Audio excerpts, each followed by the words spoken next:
Good morning, everybody.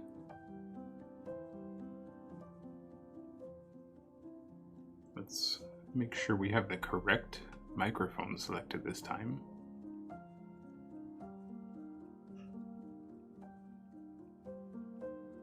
So, quick, simple test. Just mute the hard button.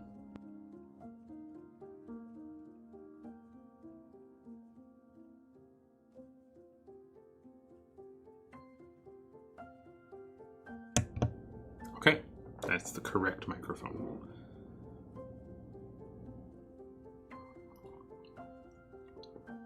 Oh, I also made a hot button, so we should be able to mute like...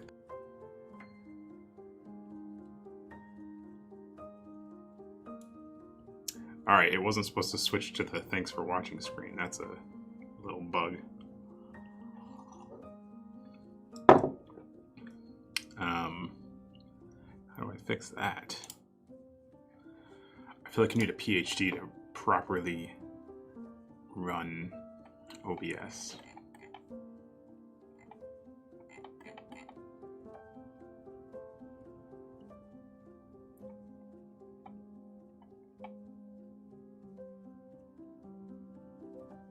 I don't know what just happened to it.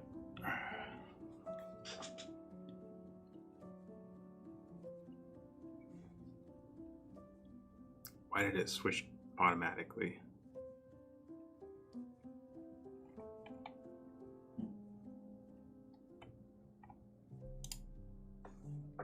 Let's try.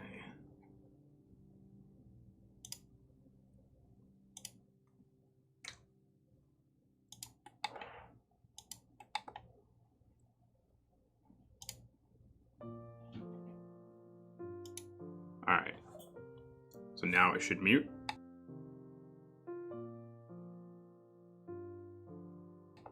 And unmute. Okay, it's working. Good morning, Marcin. Good morning, George. Welcome back. Let's get the chat popped out here.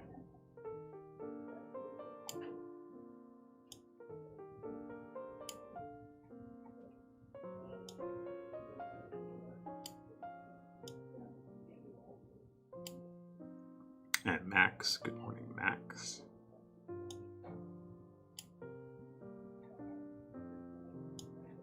All right, I think we got pretty much everything up and running here.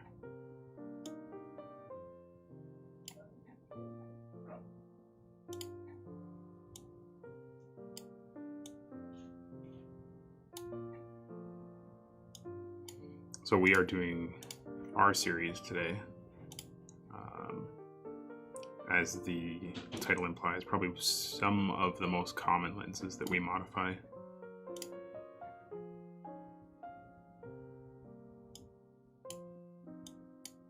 Okay.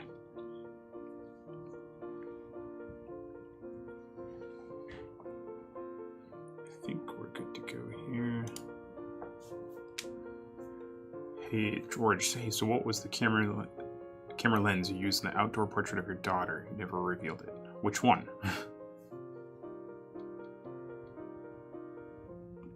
There were two. There was one, it was a whole format mix-up to throw people off. The first one I posted was a GH4, Panasonic GH4 with a Voigtlander Nocton 60mm f/0.95, and the whole purpose was everyone's been up in arms about the large format look that has become the hot button topic, which I strongly disagree with. There is no large format look. Okay, so I clarified that one. The next one that I did, again, to kind of show people, I don't think anybody could say that one looked more large format than the other. But the second one that I posted, George, was on a phase 1 100 megapixel with like a 150mm lens, something like that, at like f/4.5, or I don't even remember. But the whole point was you could have micro four thirds that is a fraction of the size of medium format, or you can have proper medium format. There's no large format look. It's not a thing. There is depth of field and angle of view that can play into that, but those two things can easily be manipulated. Yeah, you did guess the Fuji, George, which also, again, would have thrown people off.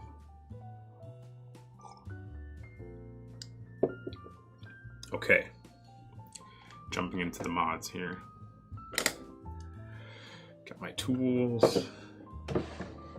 And again, for anybody that ordered the toolkits, if you just had the spine engraving, the kits shipped out earlier this week on like Monday or Tuesday. If you did the logo engraving, those are all being set up to run at one time, so they will take a little bit longer.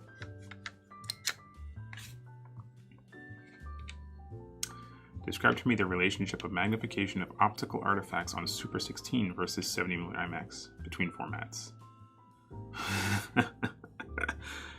It all comes down to focus distance and your angle of view, which obviously that angle of view has to do with the format that you're shooting. You can't achieve a wide angle on the smaller formats. But point being, with the right tools, you can achieve the same looks regardless of your format.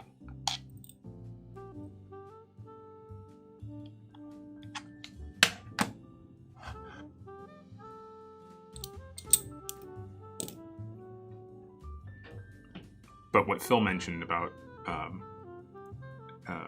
well, he didn't mention the word exactly, but compression is what a lot of people think of. They talk about an image being more or less compressed And I think that has a lot to do with the large format look. So, but again, that all comes down to physics. It all comes down to what settings you're using, what lens you're using.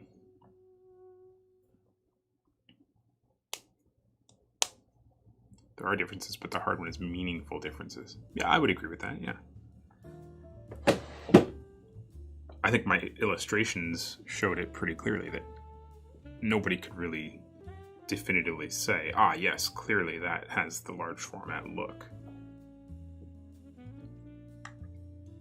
Maybe certain enthusiasts and high-end DPs could tell you, but I mean, we're talking about a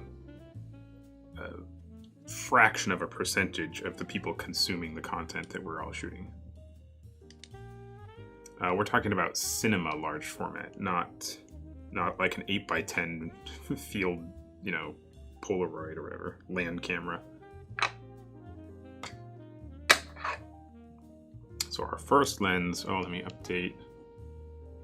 That comes very close to the rear. What is this? 24-8. Leica R.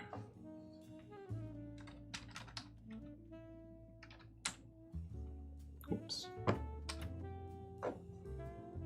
Aha, 24 f2.8. Yeah, the max, the whole large format, medium format, that whole thing. You can blame Arri for the most part. They're the ones that picked the term large format with their LF. So anybody that has a history in photography looks at cinematic large format and laughs because it's not even close. It's smaller than medium format. So to explain to people that large format is actually smaller than medium format, it just doesn't make sense. But that's the marketing that Arri went with, and that's what everybody has adopted now. That frame, VistaVision, is now known as large format cinematography.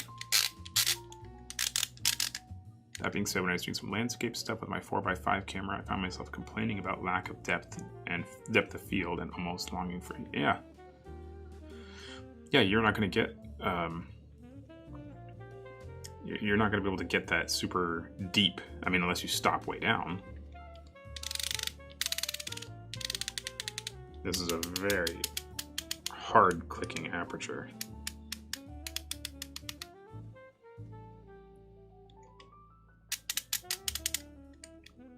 And this focus is a little heavy. F64, that was the, oh my gosh, what was his name? How am I forgetting that? Ansel Adams, right, George? Wasn't he like one of the founding members? Yeah, okay.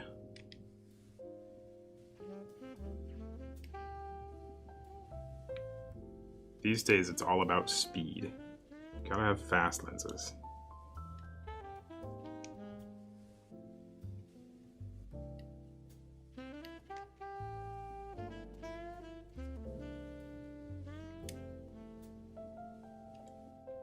All right. My cups.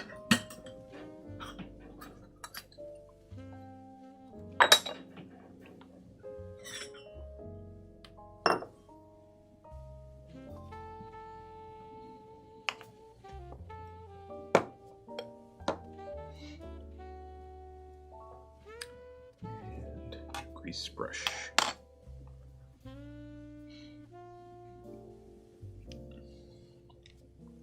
The tiny bit of distortion that this top camera provides is killing me these days.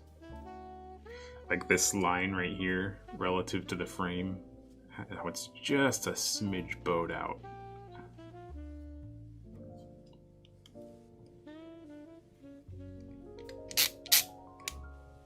I guess I'll survive.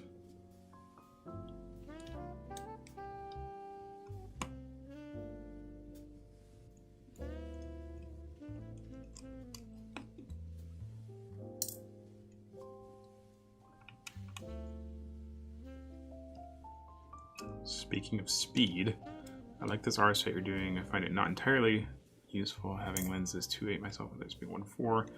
I opted to do the 35 and 50 f2 as well. I don't know if this is a specific set or if this client is merely trying to get as many as possible. I suspect it's not a set because I didn't list. There's 2 lenses that I think are duplicates in this job, so there's no reason that you would have 2 of the exact same lens in a set. At least not that I can think of. Maybe he's got A cam and B cam. I don't know.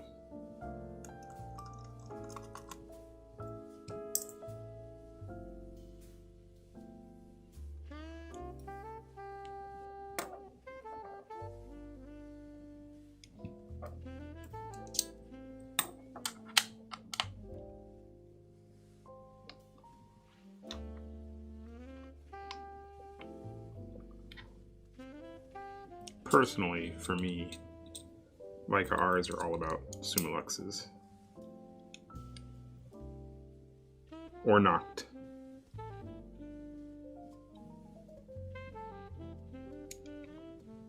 Which Leica never did for the R series. Only the M's. And I suspect it's because they couldn't achieve enough speed with a reflex style mount system such as this.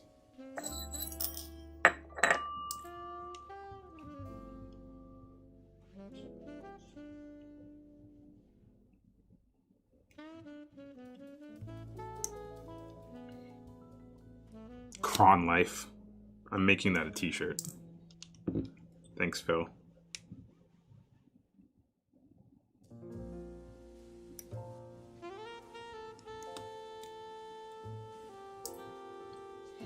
Don't worry, I'll give you one.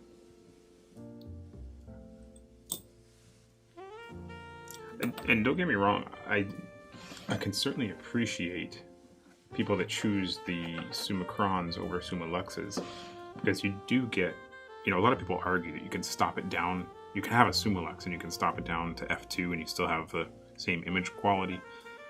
But with the Summacrons wide open, you get a much more pleasing bokeh because you're not introducing the shape of your aperture blades.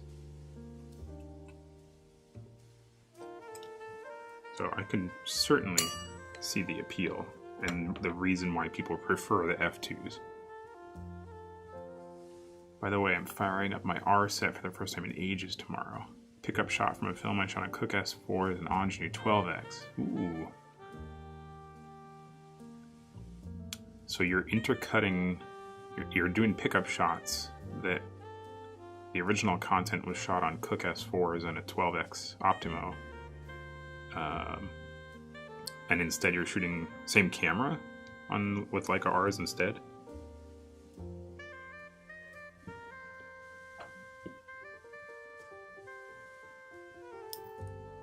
Wow. Let me know how that goes. I'm curious to see if you'll have any struggles matching those up. I don't know how discerning this project is, but I guess with Cooke S4s that could be a decent match. Not so sure about the Optimo though.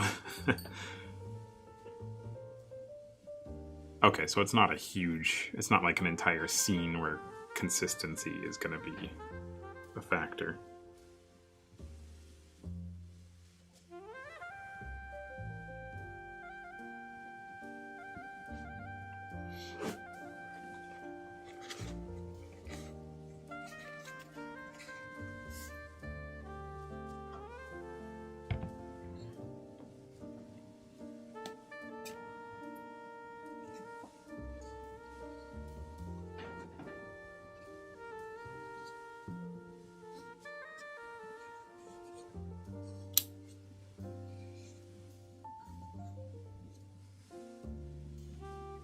But there are Xmas lights in the background. Yeah, okay, so stuff like that. Color and contrast aside, bokeh and the shape and quality of the bokeh can make a huge difference scene to scene. you mentioned that it's, you said it's an actor hand and a martini glass. So when it's a close-up like that, that's not a huge deal because you're completely changing your composition. So you can easily get away with stuff that doesn't match perfectly. But if you were doing like talking heads and you did a pickup shot from one person to the other, one on a Cooke S4 and one on a Leica R, then you might struggle. Or I should say your colorist will struggle.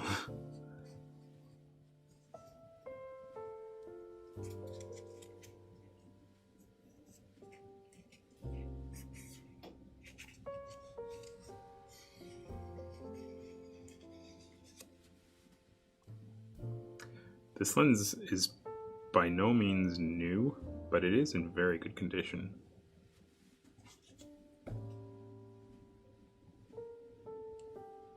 Hey Matthew, mine should be arriving to you today on a Saturday? I guess if you sent them FedEx, yeah. Hopefully there's people in the building to answer the door, because I'm not. I am secluded in my cave of lenses.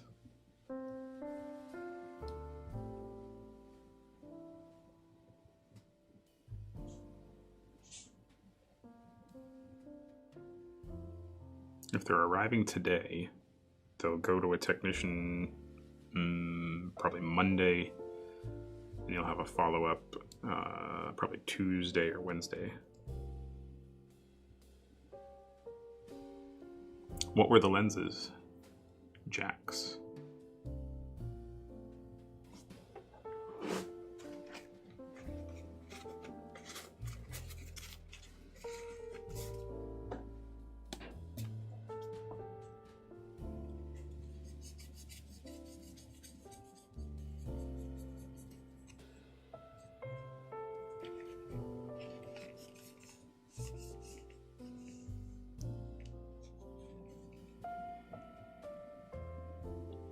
Nice. Do you want us to do those on the stream next weekend? Some people don't like their stuff being shown, so...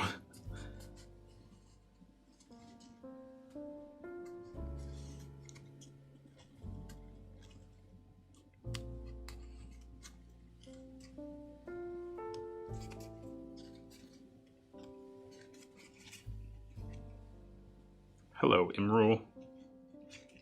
Mr. Khan.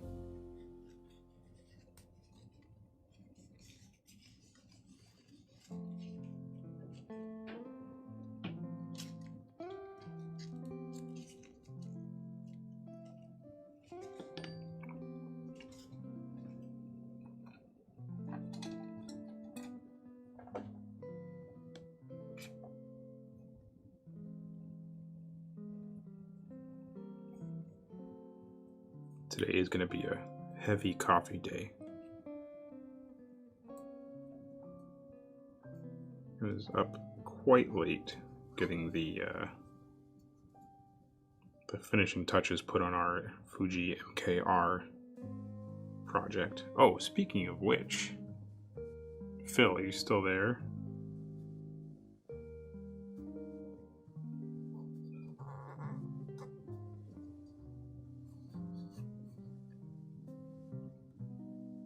Ah.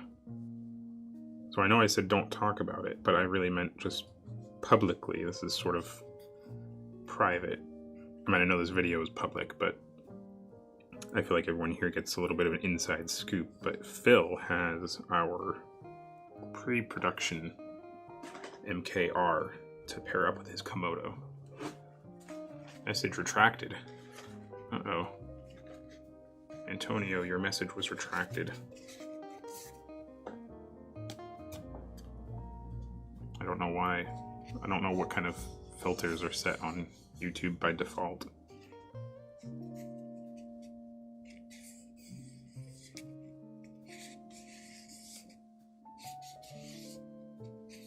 Testing today. Excellent. I did do some very minor... MKR is the Fujinon MK lenses that we are modifying to a fixed Canon RF mount, ideal for Komodo. But in my initial tests, Phil, if my numbers are accurate, you should see coverage should be fine through the whole wide lens. I think I only gave you one of them. Unless you go to like f16 at the wide end, then it'll start to vignette on 6K full frame. But if you're wide open, or if you're anywhere between like 2.8 and 5.6 or something, should cover open gate on Komodo.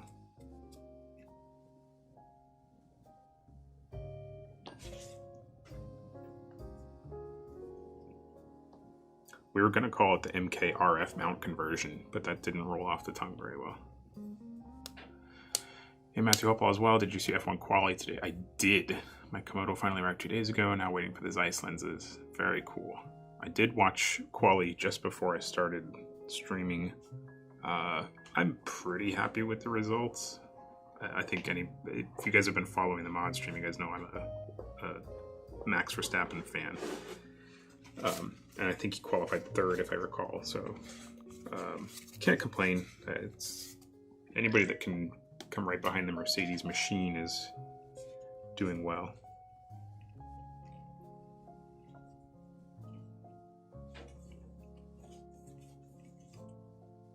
This mount has some very sticky grease. I wouldn't be surprised if someone jammed some heavier grease in there to try and make it heavier, or make it more fluid. Maybe not. Why are those Fuji not? Those are. Wait, I'm sorry. I wish I would have known about the MKX mod prior to selling mine. You mean MKR? Would the mod have applied? Oh no, it would not apply to the Fuji one. It only applies to the E mount or Micro Four Thirds mount versions. The X mount is a very different lens. I mean, it's the same optically, but it has a lot of electronics. It has a very different rear body, so it would not have applied. First rule MKR clips: don't talk about MKR. No, I mean, the big Fuji press, they're doing a online press, I don't know what they call it, event, whatever, which they are revealing a new lens, which I cannot talk about, but we'll be officially announcing it on the 2nd during that event. So after that, we're giving sort of exclusive first access to the Red Komodo group on on Facebook. And the people that filled out the survey. So they'll basically get a special deal for pre-ordering.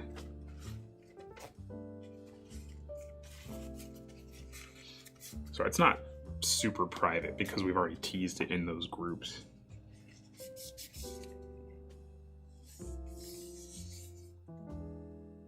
But who was asking?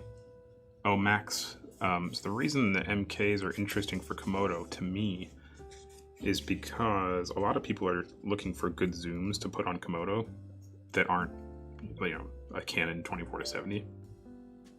And so far, there's some okay options. You got like the DZO stuff that are PL or EF, but you still need to use an adapter. And that makes them very heavy and very big. There's a ton of stuff that you can use with an adapter. The benefit to the MK lenses is they're extremely lightweight and they're a native mirrorless design, which means you don't need to use any sort of flimsy, wiggly adapters. So you can have that full zoom range in a very light package, which on Komodo is kind of the point.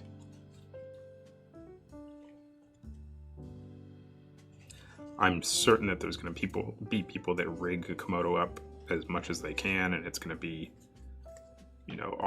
every piece of AKS they have with a tiny little camera at the back that is smaller than the batteries they're running the system on. But for the guys that want to, so we did our initial field testing was done with Ben Richardson ASC, and the reason that he was so eager to get them is he was doing some traveling, had his Komodo and wanted to just have his entire kit in one bag, and having the Komodo, his batteries, his base plate, his follow focus, both lenses all in one shoulder bag was his dream come true. So for that type of production, I mean, there's no other lens that would come even close to that.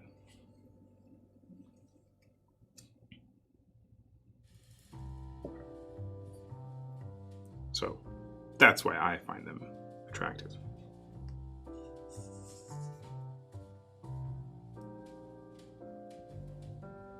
All right, this is beautifully clean. This should declick very well. It was kind of heavy at first, and the focus is still a little heavy, but it's consistent, so I'm not worried about that.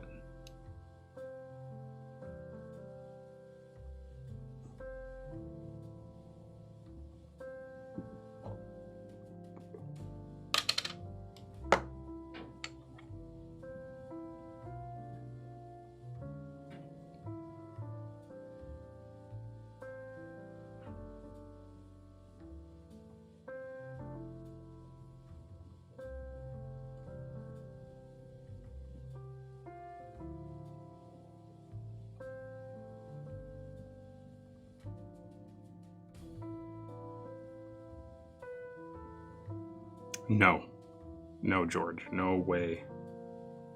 Not possible. The MKs are strictly Super 35.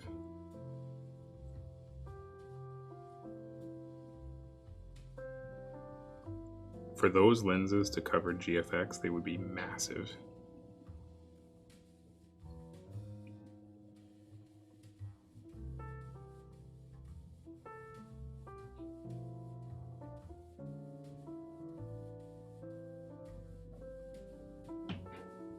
Is that what you were implying Fuji was coming out with?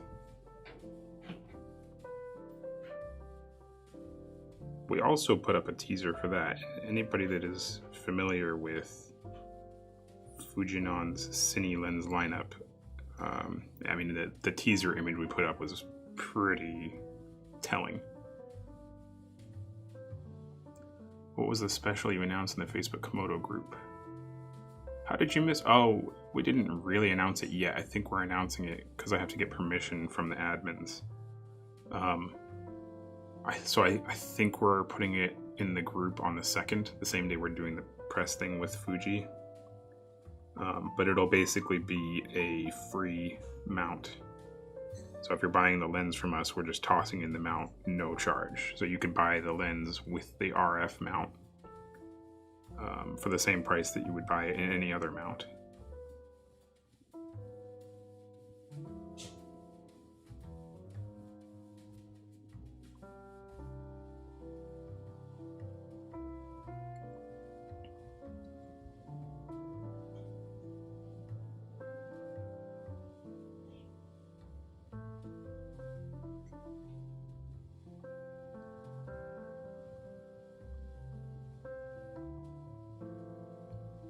What other lenses do you guys want to see on the mod stream? What would be of interest?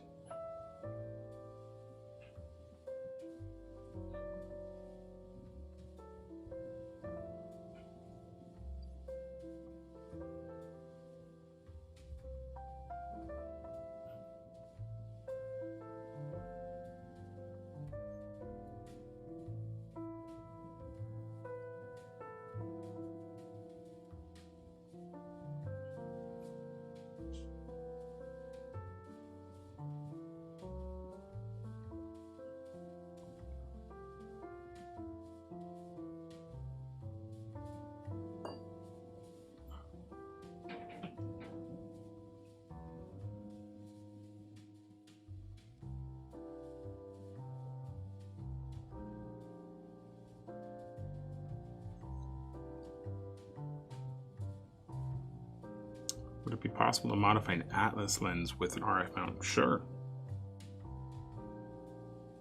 You got tons of working space there. The only benefit to that would be how rigid it is and reliable. You would still need a ton of support for that. Mieke MK, what?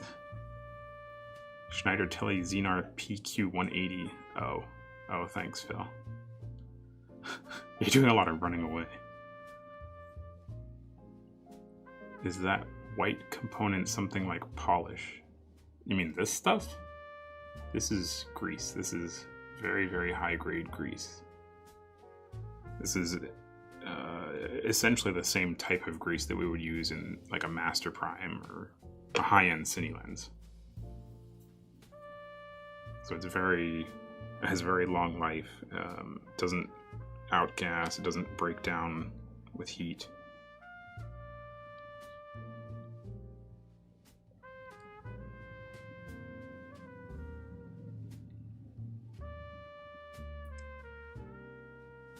It was a wish, like $1,000, like an Apple 50.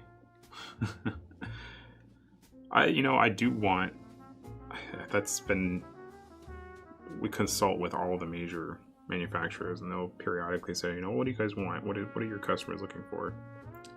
And I would love for someone like Fuji to make a compact, full frame cinema zoom lens, not a rehoused lens, not something borrowed from their stills world, but a proper full frame VistaVision zoom.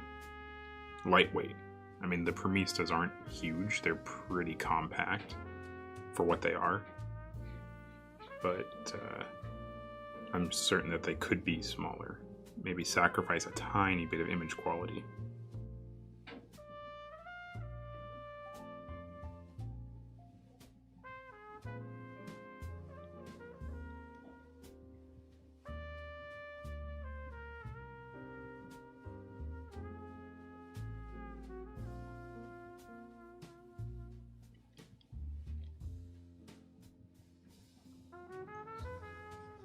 This is still pretty scratchy.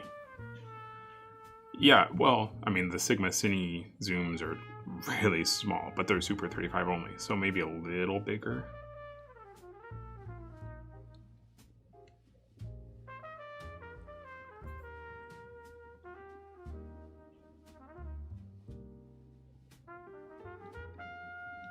The ring fell out in transit. Yeah, I've never even... I'll be completely honest, we don't touch the hoods when they come in for service because most people don't even use them.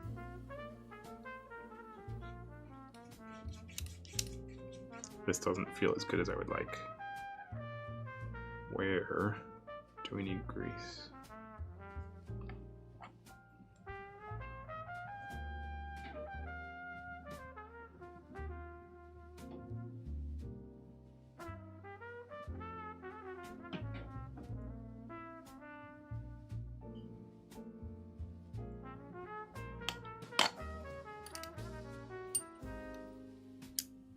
That's a little better.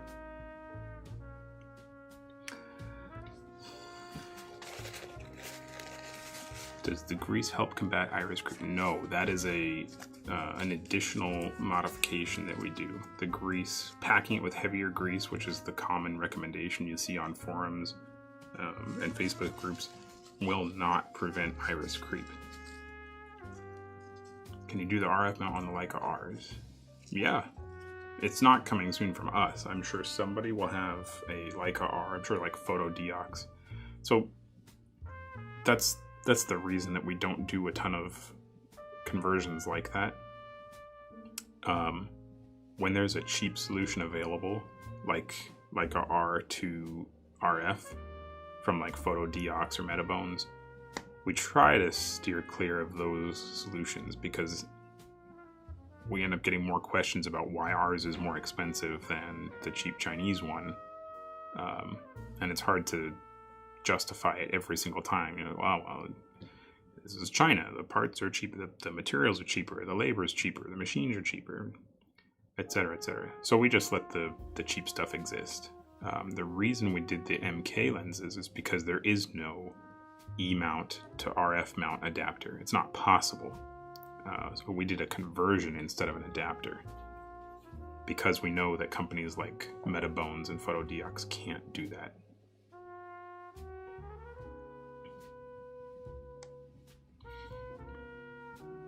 Here's a fun one for you guys. I found this lens. I don't know if anybody recognizes this. I found this at a flea market. Phil might know this one. I don't know if it's worth anything. It says it's a Zeiss planar 50mm. Anybody recognize it?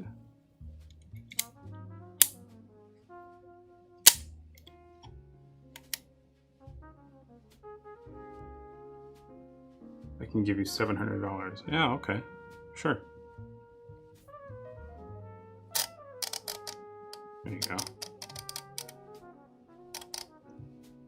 Yeah, I could convert this to RF mount, sure. I'm not sure what this means. 1 to 0.7. What is that?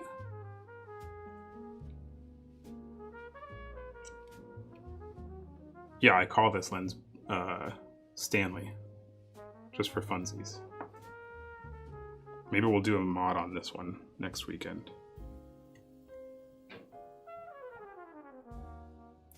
Maybe not. Maybe it's best left untouched.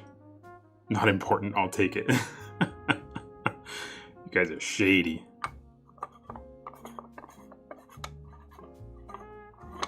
Phil, I can't answer that question. What is the stop on that lens? It is a f0.75, Antonio. There is no mount. The thread here is where it would have originally mounted. There's no focus unit, there's no mount, there's nothing. This is all glass, all the way to the back. It's just a huge chunk of glass.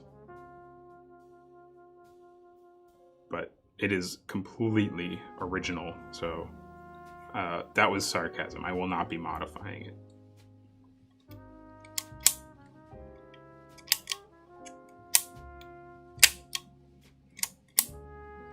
Just a paperweight. Yeah, I use it to keep the files on my desk held down nice and tight. I mean, it is a paperweight. You know, let's do that real quick. Give you an example there.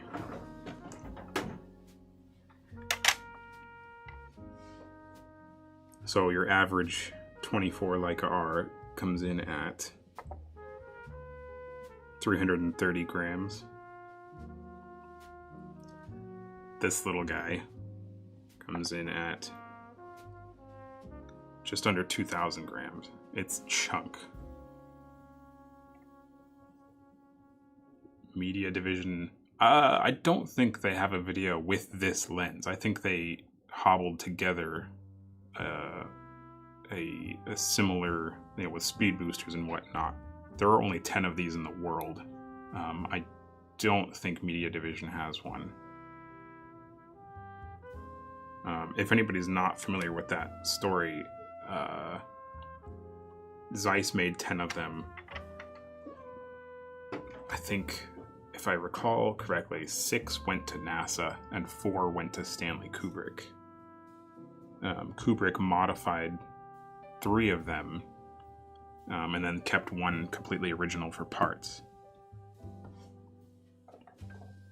And nobody really knows what NASA used them for. There's a lot of speculation around what missions were running at the time and what they could have been used for, but there's no official content that says, yes, this lens was there, or we shot this mission with this lens.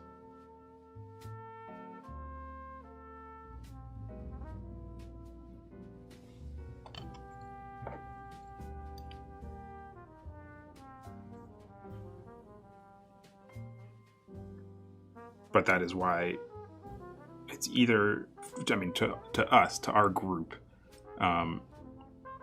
it's mostly known as the Kubrick lens because he used it. built it specifically for some shots in Barry Lyndon. But he's really the one that made it famous. Had he not convinced Zeiss to sell him 4 pieces, or however many it was in reality, there's a very good chance that nobody would actually know that the lens ever existed. NASA would have taken all of them, and they'd be part of NASA's massive inventory of optics.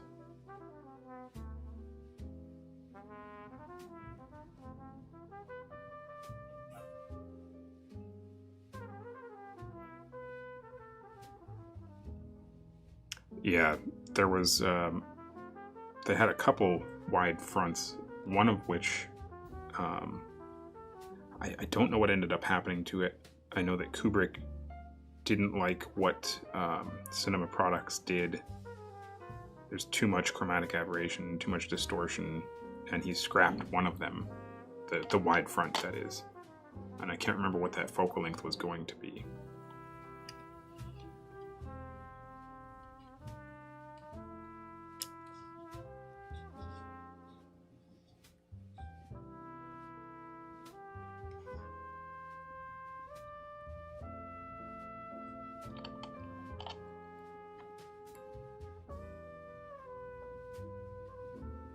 That lens, just so we're clear, Antonio, it's not actually a paperweight. It's here for a special project.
Thought that sounded a bit fishy, yeah. No, that lens is a piece of history.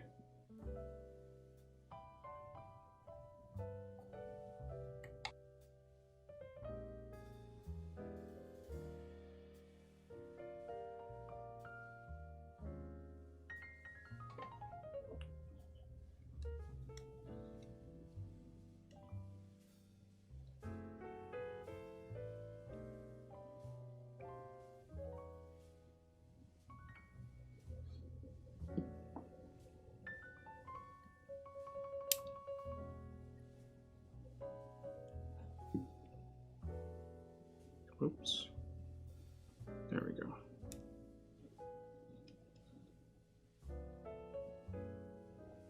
Okay.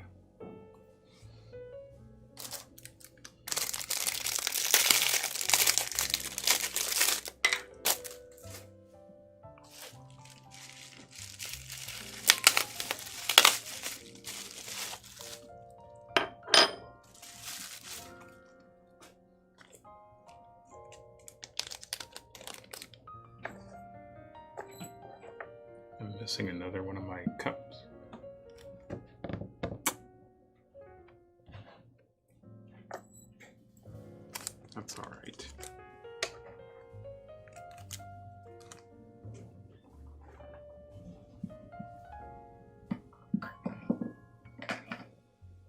We'll use a big one.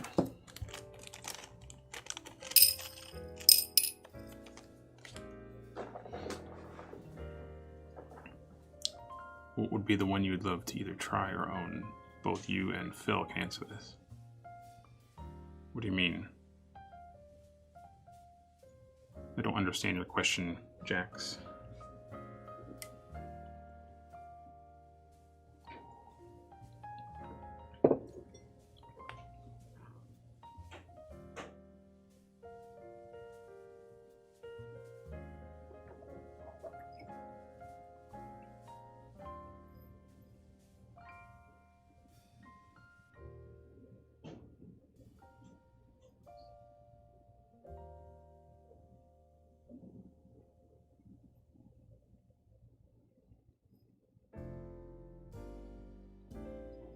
What about FDs as the next Cine-Modding?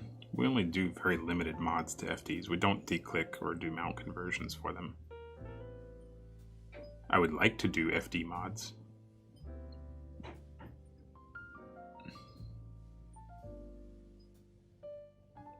Yeah, I think Admika is out of business. I've seen a lot of people noting that he's not responding to stuff.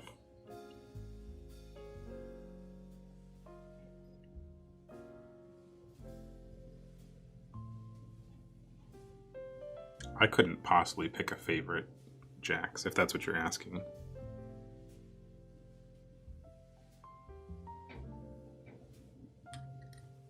That's like asking me to pick a favorite child.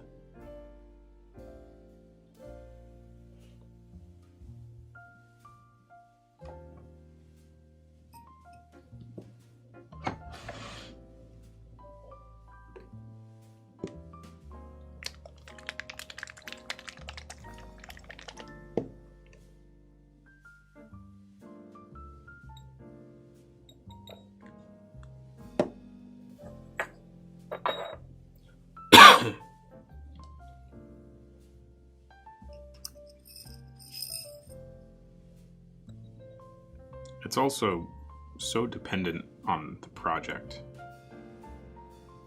You know, if I'm shooting, I'll preface this answer by noting that I am not a cinematographer.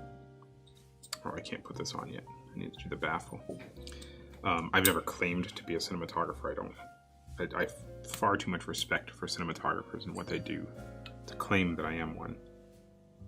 But as far as my hobbyist still photography goes, and I've mentioned it many times on the stream, I had a very short-lived career as a still photographer doing editorial.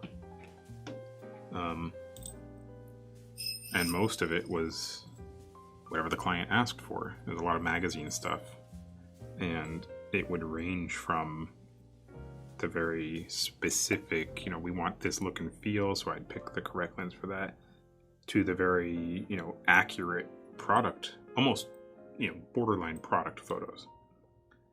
So I could never pick one lens, and I wouldn't dare tell the client, oh, I think you should do this, I think you should do that, because those orders came from their art department or their whoever was directing that project.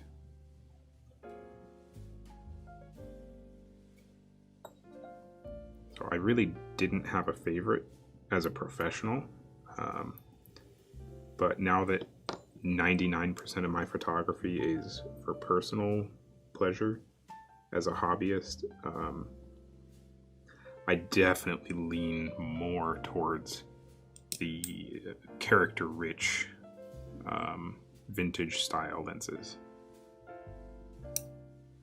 I'm not the guy that's looking for the absolute latest and greatest Canon that has the highest resolution and the lowest chromatic aberration and all that stuff.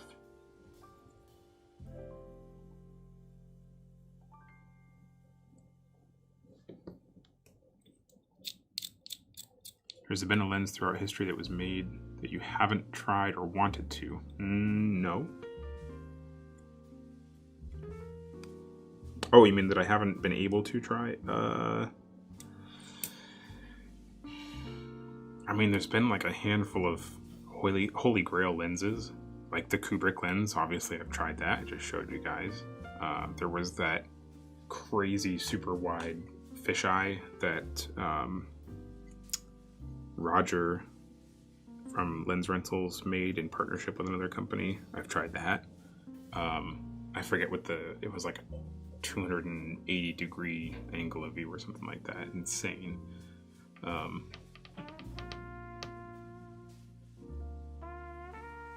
I'd love to try Matthew's 50mm 0.75 copper there just because of its relevance in the industry. I'm curious what it looks like. I will spoil a lot of your dreams, guys. This 0.75 lens is not good. Tons of CA. The focus fall off in the corners is terrible. It's not a good lens by any means. But that goes back to what I was just saying about I'm not looking for the cleanest, sharpest lens anymore. And that's strictly because I pick my lenses for my tastes. If I was a cinematographer, if I was a photographer professionally, it would be my job to offer the client what they want. Unless I was at the point where people were hiring me because of my style, in which case, yeah, I could do whatever I want.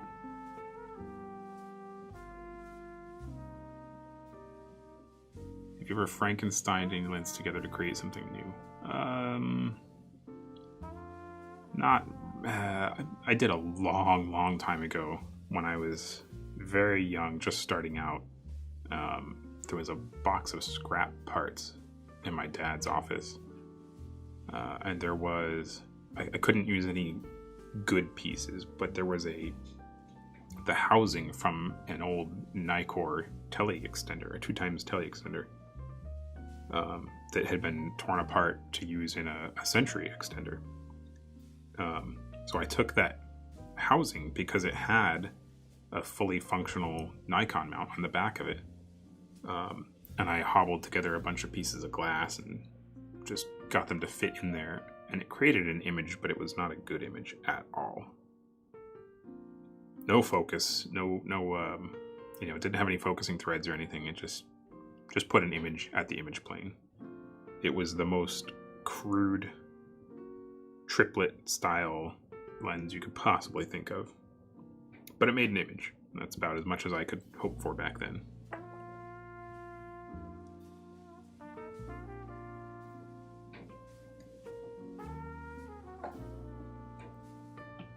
Other than that, I mean, you could look at any of the Technovision stuff is, I guess you could consider it Frankensteined. Adding wide angle fronts to lenses to give them a different angle of view and different focal length.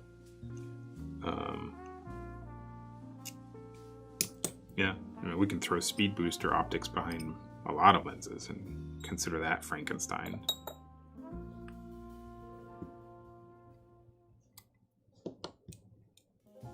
Speaking of which, Phil, do you want to... never mind. Oh yeah, that could work. We could integrate... I forget where I left off with that, because I know you brought me that lens super early on. But we could do that. We could put those... I have the speed booster optics here. We could jam them behind that Midicon.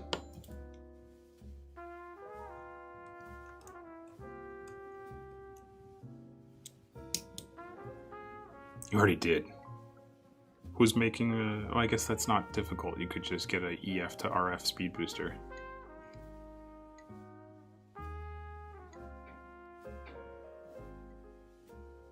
Yeah, okay.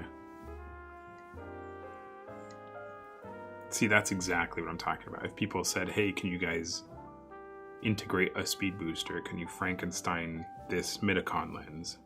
I could easily say yes. It would not be difficult at all. But it's so much easier just to buy a cheap Metabones speed booster. And it essentially nets the same image. May not feel as good, may not work as well, but are people willing to pay for that these days? Not really. This is getting snagged on something.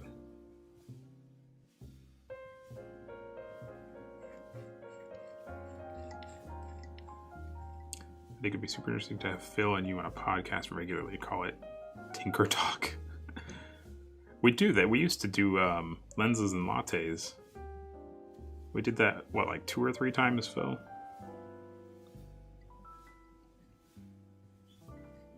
I should just have Phil zoom into this, to the mod stream on Sundays, on Saturday mornings. You did that with, who did you do that with? The DZO lens. I watched most of that. I forget who that was with, though. Cine-D or something, or, I can't remember.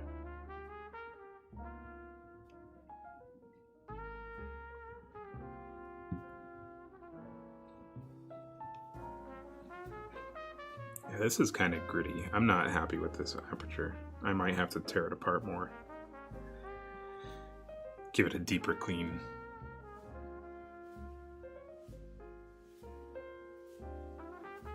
Got a set modded by Duclos. The 90 and 50 and 19 are super smooth and buttery, great feel to the focus. However, the 35 feels off. It feels like it scrapes the lens body when focusing near infinity, and also when at the other end too. Can't quite place my finger on the feeling. But what could be the problem? The problem could be anything. These are 20, 30, 40-year-old lenses. That's not uncommon. You know, like this lens here, the focus is super heavy, and then the next one I'm doing, it's pretty light. And then, again, with this aperture, I don't know if you guys can hear that. Hold on, let me mute the music so you can hear.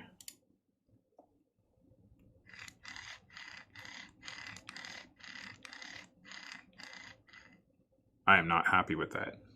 It should not feel that bumpy. So yeah, that sort of stuff we can easily dig into and we can diagnose and correct it.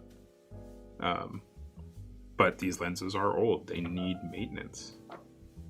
So I'm going to set this one aside and tackle it more later. Actually, let me throw the front ring on it.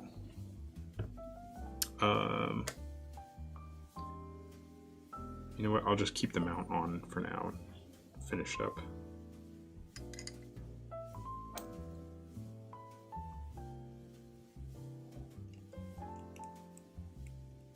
ASMR time, yeah.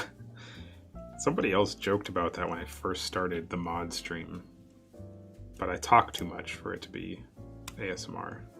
I'll do like Sunday mornings, no talking, just I'll just talk like this, and you can hear the lens moving.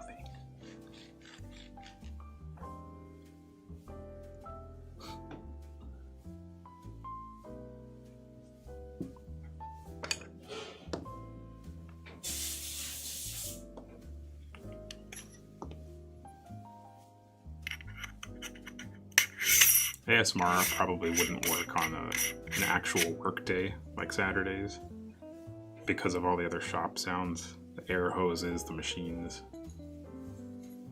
Just a podcast of lens modding without, you mean just audio?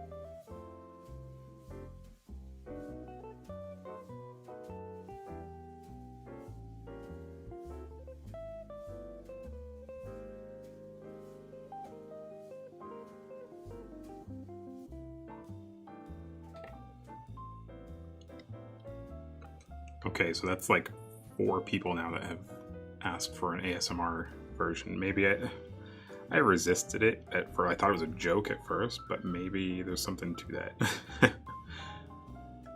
The fact that 4 or 5 people have specifically mentioned that or requested it.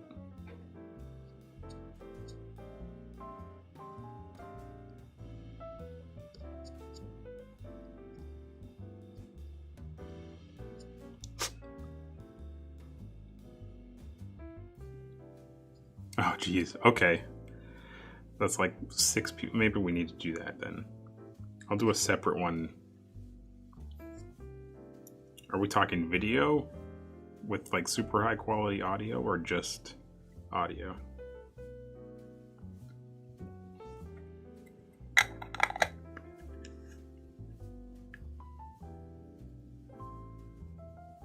Video, I know. Okay.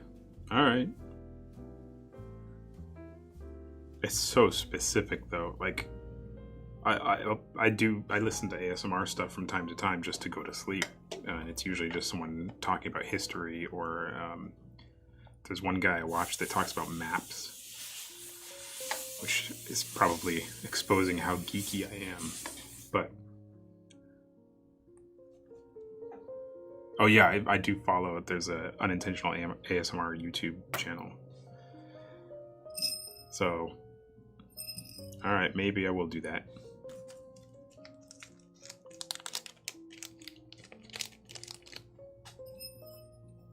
So we'll leave the Saturday ones for talking and answering questions and that sort of stuff. And then I'll do a separate one on Sunday, pre-recorded, of just tinkering with lenses.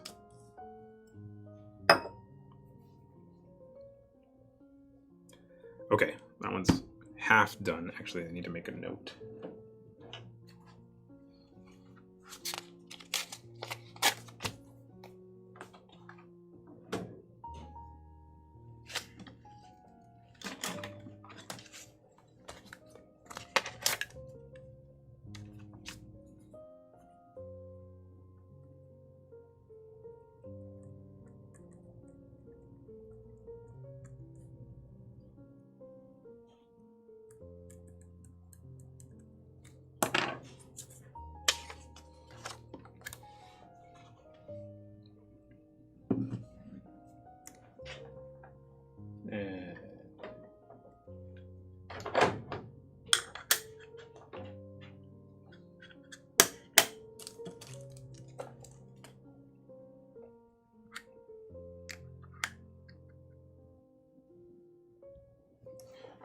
Next lens. And now I always remember to change my listing here. 28.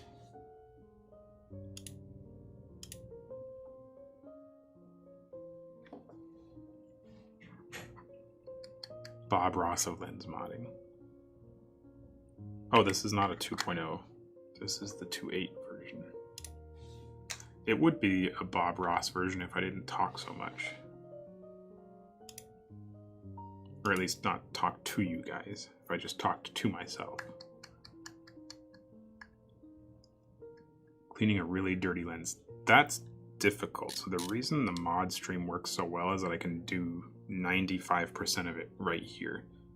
You guys don't see the last 5% of tuning the flange depth on the collimator and the other, whatever percent. I filled up my percentages, but the whole portion prior with, when we put everything through a QC process and they're on the projector and all that stuff. Happy little lenses. And here we go. Look at this happy little lens. But servicing a lens, it takes place over the course of 3 or 4 different stations. So it will be difficult to stream that. I guess I could, if we're doing the ASMR thing, it could be pre-filmed. Or, recorded.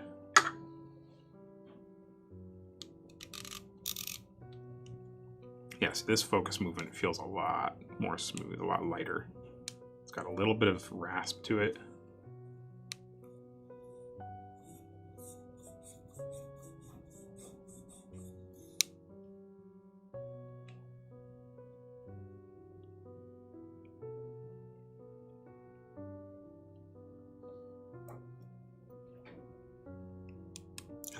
But this is a happy little lens, so let's dive right in.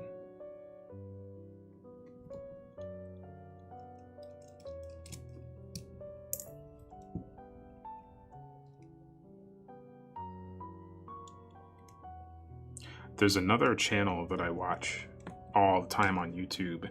I cannot remember what it's called, but it's a guy that finds like vintage tools and stuff, and he restores them. And the way he shoots that stuff is pretty awesome. He does a lot of close-ups, it's very ASMR-ish because he doesn't speak at all, it's just captions.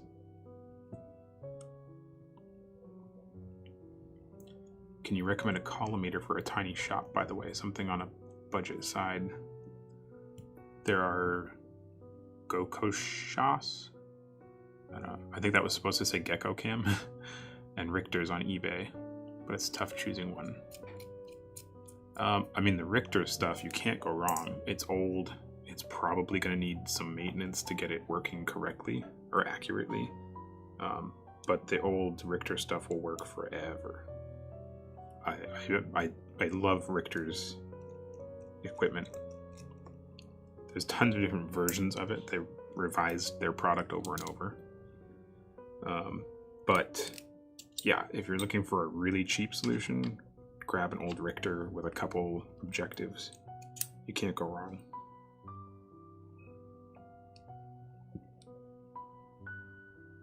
If you want to spend a little bit more, we actually make our own collimator.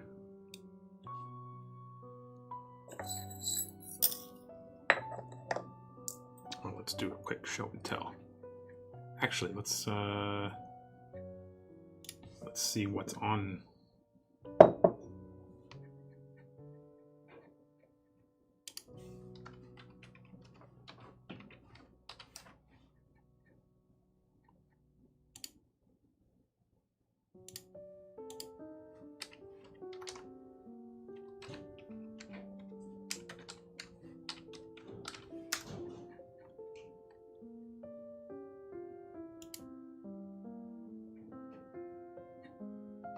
So they've got 2 on eBay. So this is just the objective and the beam splitter, the eyepiece. This though is a full. Oh no, it's not. It doesn't have. So neither of these are actually useful. This is missing the entire rear portion where you would mount the lens, and has the micrometer.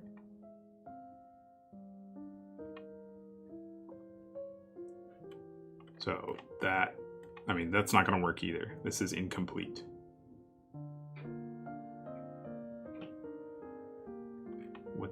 What objectives are they listing? 264, 130, and 60. That's a decent. I mean, primarily you're going to use these two. Very rarely would you use a 260mm objective.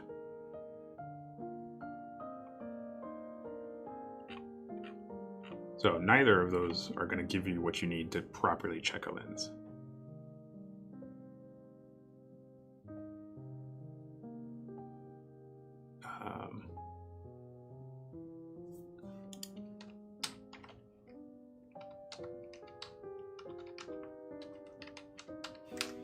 The modern equivalent of the Richter would be this guy. It's the exact same concept as the Richter, just much more modern, more advanced optics, far more accurate optics, with an interchangeable mount. So, I mean, again, the Richter would have something similar to that.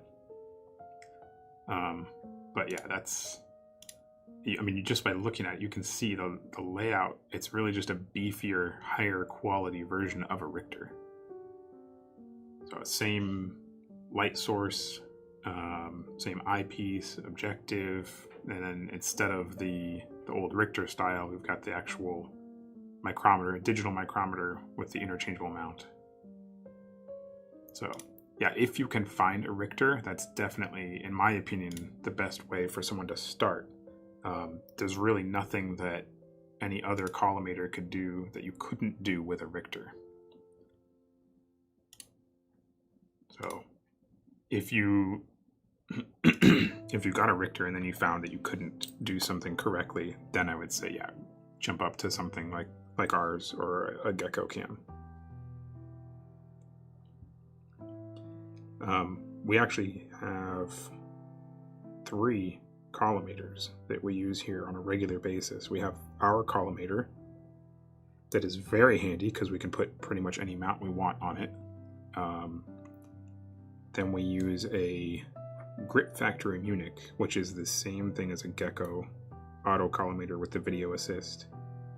Very handy, but that's not an interchangeable mount. And then we have a Ingenue vertical collimator that is extremely useful for tuning anamorphic cylinders. Getting that alignment spot on the vertical collimators, it's worlds easier than trying to do it on anything else.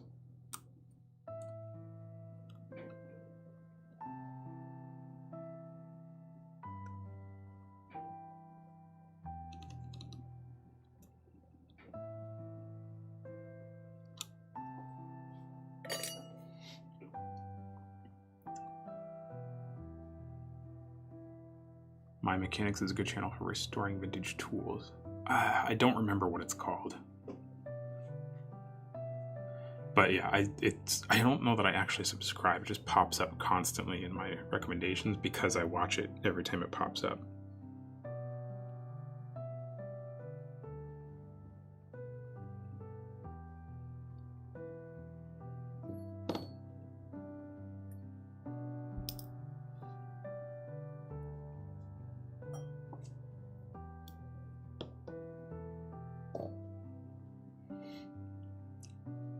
Gokosha, by the way, is a Japanese brand. Ah, they make vertical collimators that are budget friendly.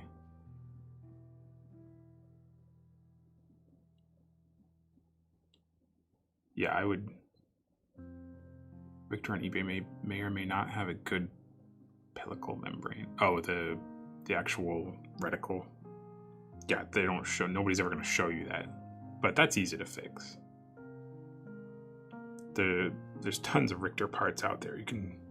I wouldn't recommend anyone fix it. I would recommend you just replace that portion.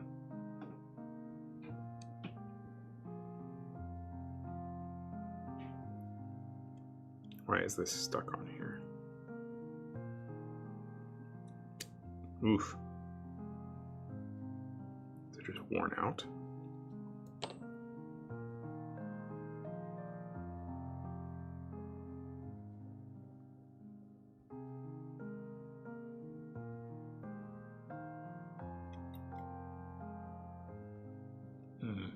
It's not bad.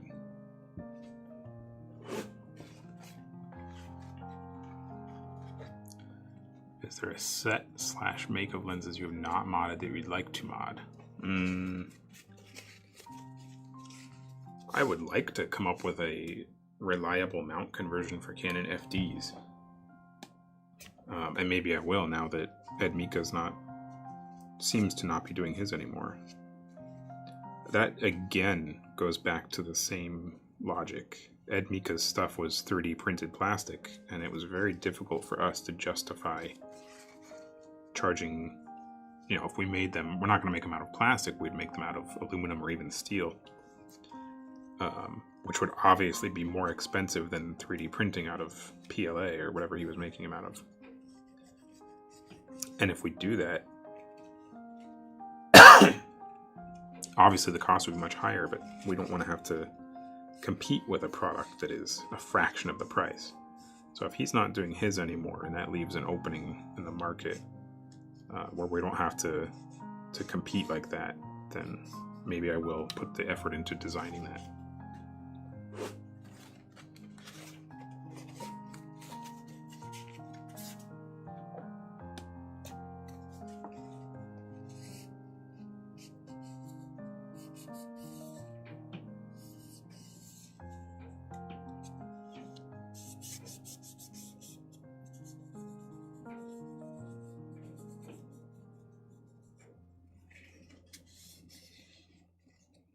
I used to want to do a full super speed rehousing because I love super speeds, absolutely love super speeds. From a image standpoint, from a service standpoint, I love taking them apart, I love servicing them.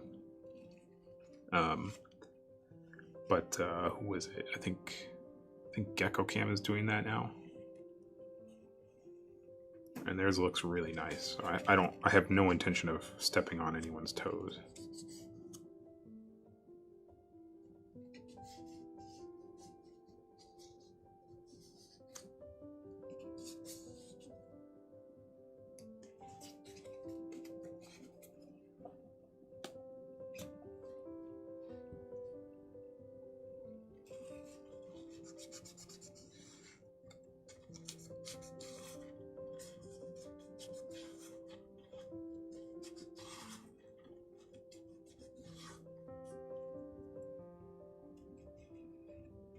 Oh, another question again, because I was trying to tweak the settings in YouTube.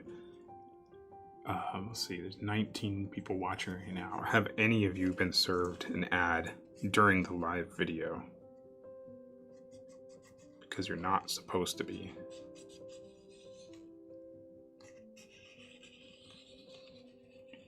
No ad. Good. Good. I asked that last weekend too, but I want to make sure because I'm not here to get money off of you guys. I'm not here to make ad money. I'm here to socialize and share my experience. We can let the people that watch it tomorrow generate ad money. But for the live stuff, there should not be ads.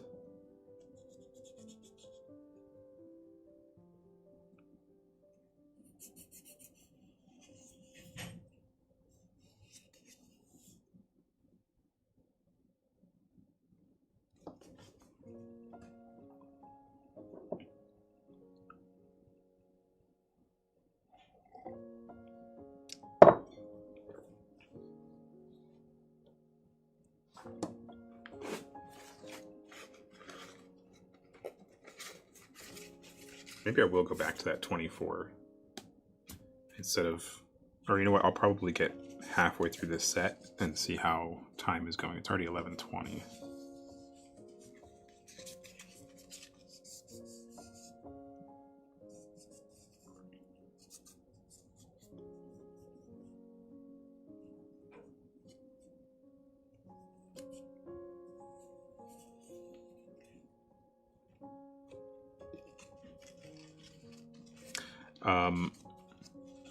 The Richter pellicle membrane is a few microns thick. Thus, the entire gizmo is a paperweight. I used Richter beam splitters often 500 to 1,000. There was a... I don't know if he's still doing it, but George Diaz Amador of... what was his company? I can't remember his company. Cinema Technic. He was retrofitting Richter collimators with a bunch of upgraded pieces, and he had a bunch of spare parts, and then we have a bunch of spare parts. So if you guys are buying Richter stuff, contact George Diaz. I don't know if he's still in business. He moved out of LA, and if you can't get a hold of George, then you can definitely reach out to Duclos lenses. We have quite a collection of vintage Richter parts.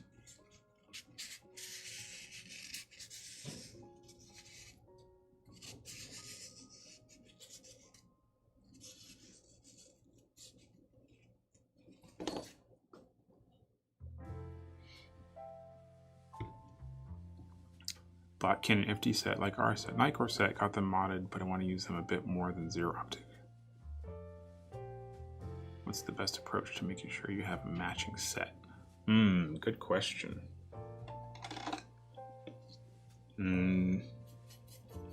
Test. Just test them over and over as much as you can in every scenario you can think of. Don't bother looking at serial numbers. That's useless. I try to tell people that as much as possible. It's not useless. It just doesn't. It's not the end word in consistency. You can have two lenses from the 80s that were produced one day apart, and that doesn't mean that they were cared for similarly over the past 30 some odd years. So test as much as you can.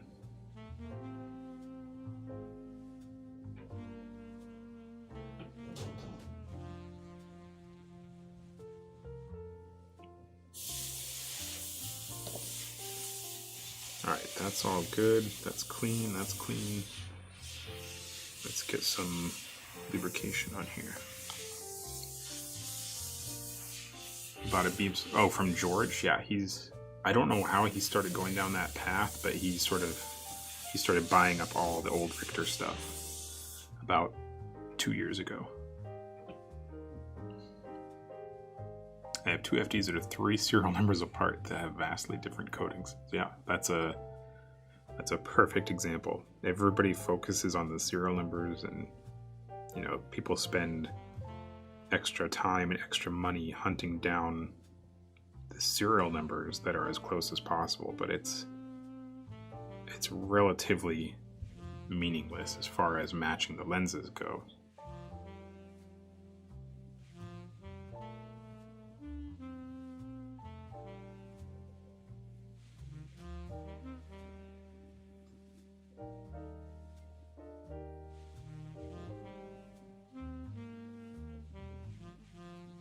He's Mr. Richter.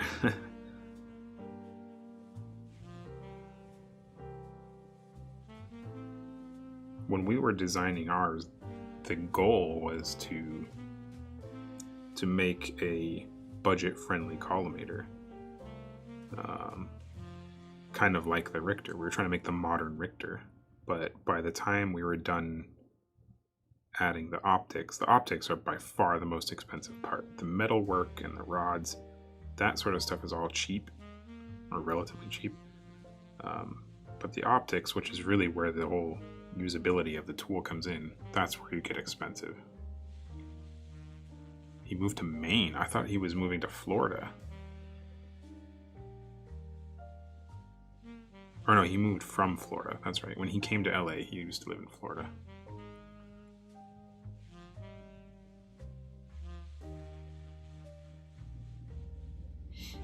I have a Leica R 19mm version 1 with oxidation of the first element.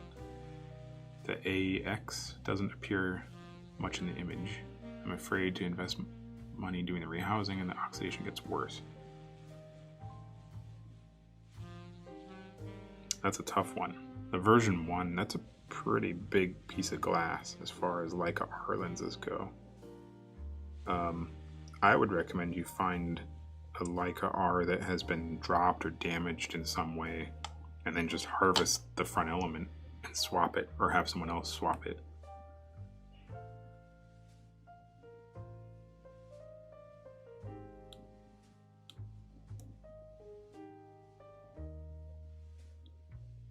Yeah, eBay is a crapshoot.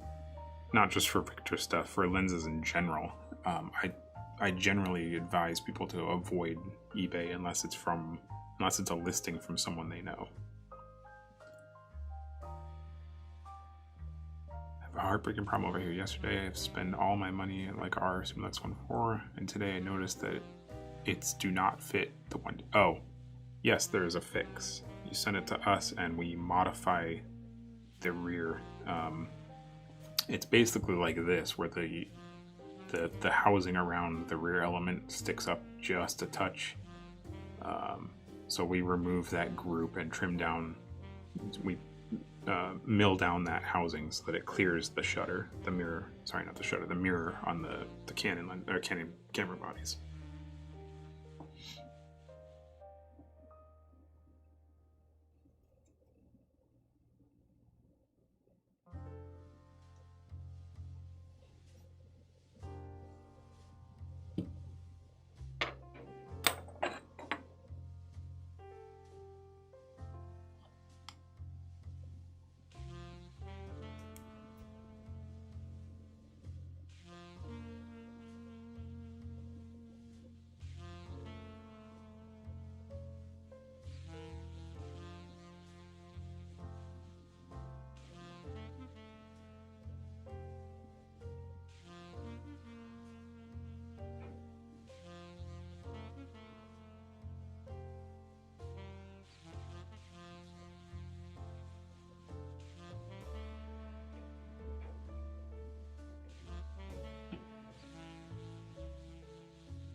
I can hear our building creaking and flexing, which means it's getting hot outside.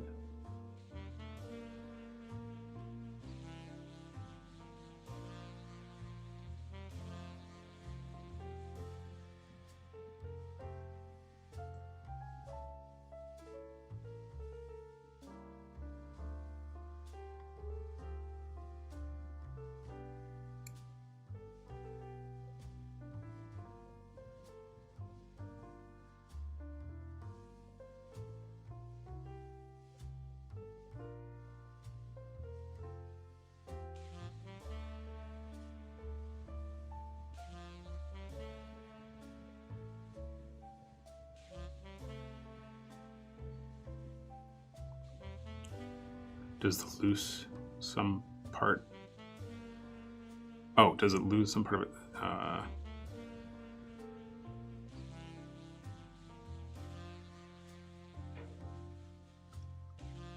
So you can get around it. You can put your camera into video mode so that it flips the mirror up. And then you can mount the lens. But I believe it'll still hit if you go to infinity. It'll still hit the back of the lens will still hit the mirror. So yes, you can modify the camera. You can remove the mirror, but then you're going to tank the value of your camera. Our modification doesn't, or at least shouldn't, change the value of the lens, because once we do the modification, you can't really tell that it's been done.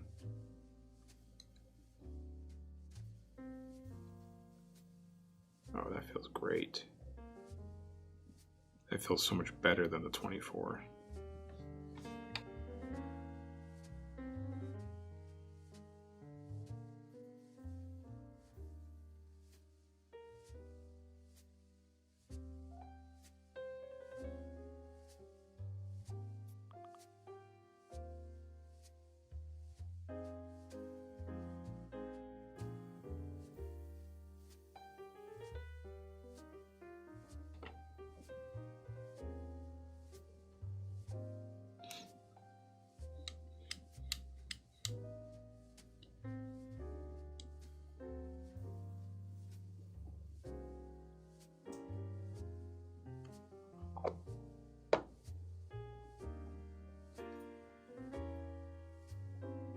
Add to mirrors if I can't go further. Yeah, that's what I just said. You still won't be able to. It's still gonna.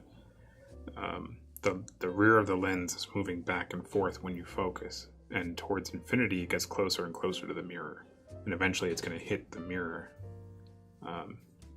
So yeah, you can either remove the mirror in your camera, or we can shave the back of the lens.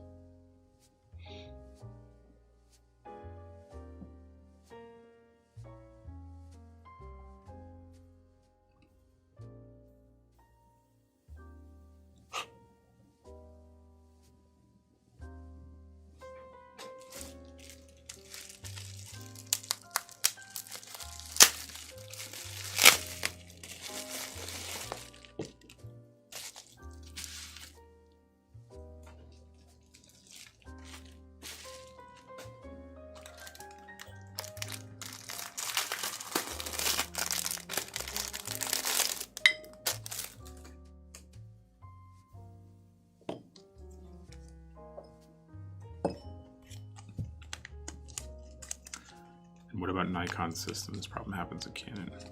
It will not be an issue on Nikon because the Nikon flange depth is longer.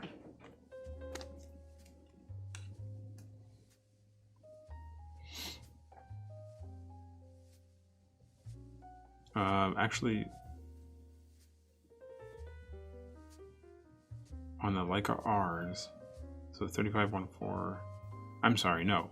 I don't know if it'll be an issue on the Nikons, because the Nikon mount for Leica R's, you're replacing the entire mount. So instead of leaving it on like this, the metal, the steel mount goes in place of the R mount. So you might still have the same problem.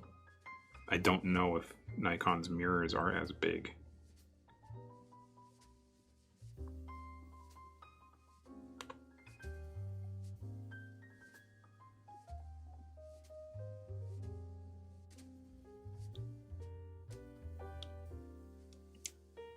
have to get some chips to glue on from Leica for my lenses. I tried the R50 and EOS 3 film cameras, and it shuts down the camera due to lack of communication.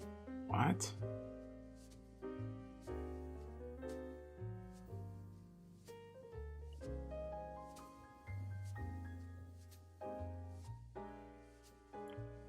That's strange, George. It shouldn't, if it doesn't see a lens, it shouldn't do anything. Unless, depending on your Leica mounts, before you spend money on buying the chips and shipping and everything, put a piece of electrical tape where it says chip here, just to cover the metal, and see if that fixes the problem. It might just be shorting the pins on the camera body.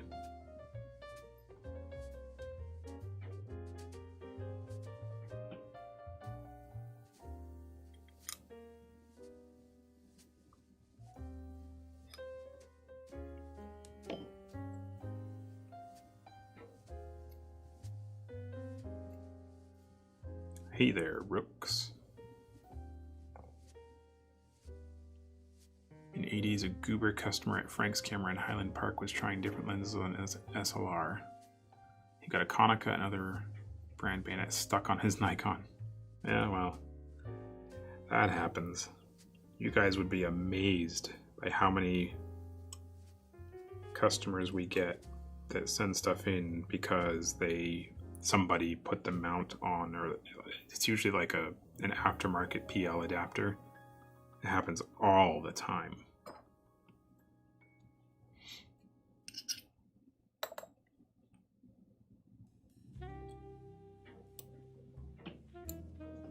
Like the wooden camera stuff or meta bones. People, you would think it's pretty straightforward. Oh, what am I doing here? But people find a way to get stuff stuck.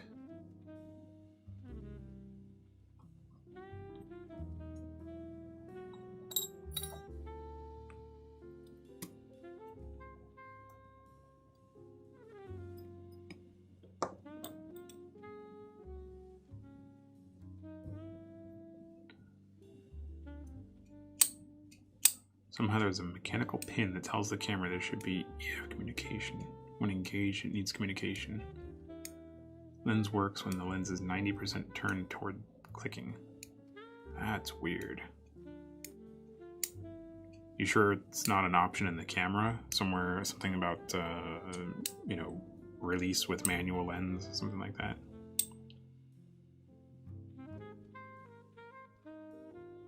So if you release the lens and twist just a touch. Oh, please don't do that, George. That makes me nervous. So you're basically operating the lens not engaged.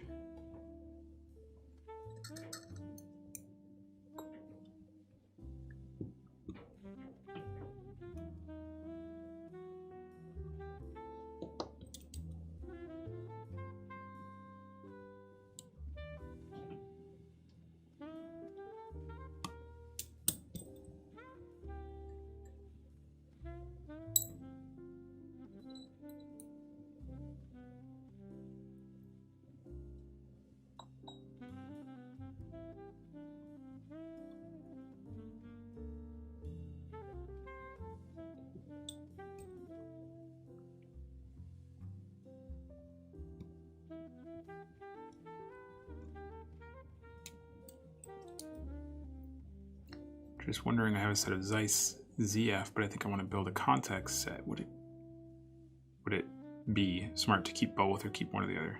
That's entirely up to you. You're not going to see a huge difference between the ZFs and the Contax primes. The actual optical design between those two is very similar.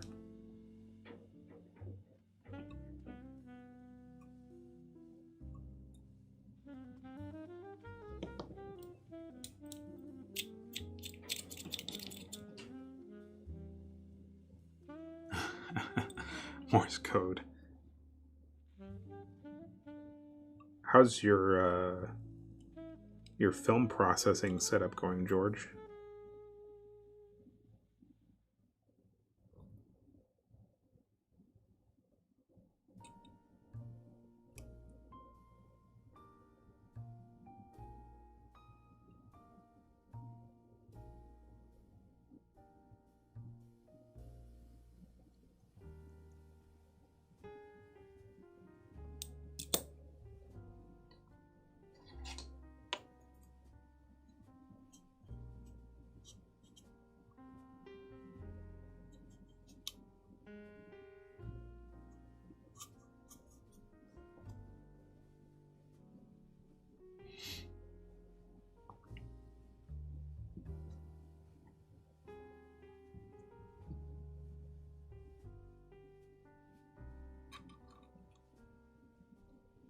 Did my playlist end, or is it just really quiet?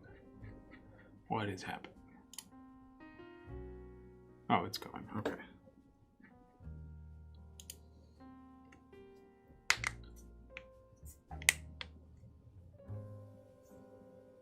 Flare wasn't seated square. Made one barely acceptable print, gave up. Aw. Yeah, I used to have, or I should say my father used to have an enlarger set up in his bathroom. In his spare bathroom.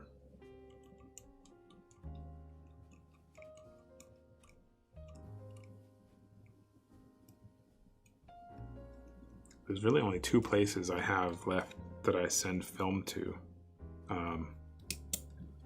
I either send it to a place all the way in Ventura called Dexter's, or if it's something a little more generic, I'll send it to Sammy's Camera in Culver City. They do, I can't get a straight answer out of them. They tell me that they do their black and white processing in-house. I don't know if that's true or if they just say they do, because you can't really tell.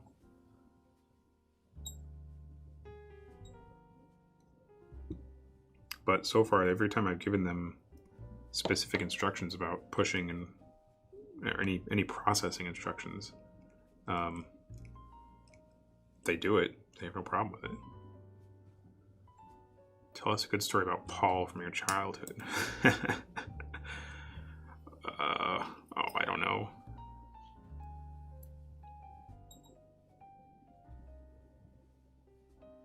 Like what?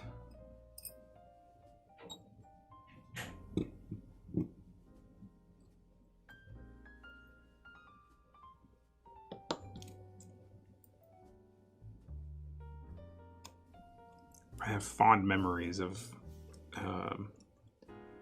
visiting him at Claremont back when Claremont was in their prime, and my brother and I would go down to the prep floor because his office, all the lens and service people were up on the 3rd floor, and we'd go down to the prep floor, which was on the 2nd floor, and they had, every prep station had a big, trash barrel, big black plastic bag lined trash barrel. And they just had hundreds of feet of film stock that they ran through the cameras just to test the cameras. And we would grab them, we'd grab these, hundreds of feet of film. And we thought that we were being sneaky, we had to like grab them and run. And we'd roll them up as tight as we could, get them over to some lamp or something and hold them up to the lamp. And like, God, we can't see the pictures. I don't understand. We couldn't figure out why there weren't images on the film, like you see in the movies. So that was a very fond memory. We used to have rolls and rolls of film, tons of 35mm film stock. And we would, they had all the cans left over, so we'd pack them into even though they were all split, we'd roll them up and then roll it on top of that, and then roll another one on top of that, until it filled up an entire film can.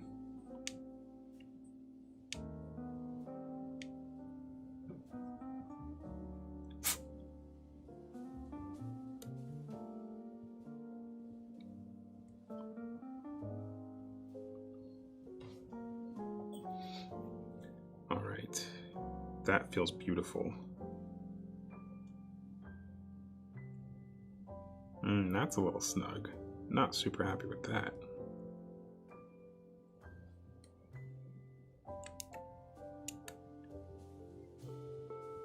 How old were you when you took apart your first lens? I don't know. So when I started working on optics, I would say, not even lenses.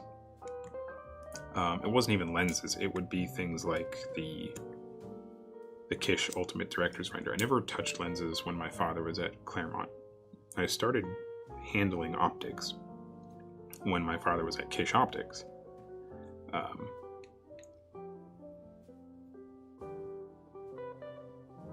Intentionally.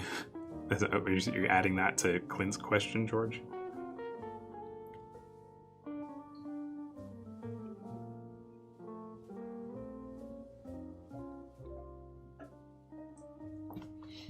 So anyways, I think my first experience taking apart and assembling and modifying, servicing optics was with things like the Ultimate Director's Finder, which had optics in it. But I would build a lot of those components, you know, on the weekends or in the summer break. It was very, very basic stuff. I think that was probably my first experience with optics, you know, lens components.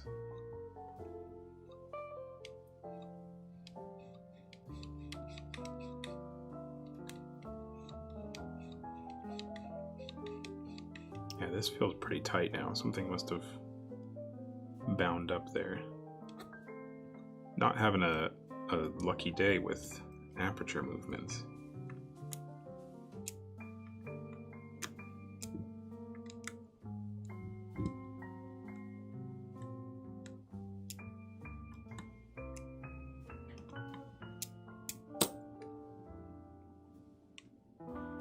Oh, that's better. So something's binding.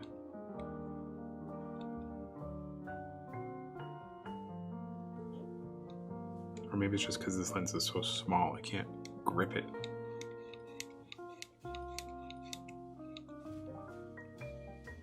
That feels much better. But why is that binding?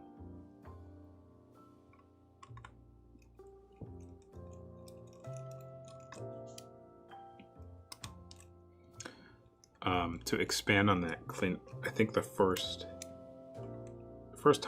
lens I actually took apart and reassembled specifically for service was probably a Super Speed.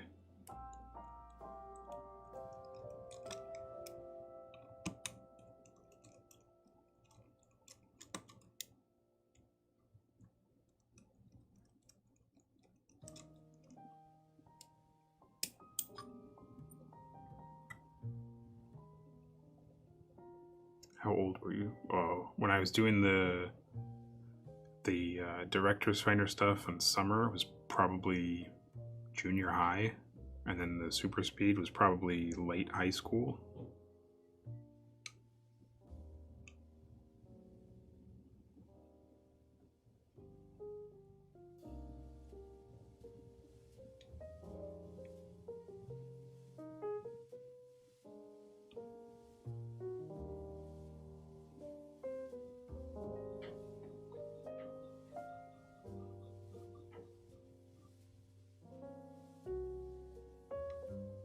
I was 30.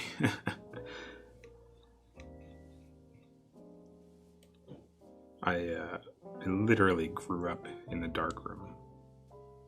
That scene from I forget which Batman it is, Dark Knight or one of those. Not Dark Knight.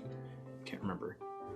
When Bane is talking about how he was born in the darkness and etc. etc. I'm like, yeah, that's me. Thank you, Bane. I grew up in the dark room. I grew up in the projection room.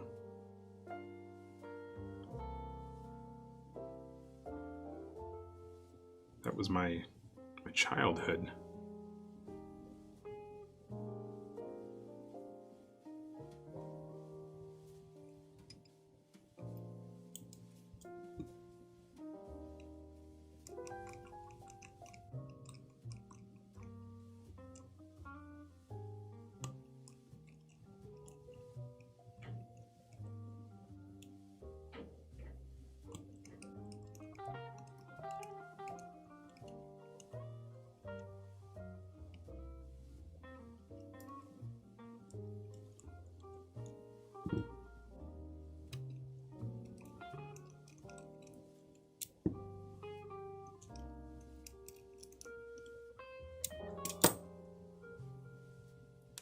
Ah, it's better.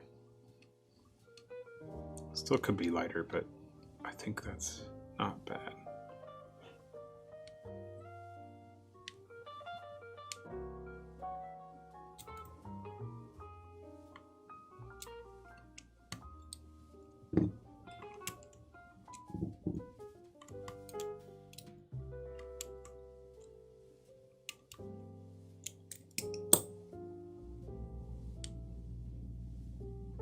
Okay, that time it held well enough. Here it took several years to figure out how to put them back together. I will, a lot of people ask me where I learned, or where do you go to school for lens servicing and learning that sort of thing. And I do consider myself extremely lucky that I had my father to teach me everything along the way.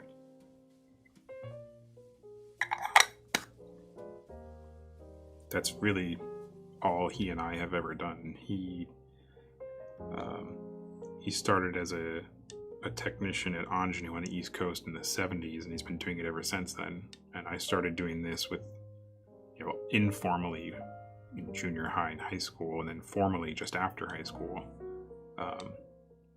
So it's really our life's work.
I think I just closed my streaming window. I don't know. I've never done that before. I don't know what happens to the stream if YouTube's not open.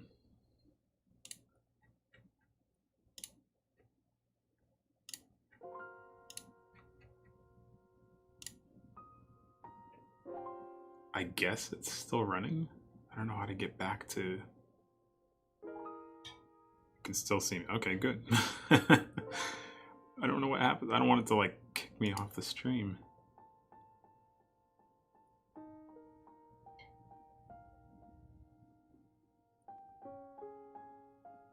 Okay, I think it picked up where it left off.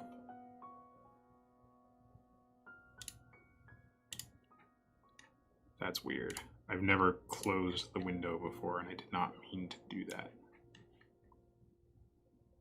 I hope it didn't create a whole second stream. No, it didn't. Okay, I can see the whole timeline. Okay, we're good. Sorry about that.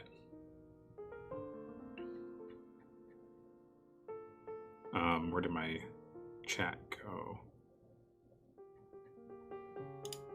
Ah, here we go. I had a friend who once attempted working on an SLR lens and it exploded in a geyser of springs and little parts. That will happen. That still happens. I mean, there's no... We get lenses in that there's no manual for. There's no... it's not uncommon to find a repair manual for old still lenses, but for cinema stuff, back in the 60s, 70s, 80s, even into the 90s, you're not going to find those manuals online.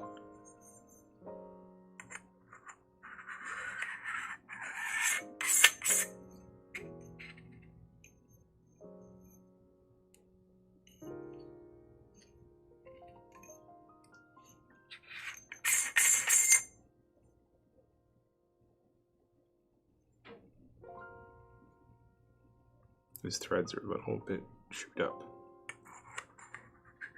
Oh, that might have been FedEx. Is that FedEx?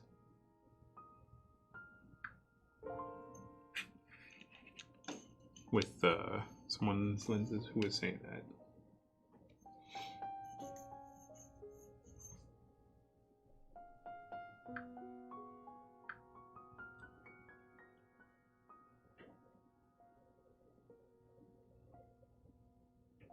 Oh, I don't think it was FedEx. Never mind.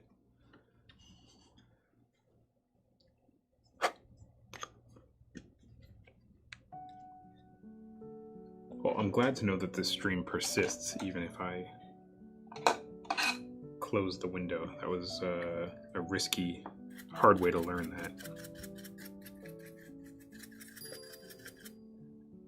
Oh, that cap is not pretty. That's gonna get swapped out.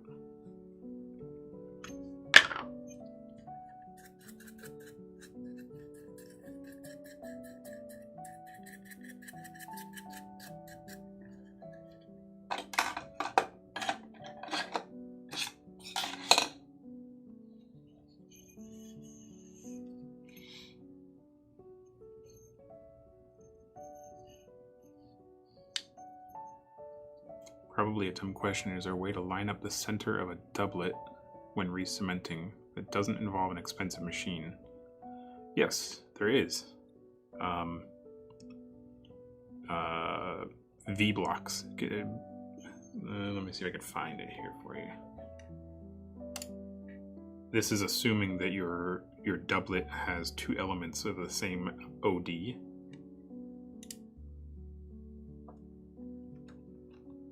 If they're a separate OD, then you're kind of SOL and you need that specialty equipment to evaluate your axis.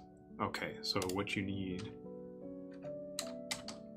is a somewhat accurate V-block.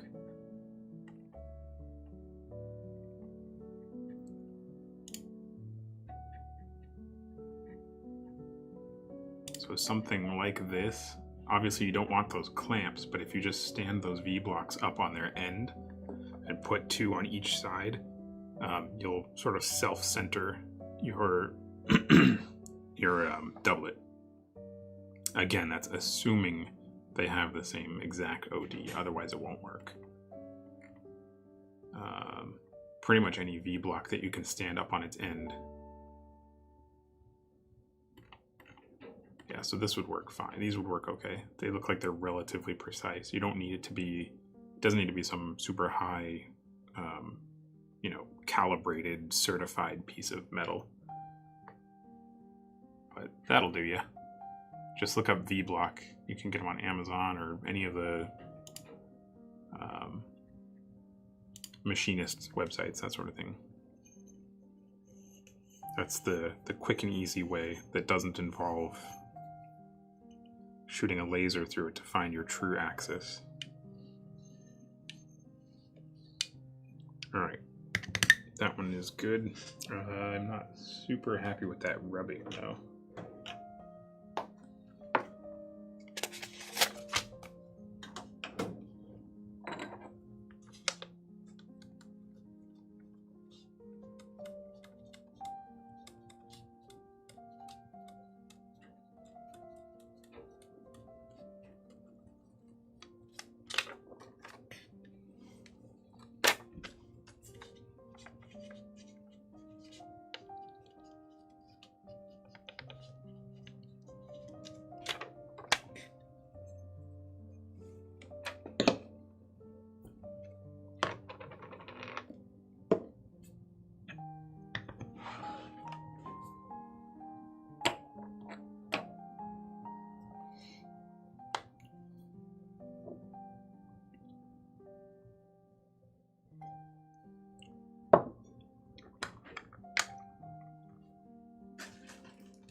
Next up,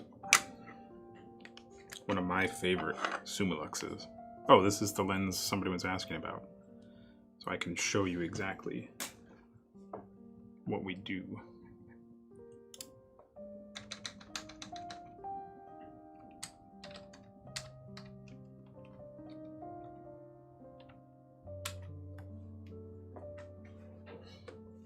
Like our 35mm f1.4 Sumilux.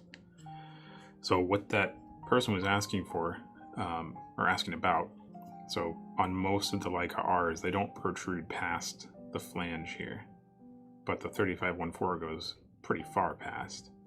And when you're at infinity, it sticks out a lot. When you go to minimum or anything else, it retracts inside the mount, and you don't have an issue with the mirror flipping up and down and hitting it. But at infinity, the mirror on a Canon body will flip up and smash into the housing. It won't hurt the lens at all. If anything, it's going to hurt the mirror on your camera. But what we do is remove this entire group and trim down, machine down. We don't file it. We don't chisel it or anything. People always, oh, can you just file it? No, we can't just file it. We do a precision machine job to make it clean and reliable. That reduces this housing so that it can clear a mirror on a Canon body. So it's really only necessary if you're using a reflex system like a 1DX or a 5D that has a mirror. This lens will have no problems on any other EF mount cameras like a C300 or an Alexa or Red, anything with an EF mount that doesn't have a reflex viewfinder. It'll be totally fine.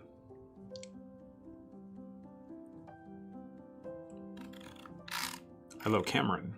Good morning. Did anybody, speaking of Cameron, did anybody that ordered the driver sets get theirs yet? They should have shipped out Monday, so they should have arrived. At least some of them should have arrived by now.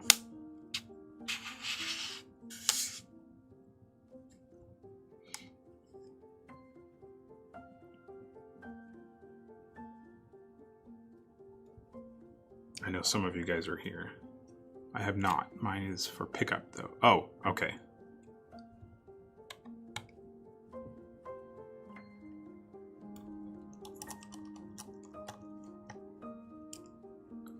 Also, keep Blackmagic Pocket Cinema Camera 6K and your thoughts on the mod for EF.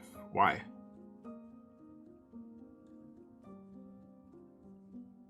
That does not have a viewfinder.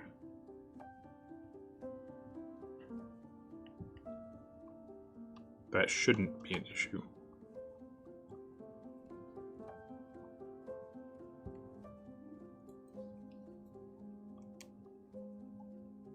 What is happening here?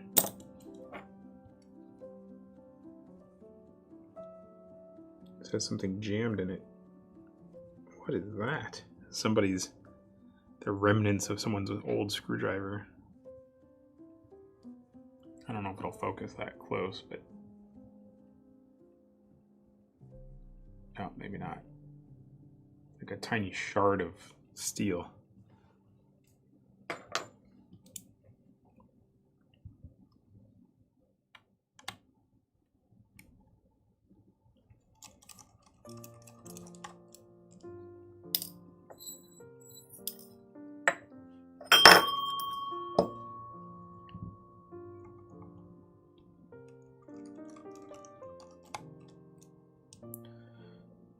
In that case, it is better suited to mod mirrorless too.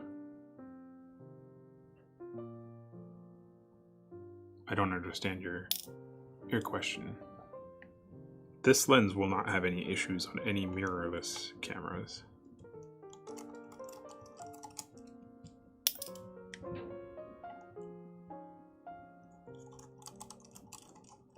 So Sony, Red, Canon's cinema stuff that doesn't have a reflex system, even the EOS R, Arri, Panasonic, anything, should not have an issue at all. It's only an issue on cameras like a 5D that have that that mirror for the reflex viewfinder. Oh, this isn't.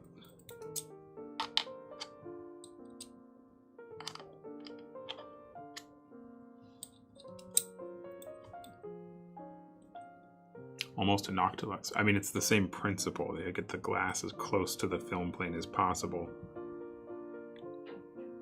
to maintain light transmission.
Should I have received an email about the driver's set?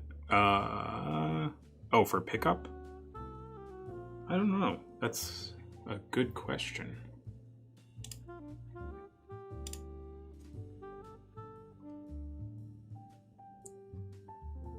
Let me put on my customer service hat real quick.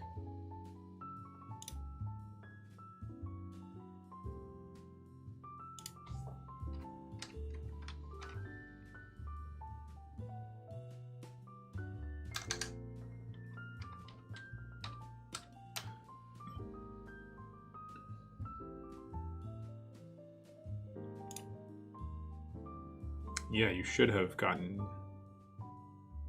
an email. Or did you have just the spine engraving or a logo also, Cameron?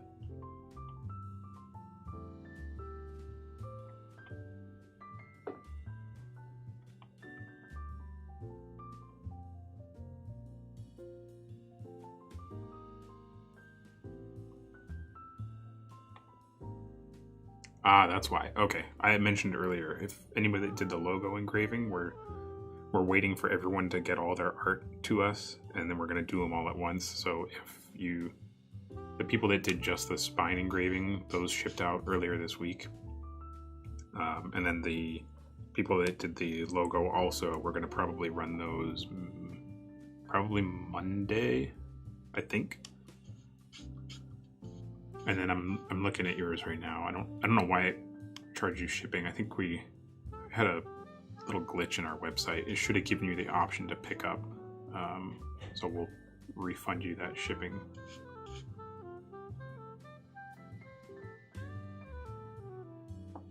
So yeah, logo engravings will go out probably middle of next week.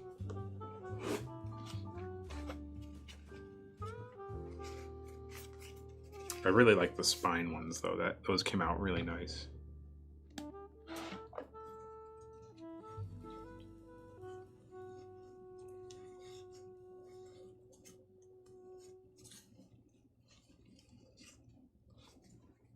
I could have sworn I saw yours with the spine done though. You know, let me go check real quick. Just for funsies here. I'll be right back.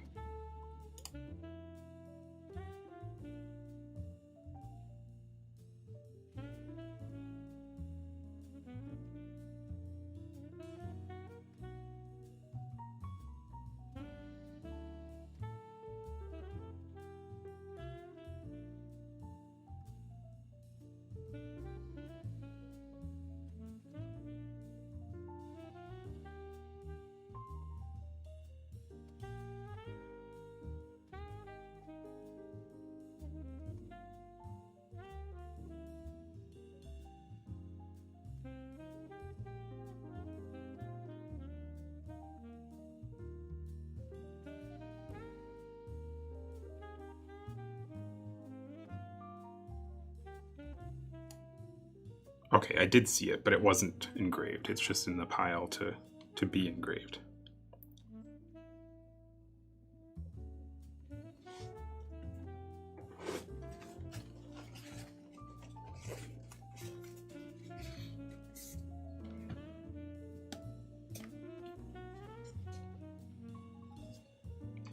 This lens is very, very clean,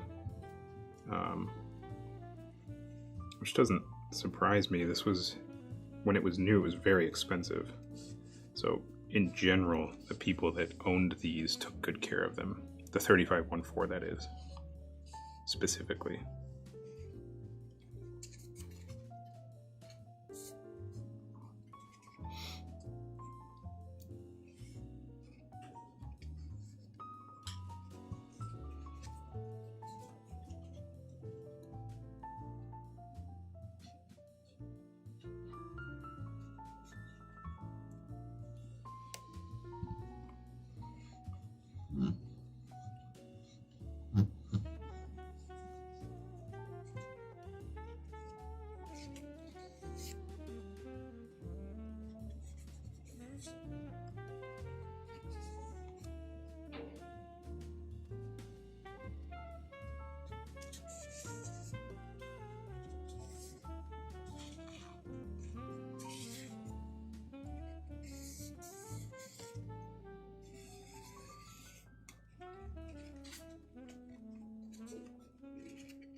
Did you see Media Division's new FD video? The one where he's like in Aliens?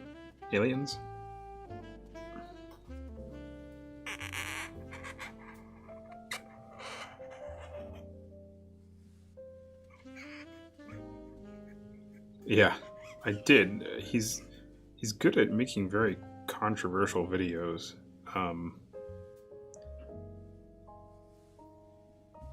There's a lot of people that reference Aliens when they talk about, so it's multifaceted.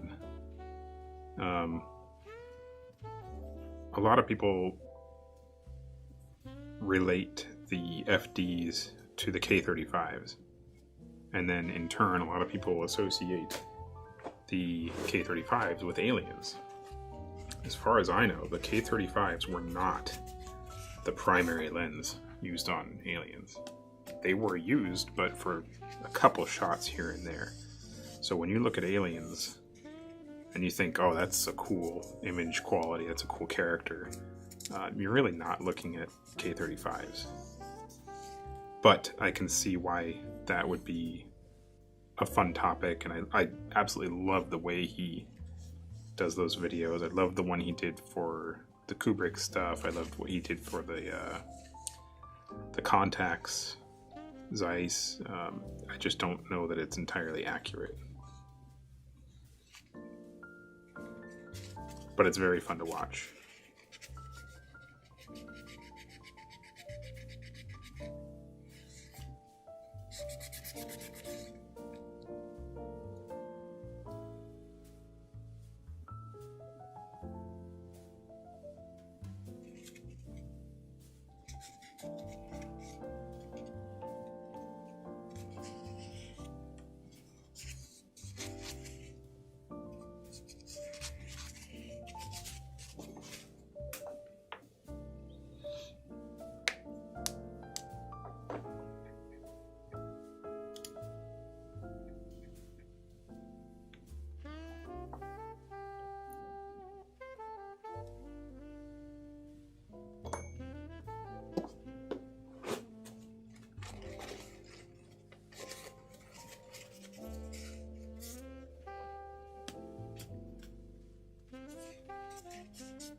Oh, I have something you guys might enjoy to go along with these Leicas.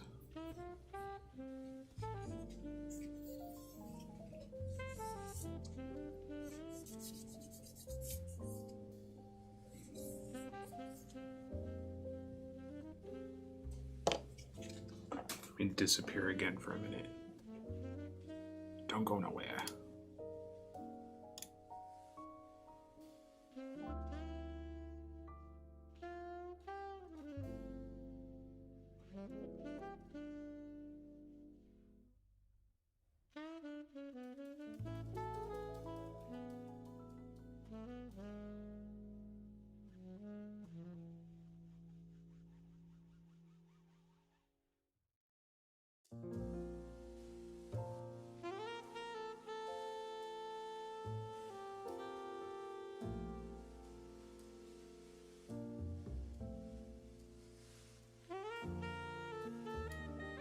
Okay, so people are always asking about specs and original lens design, and I have made it a personal goal of mine to catalog as much as possible of Leica R series. So this is my main source of information. 1998, 1999, what's this one? 83, and this one goes way back, 1972. So this is where I primarily get my information, is these catalogs, these vintage catalogs. And the amount of stuff that Leica made for the R system is phenomenal. There's the one we just did, the 28. So this 35-1.4 didn't come into maybe the late 90s. Where are we looking here? Projectors, binoculars, R system, here we go.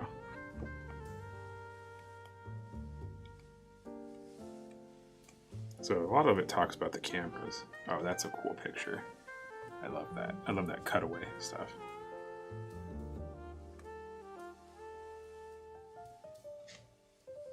Here we go. Oof, the 19mm version 2. There it is. That's this lens, 35-1.4 Summa Lux R. So then, usually in the back, they'll have... Oh, that's the cameras. Projectors. Oh, that's a treat for anyone to ask. Hold on, I'll go back to that in a minute. Where's the lenses? Do they not have that?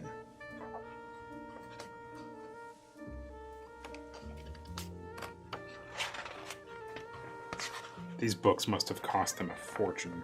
Everything is so, every piece of paper is so thick. Maybe it's in the lens section specifically.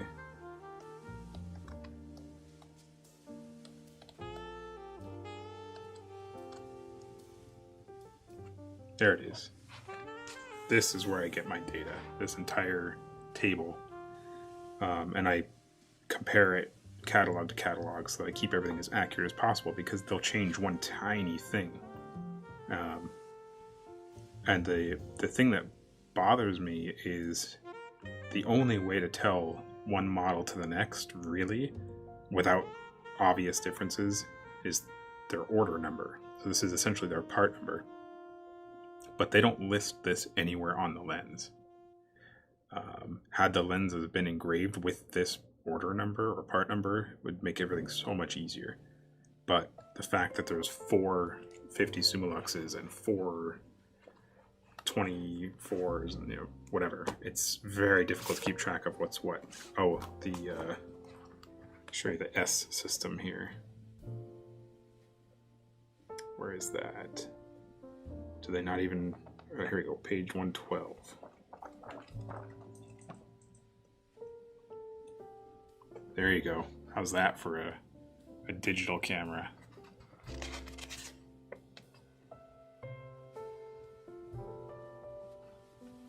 That's it. It's 2 pages to the entire system. Maybe that's the 98. Here's the 99 edition.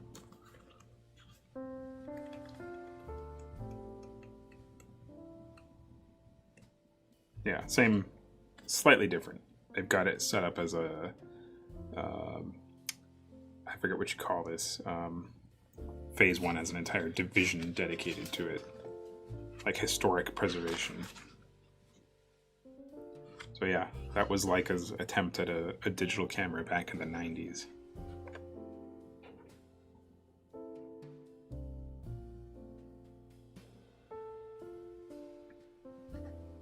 I don't even, it doesn't give a spec on it at all.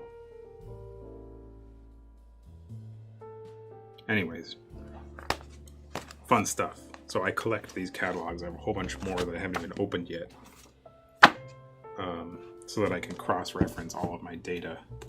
And then these are the real gems that are very hard to come by.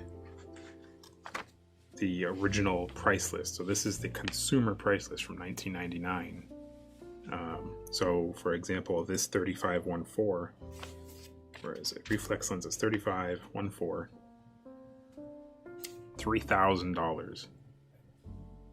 That's, I mean, compared to the others, that was pretty high.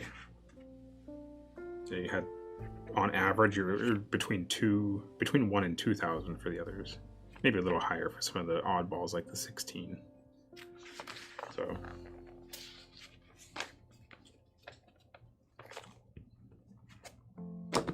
that's how I keep track of my Leica database.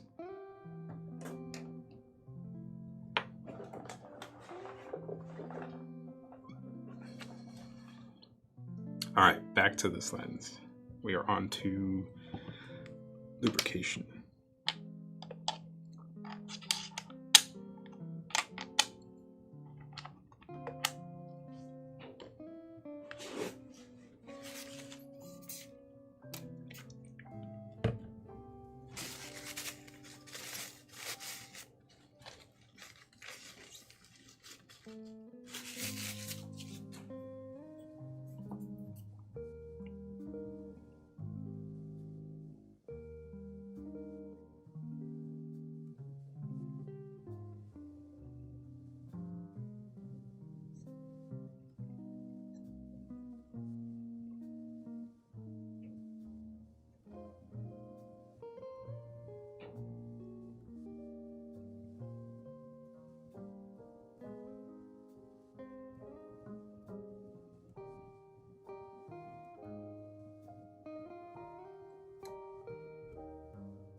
I checked a couple of streams already, and I think I heard a point that you don't suggest to order Leica R lenses from eBay.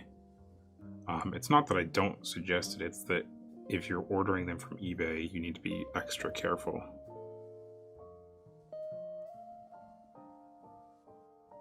You're much better off ordering Leica R's from an actual dealer or somebody that has a rating system in place, a reliable rating system in place, like keh.com. eBay's fine as long as the seller is cooperative.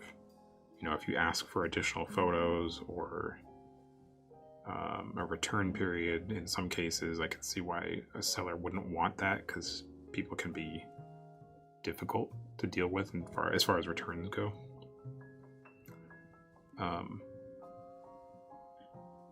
But yeah, you really can't tell based on some photos. I mean, I'm speaking from experience. I can take product photos of lenses and make them look brand new. and label them mint and say no returns, period. Luckily, I don't deal in used lenses. I don't sell them, I should say. So you don't have to worry about me doing that. But it's not difficult to hide a lot of faults in lenses with photos.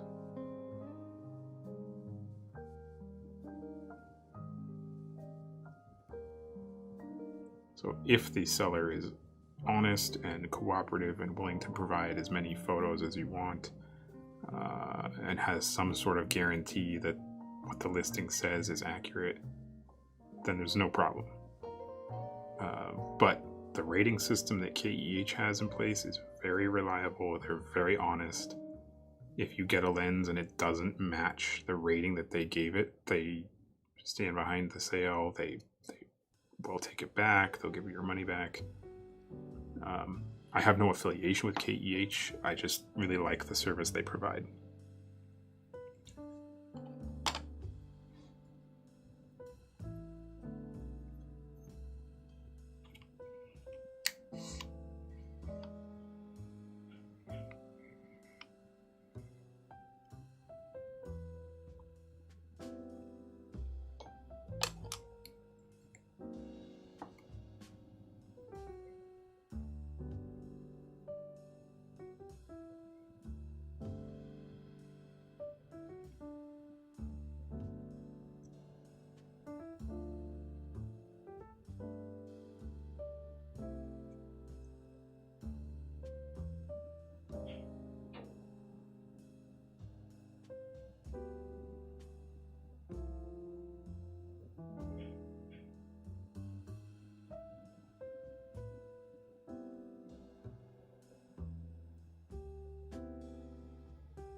Off topic, but this is where consumer market in US shines. We in India don't have organized KEH or lens mod services, although we make as many films, TV. Yeah, India is a huge market for lenses. I remember back in the late 90s and early 2000s, India bought up tons of what were then considered vintage lenses.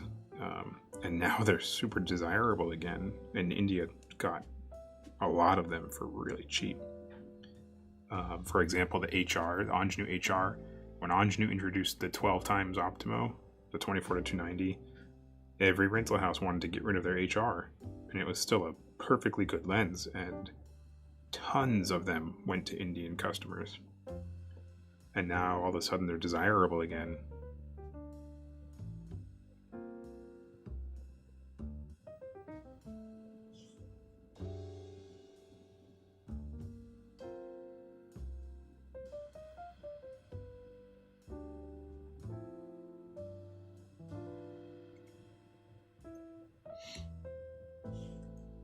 If you have my yesterday Sumilux was made 1998.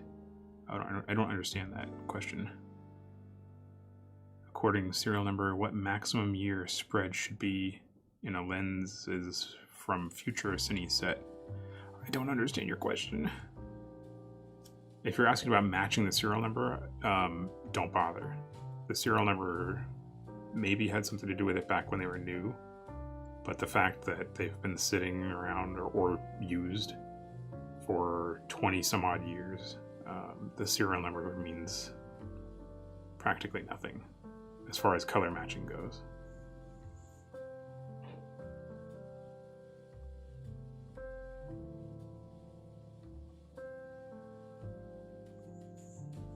It's kind of a fun challenge to get them to match, but it's not necessarily going to match the colors. Don't worry about the English. If anything, I'm sorry if I didn't answer your question correctly. But if I did, let me know if that's what you were asking.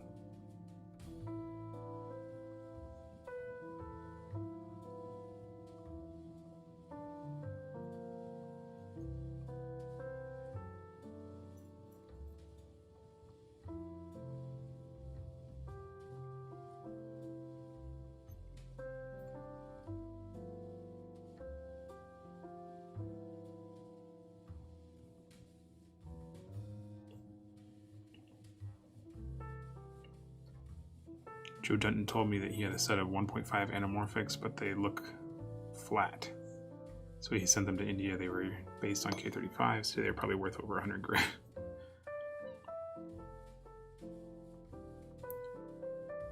Are Mamiya Secor C good for modding on PL? Yes, they are. We do a lot. In fact, I think there's a set right now that a technician is working on converting to PL in the back here.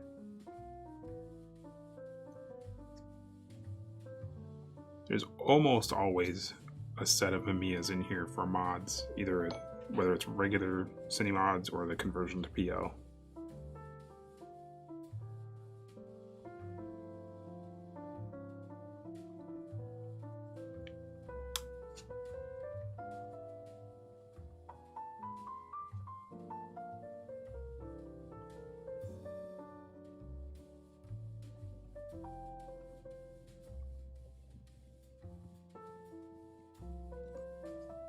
Yeah, the Secor C lenses, as long as they are the original 645 mount, not the RB or RZ, I can never remember.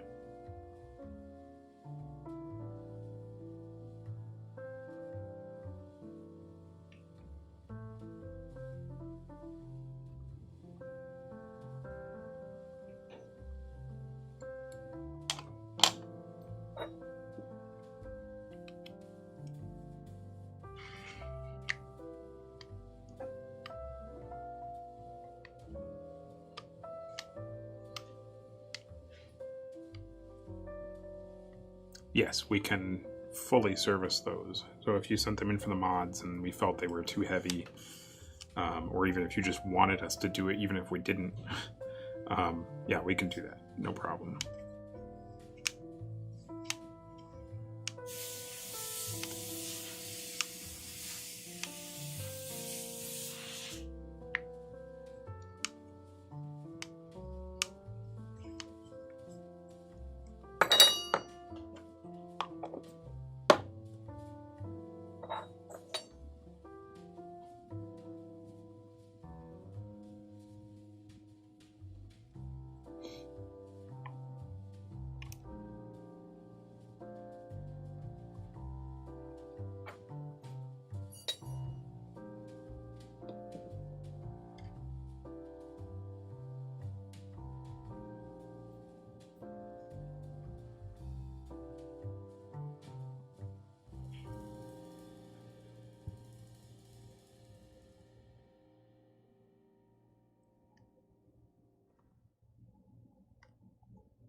How much would it is a full mod on 6 lenses with PL? Ah, glad you asked. Let's do another show and tell here.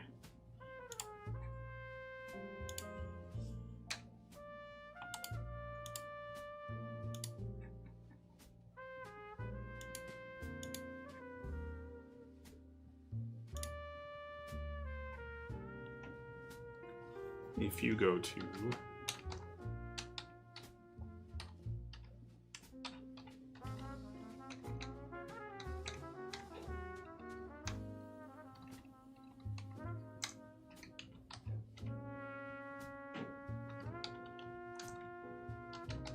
Duclos.tv/mod tool.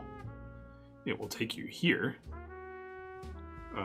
Quick disclaimer, it is in beta. And you would go to Mamiya and Sakura C. Hit next. And there you go.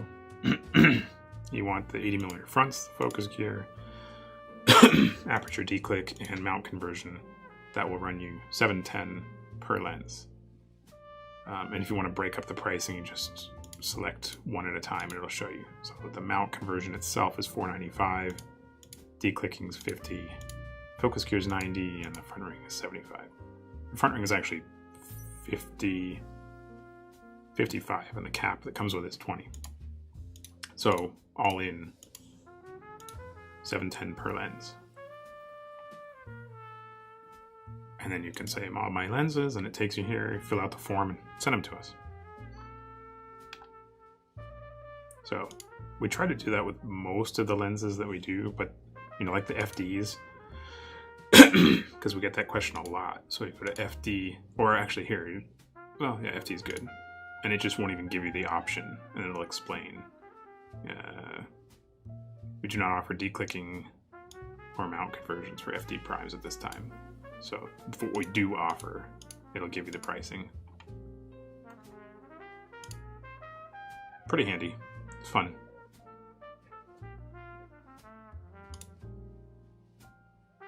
Oh, and I think, was there another option? Not listed. There you go. It just sort of gives you the spiel about, hey, we do a lot of lenses. So, I primarily built that. Oh yeah, I can't drop that. I built it for myself because people would ask me stuff like, I can't remember the pricing. And I didn't want to pull up a spreadsheet every time, so I just keep that open. So when someone calls and asks for pricing, I use it myself, and I figured I'll just open up to everyone.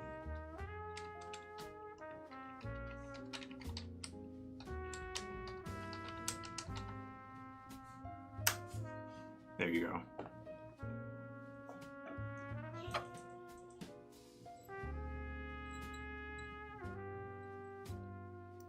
It's also fun to play with, just to see all the different mods that you can do.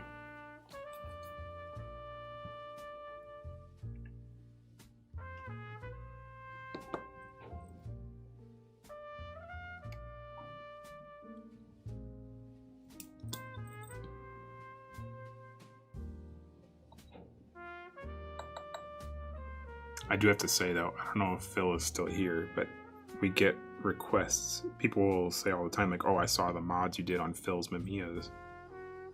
And then we quote theirs and we do them and they say, well, what happened? The ones I saw for Phil were super wide gears.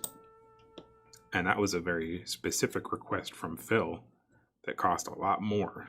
I don't know why he wanted the wide gears, but the standard gears are like this wide.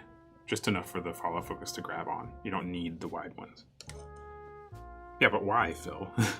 What was the purpose of that? I didn't ask, I just did what Phil told me to do.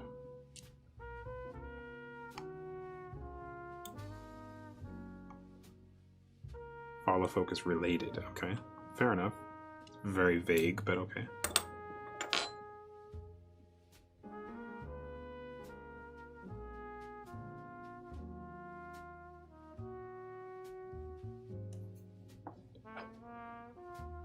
Oh, I don't have my mount.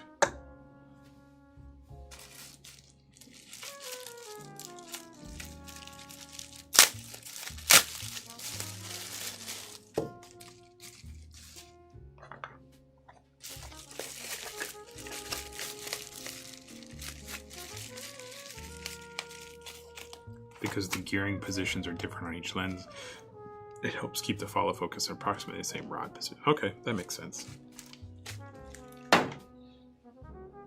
But people will often say, oh, how come Phil's were so much wider? And I have to specify, well, Phil specifically asked for that.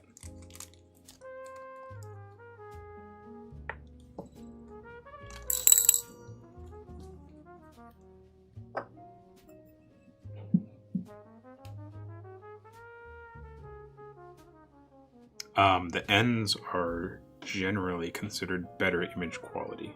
So you have the Secor C and the Secor CN. The N's were the sort of the later versions that Mamiya improved on, but it's not a huge difference.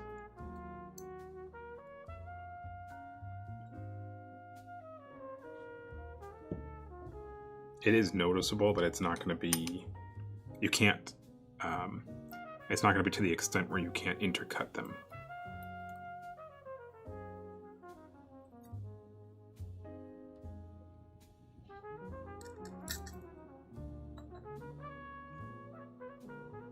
Yeah, the non-N ones are fine. Especially if you're going after them for that sort of vintage look.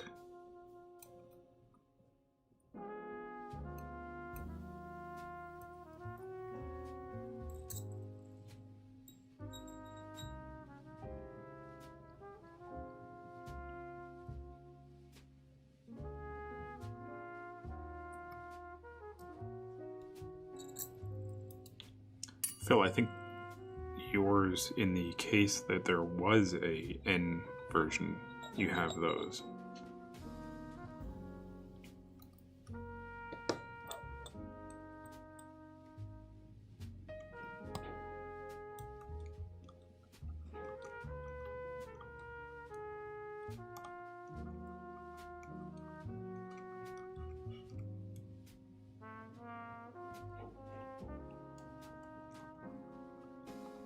Phil, since you are still here, have you mounted the MKR yet? Did you see that bit that I mentioned about the stop pin?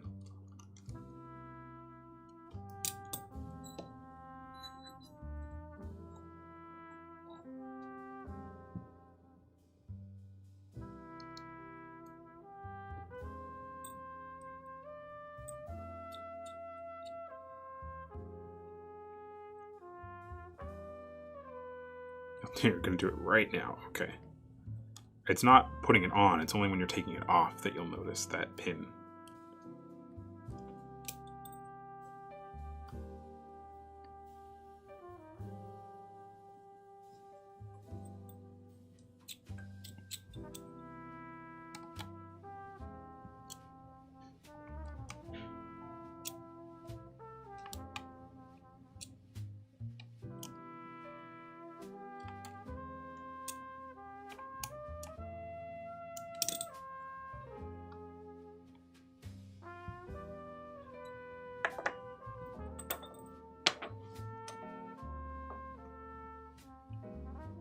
Yeah, we've had a lot of requests for the Mamiya PL conversion.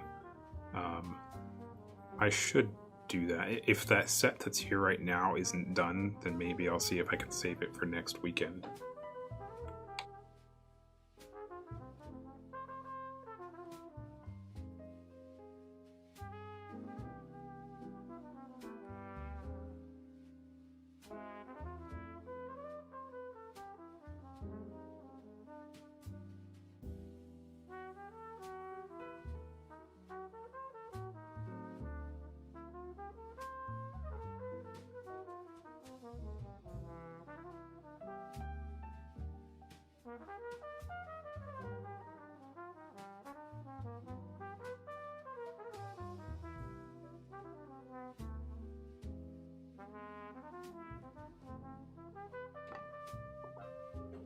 Rooks, if you want to send yours in for the mods, we could definitely do that live. Ooh, this is going to be a tight one.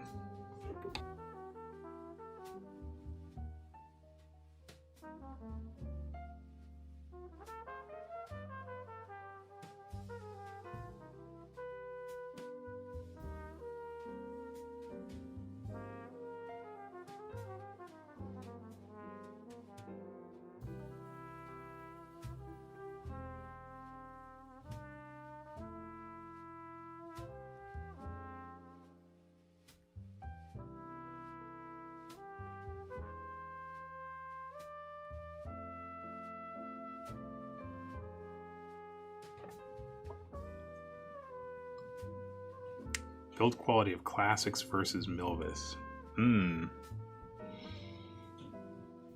Tough one. I'm inclined to say the Milvis are... There's not a huge difference because most of the optics are the same except for the fast ones and the 18.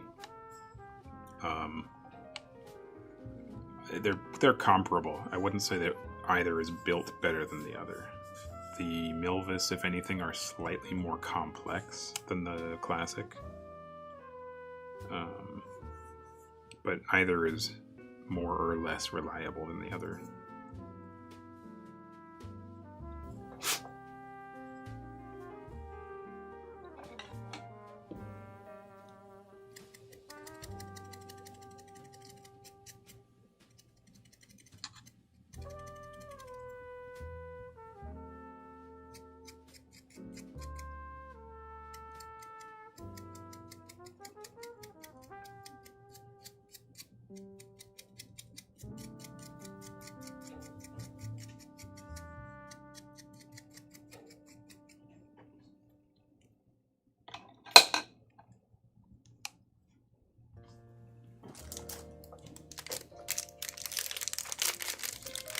The Mamiya 645 in PL covers the Alexa 65, which is about the largest sensor we can have.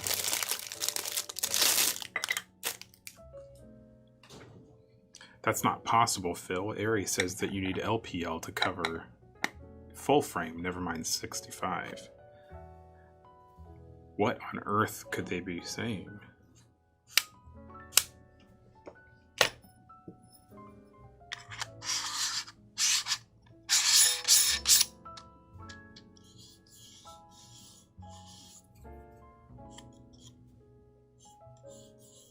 Yeah, those Mamiyas are some of my favorite. If I don't need speed, then the Mamiya Secors are my favorite prime lenses to capture with.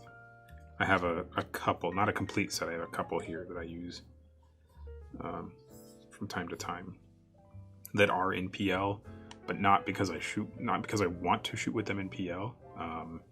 They're in PL because they were in BNCR mount. And a couple of the pieces of the original mount were thrown away in that old conversion from the 80s or 90s. And there was no way I could get them back to Mamiya mount. So instead I just got the pieces I needed to make them PL, and that's what they are now.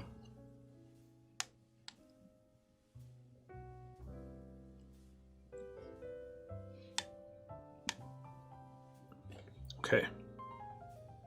35 done.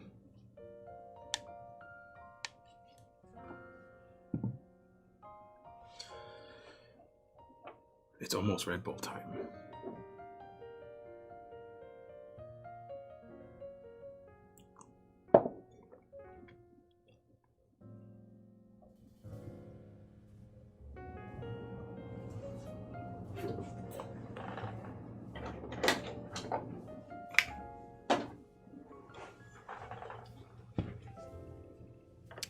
What are we on to now? 35F2.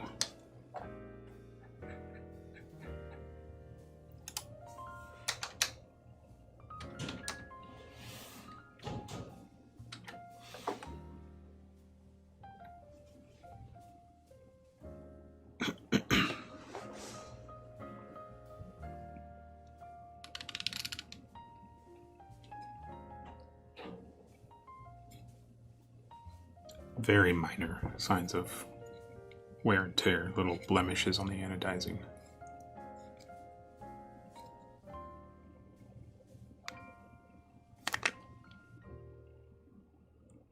Tiny bit of wear pattern brassing on the mount.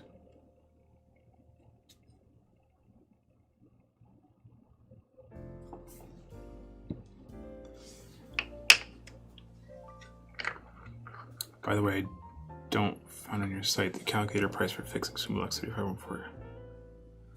Oh, yeah, it's not a super common modification, but I think that process Hidden Gem is I want to say 2 hours of labor, so $300. But I don't remember off the top of my head.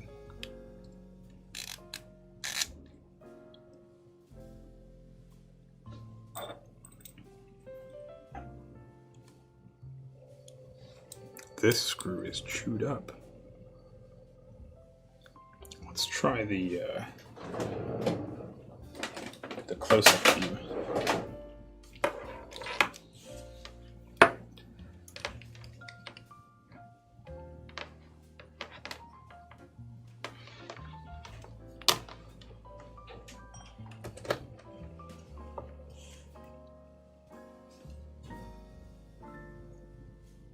See if this works here.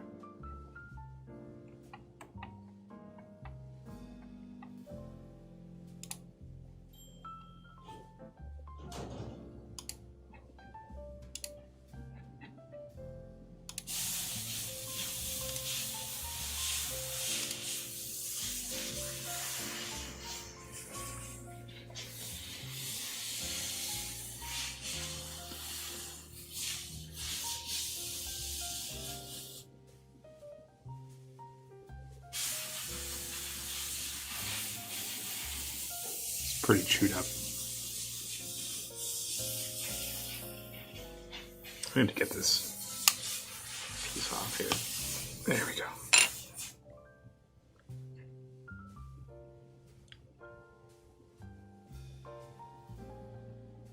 Oh, I ruined it.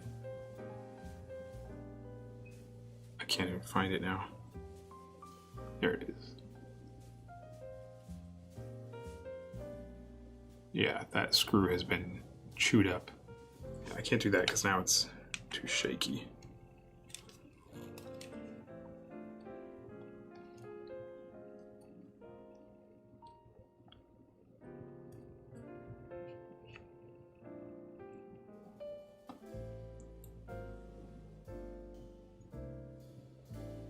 There it is.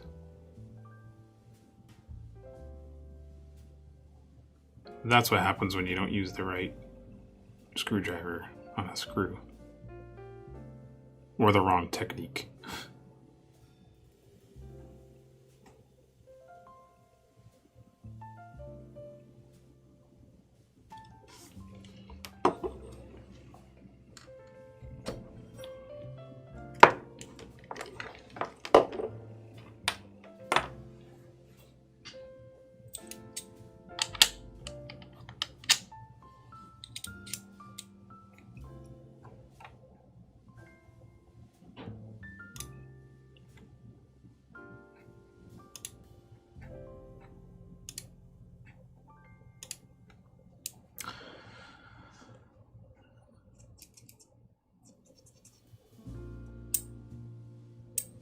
I still don't understand how international custom tax would work. What I needed to pay tax. So the way that works, and this applies to pretty much anybody that's considering sending lenses to us, and it will vary. Oh, I'm frozen again. Hold on.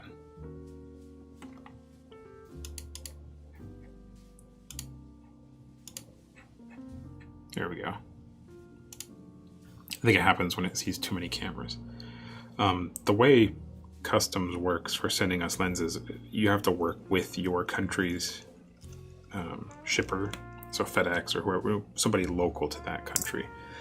And you want to specify that you're sending the lenses for repair and return. There should not be a value for customs.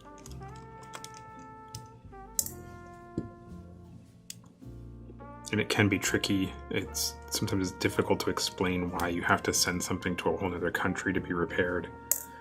But generally you can avoid taxes for products that they know are being returned.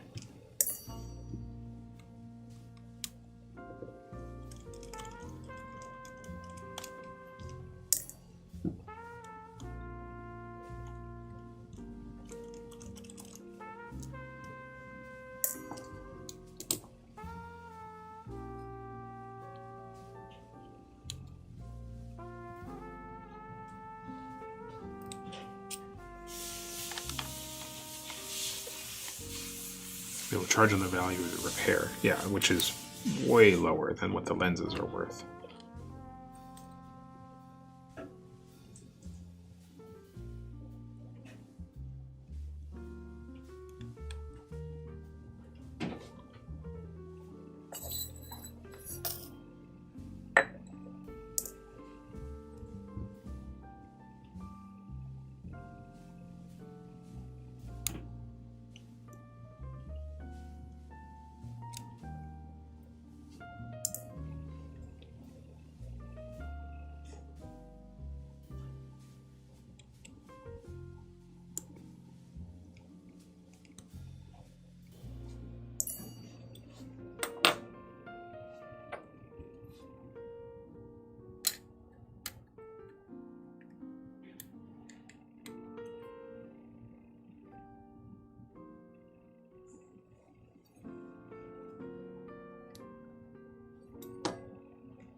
Also, it was tempting to see how Sumilux 35 was disassembled and assembled again.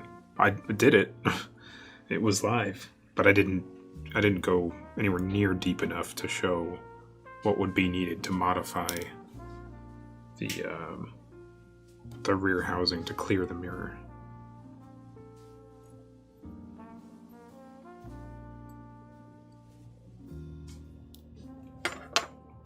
That takes a lot more time.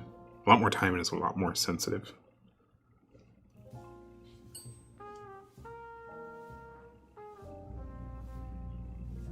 What is that?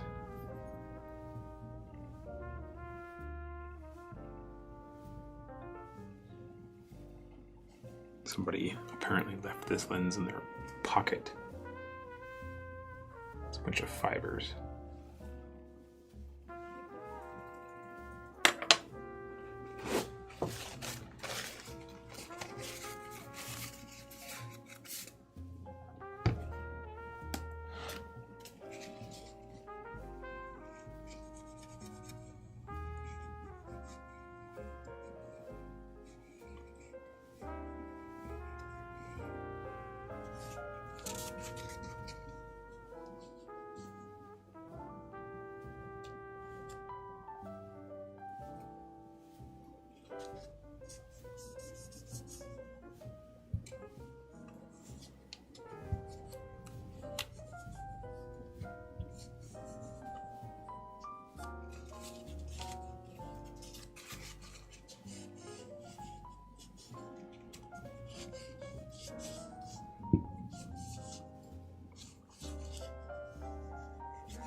This anodizing is way smoother than most Leica Rs.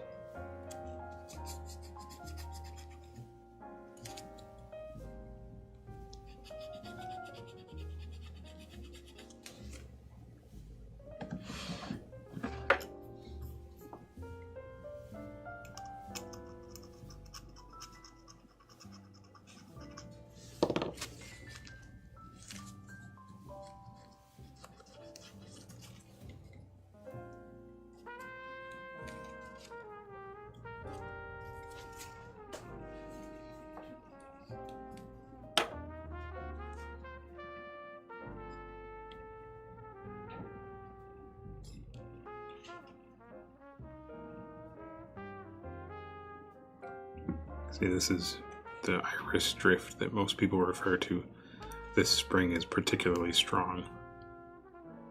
You can see it pulling all on its own.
These are also very clear technician scribe marks.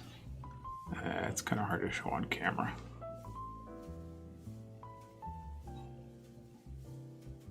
Right there, those lines that span the brass to the aluminum. Someone marked it where those pieces line up.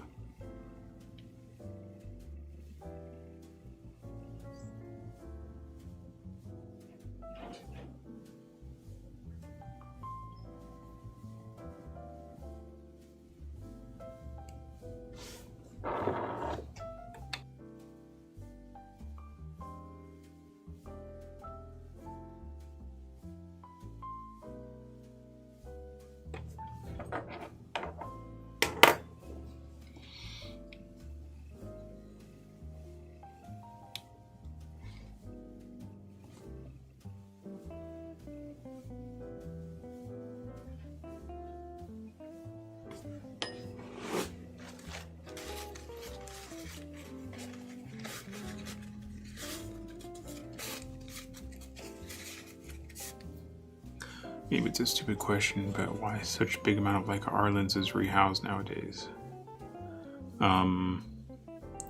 Probably because they are very loosely related to Panavision optics.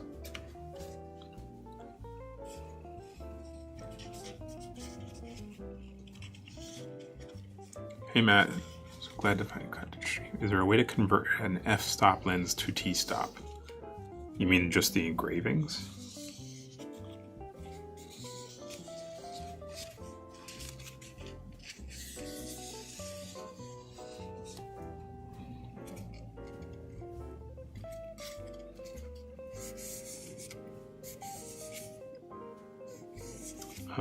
Yeah, it's not cheap because you generally need to remanufacture the ring that the engravings are on.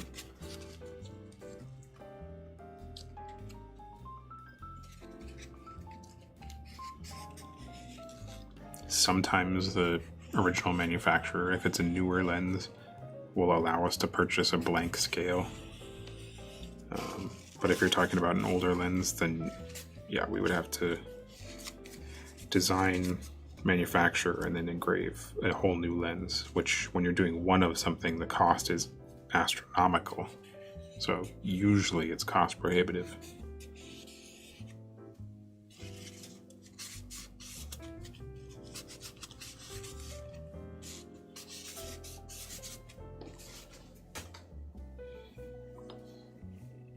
1 o'clock, it is Red Bull time.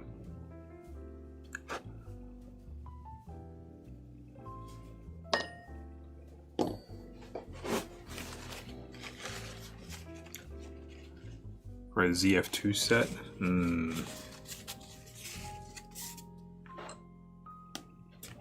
That wouldn't be too difficult, but that part would probably cost almost as much as the lens, unless you're doing a large quantity of them.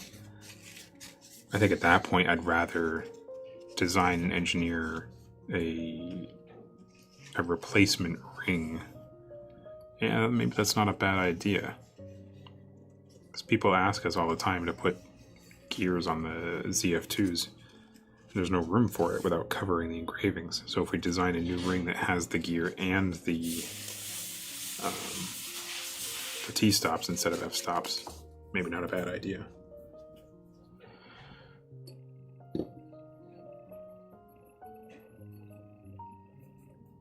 Antonio, are you talking about the one that Mark Pedersen did?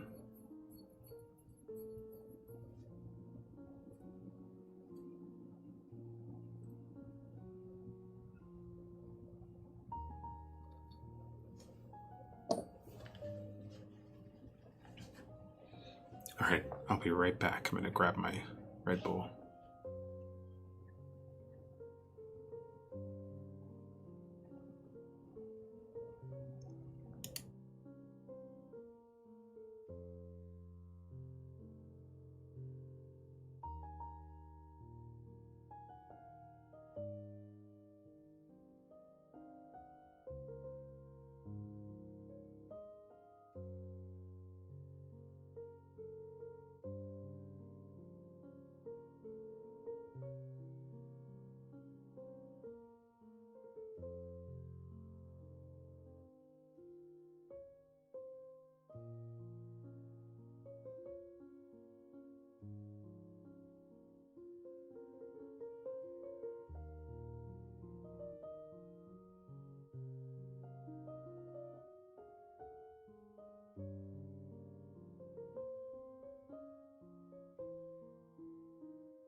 All right. Red Bull acquired.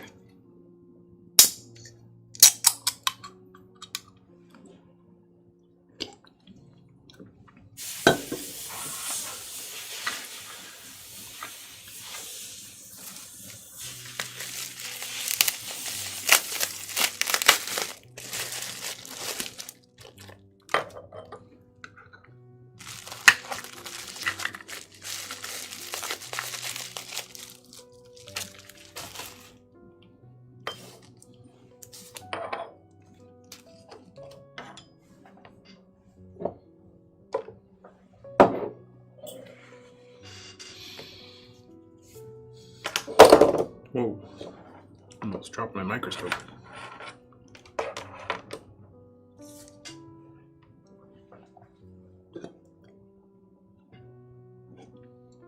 All right, where were we?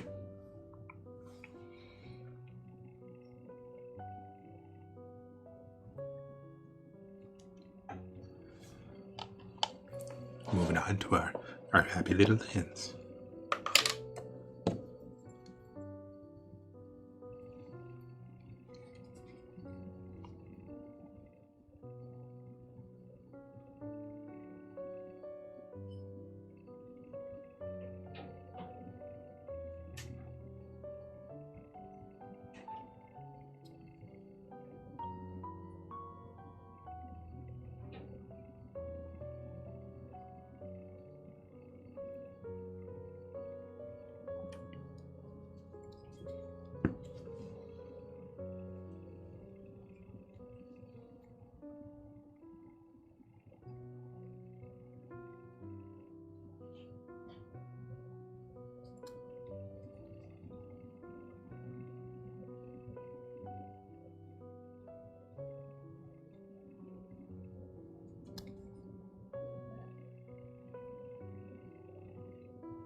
This one should feel very nice.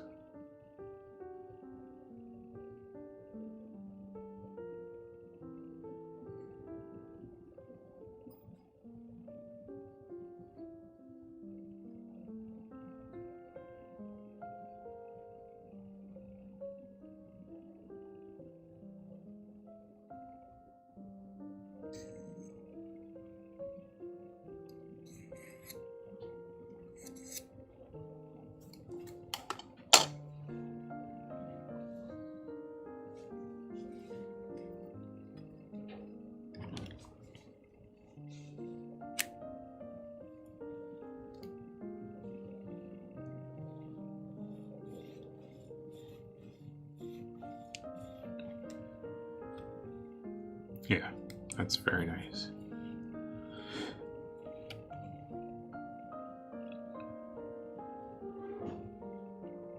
Super consistent. No more iris creep. Whoops. So when I set it, it stays right where it belongs.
Oh, I should give you guys the link to the Fuji press event.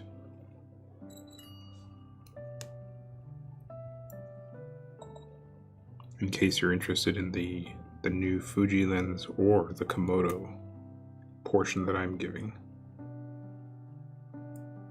Or I shouldn't say Komodo, the MKR portion that I'm speaking in.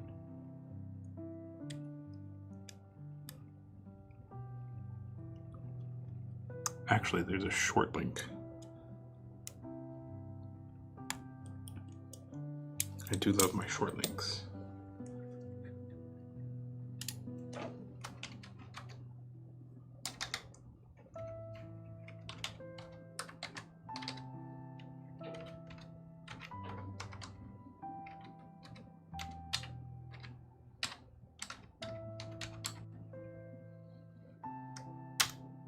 There you go. I think that should take you to Fuji's sign up page. Yeah. So that's their event page. Oh, it does have an image of the MKR.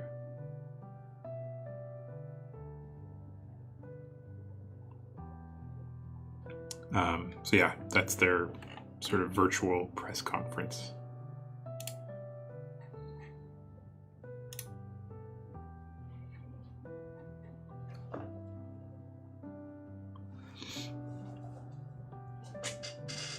Okay, let's get these tightened up.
I was thinking any Mamiyas mounted to EF in the future.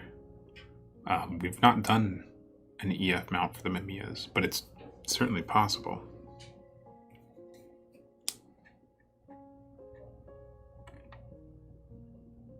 Nobody's really requested that.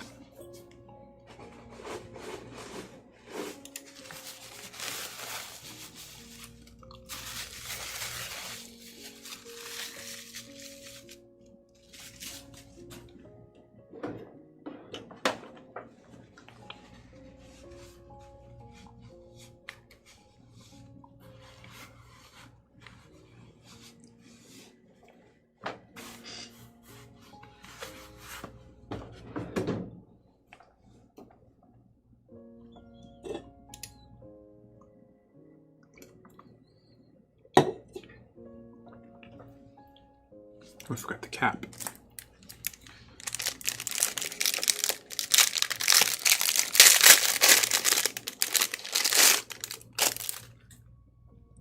This was the loudest part of the mod stream, sorry.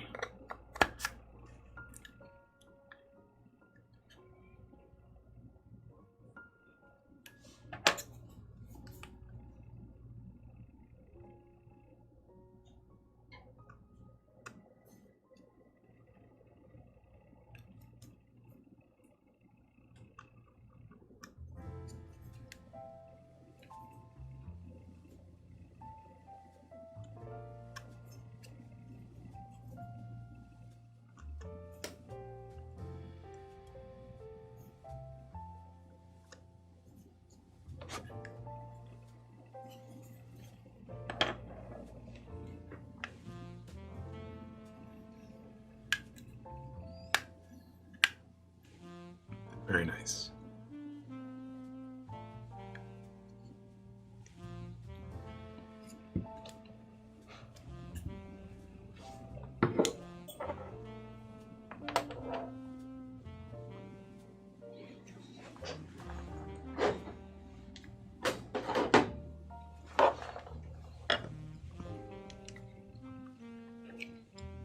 Oh, we're going backwards. Apparently I skipped the 35. Oh, this is a duplicate, 3528. Like I said, there's two of them. I'll save this for later. We'll do the more interesting stuff.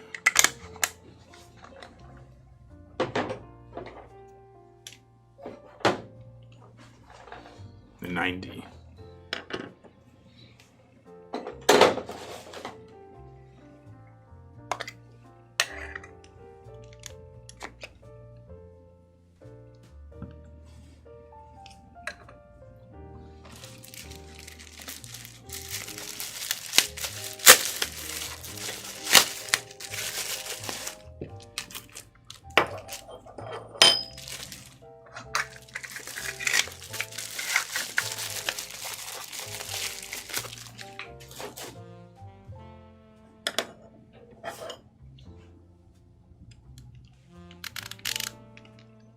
I just saw that Mark posted those on his Facebook recently.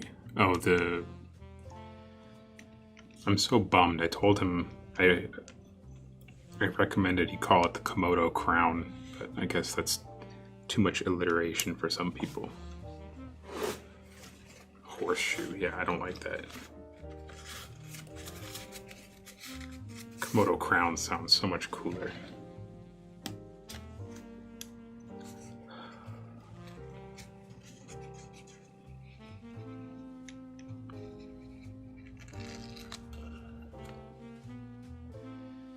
That's some beautiful glass.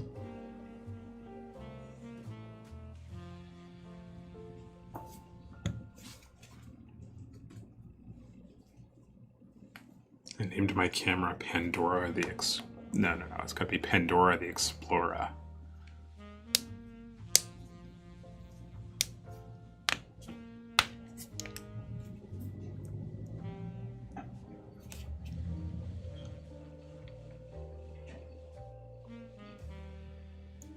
This one's also in very good condition.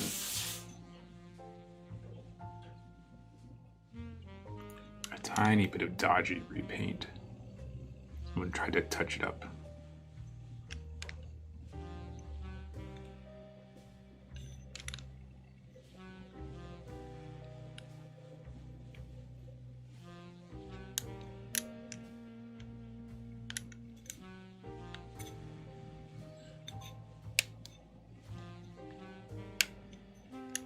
Show the front.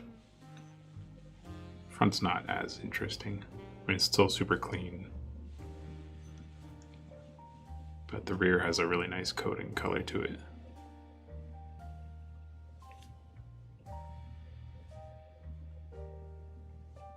That one's got too many colors. Sorry.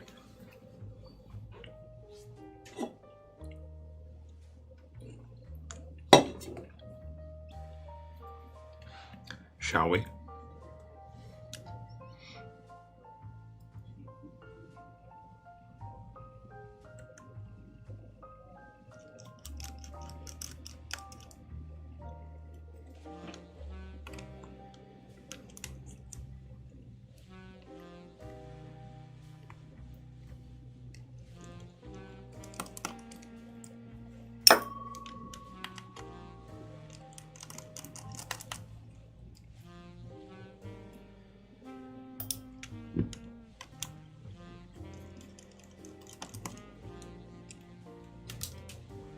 Whoop, that screw's gone forever.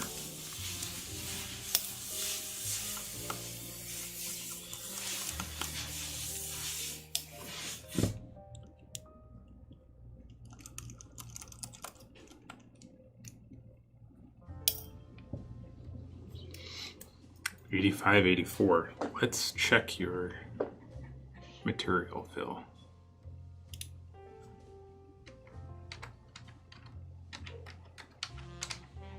Leica R database. It's a 903300.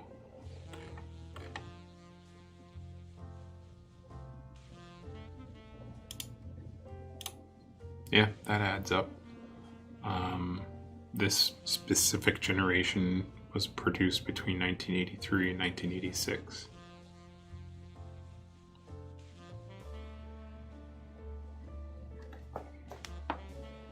So in the later part of that range, yeah, 84, 85 is very accurate.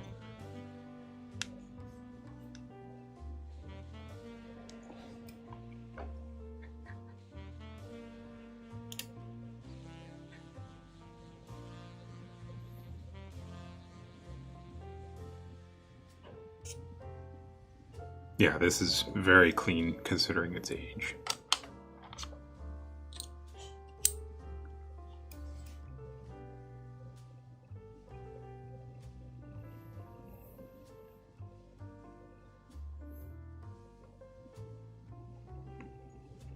Oh man, that's stuck.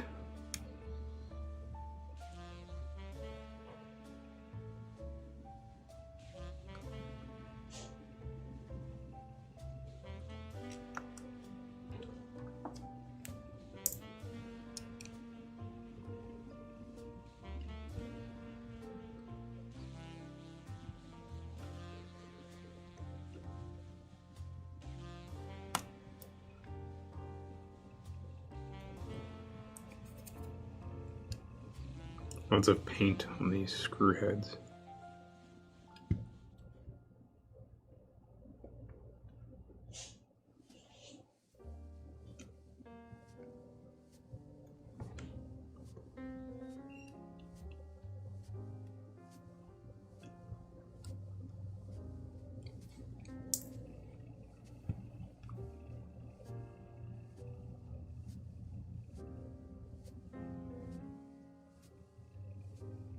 This has not been touched since it was manufactured, that's for sure.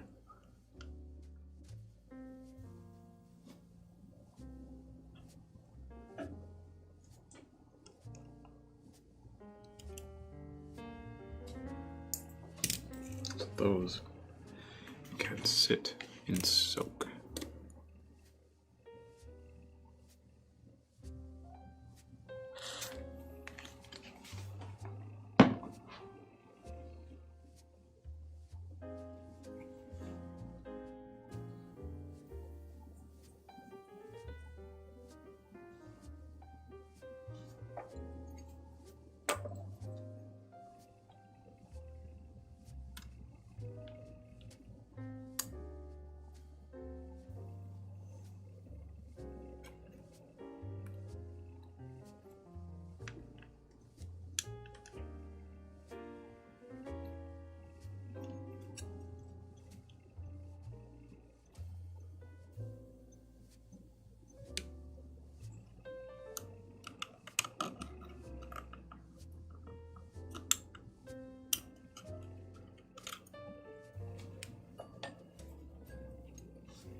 Ooh. Yeah, that's old.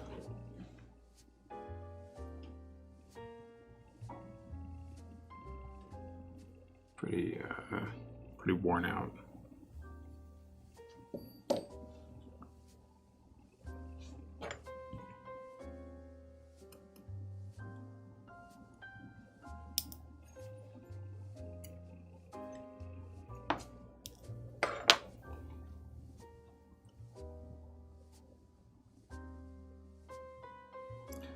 And the grease is old, but there's plenty of it, so it hasn't dried up over time, which is nice. That means it was kept well.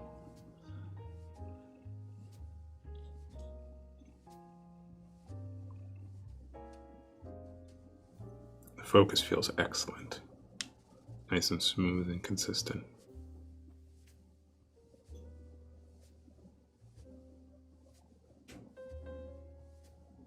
Okay.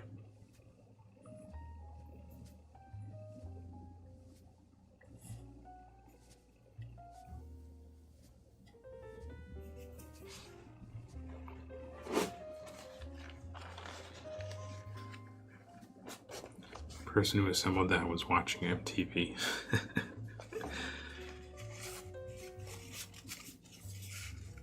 Or VH1, you don't know.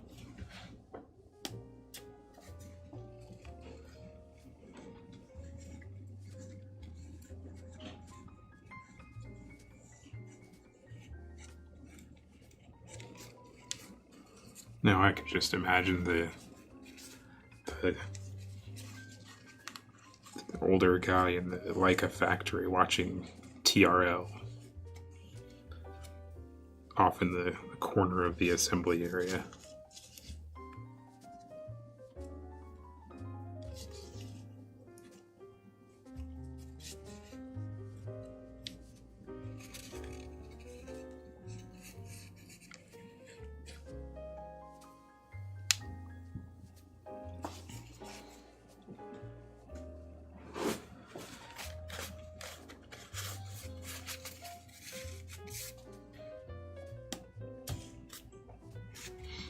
It brings back some memories. TRL and the real world, road rules.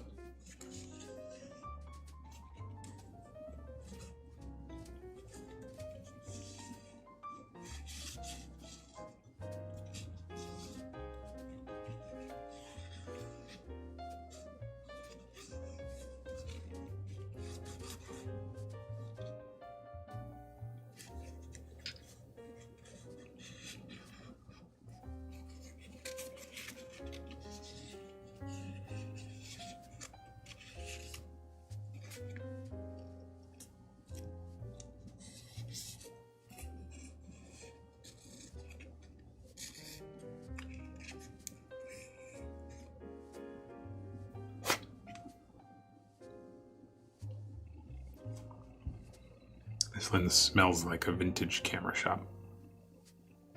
Like a vintage leather.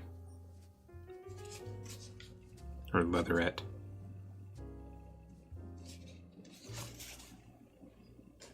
Don't judge me, you know you've smelled your lenses too.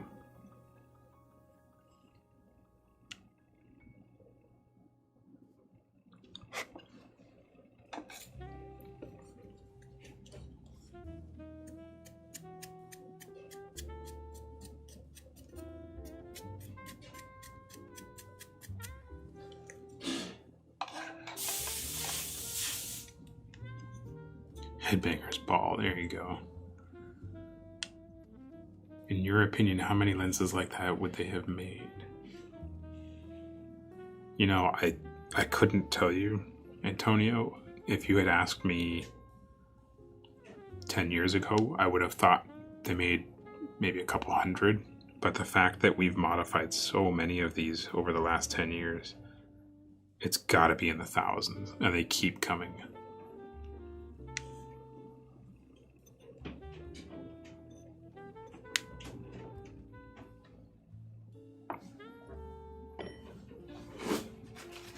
I wish there was still somebody at Leica that had an idea of sales figures, but I think anybody that was with the company when these were being sold is no longer with the company, sadly. Leica has changed hands a couple times. Or I should say has changed management, or who's at the helm.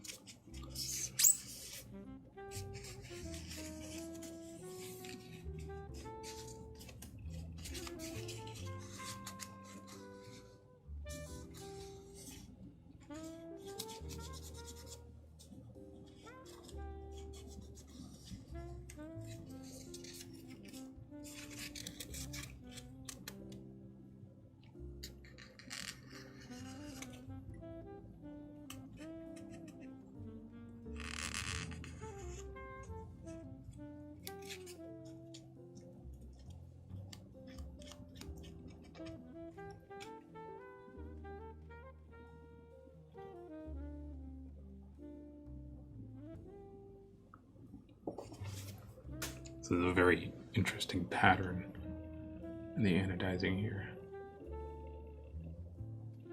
It's kind of hard to get it. Yeah, like right there. I've not seen that sort of pattern on a Leica before. And I don't think it's the machining. I think that's from the anodizing.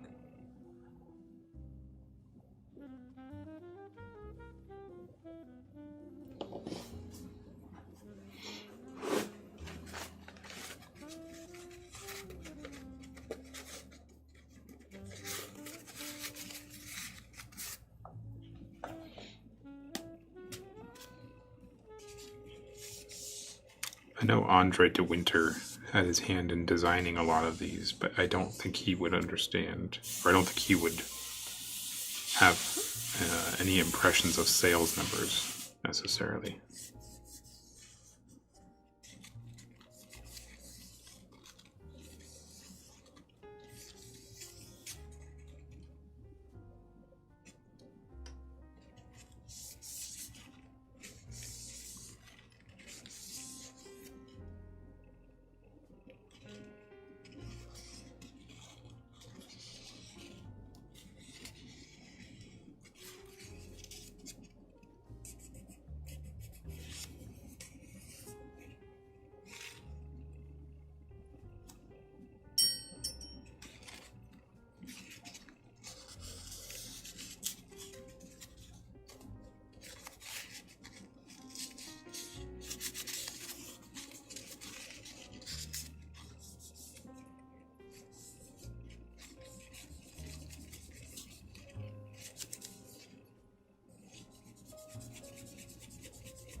Okay.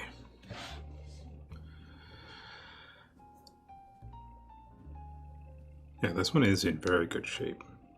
And this is a slightly odd machine finish or anodizing finish as well. I can't, it's got that, that texture. It's like a high-speed machine tooling mark almost.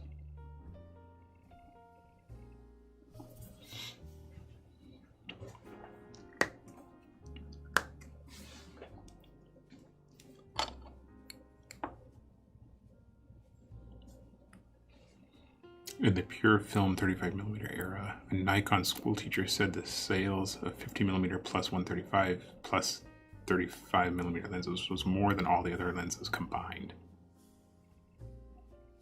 Yeah, that sounds about right.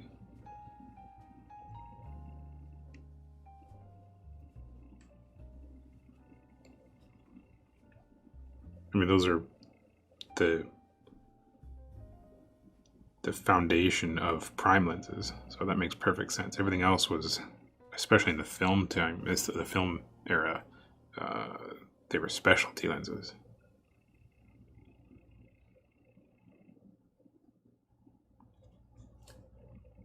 Unlike cinematography, where you needed a full set to achieve certain shots or certain feelings.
Have you spent much time in optics studio?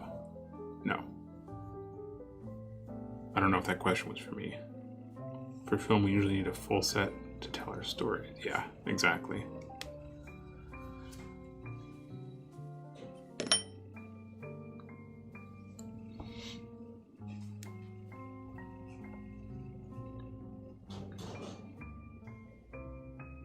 It's also a matter of practicality. If you have a whole motion picture camera set up, all rigged and built, moving it 2 feet is not a trivial task. Whereas if you're a still photographer, taking a step forward or backward is usually pretty easy. So having a wider range of focal lengths for motion picture, maybe not so much these days because the cameras are getting smaller and lighter, more maneuverable. But throughout history, yeah, a full motion picture camera setup, moving that meant a whole production in and of itself.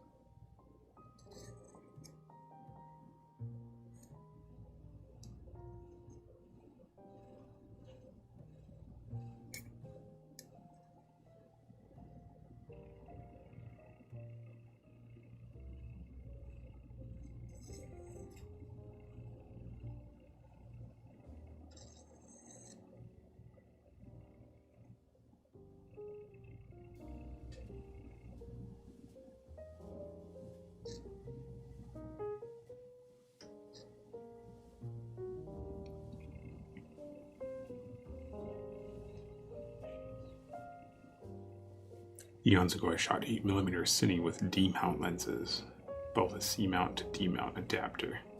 Oh, bought a D-mount to C-mount. Yes, Century Precision was purchased by Schneider.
Still doesn't feel quite right.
Oh my goodness.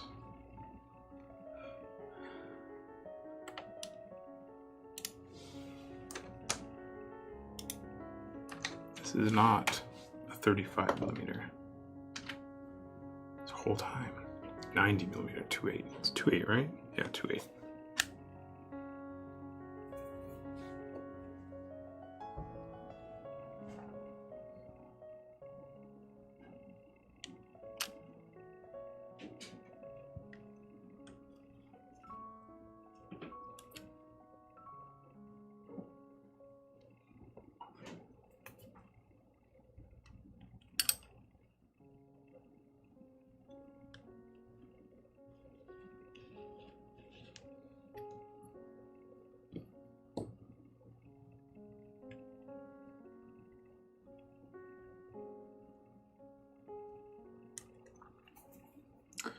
Often I wonder if Canon and Nikon didn't dominate throughout the 90s and 2000s, how lenses would have evolved in post-5D era. I suspect a few of the manufacturers would be doing cool things. What are your absolute favorite 3 Leica R lenses? Good question. 19mm version 2, 50 Summilux, and I don't know that I have a third.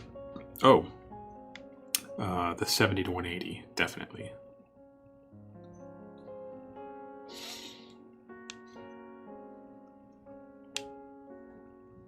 I know what Phil's gonna say. He's gonna mention Pentax, not Pentax, what's the other one? I can't remember now.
Nikon Cine. Leica EF primes. Yeah. I mean, what's the difference between EF and Leica R? If Nikon and Canon hadn't dominated, then the Leica R system would have stayed alive. I think we can all agree that without Nikon and Canon, Leica would be one of the top players, for sure.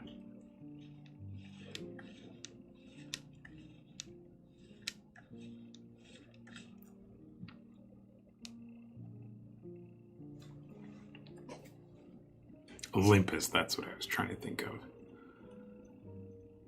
Get that OM glass on an EF camera.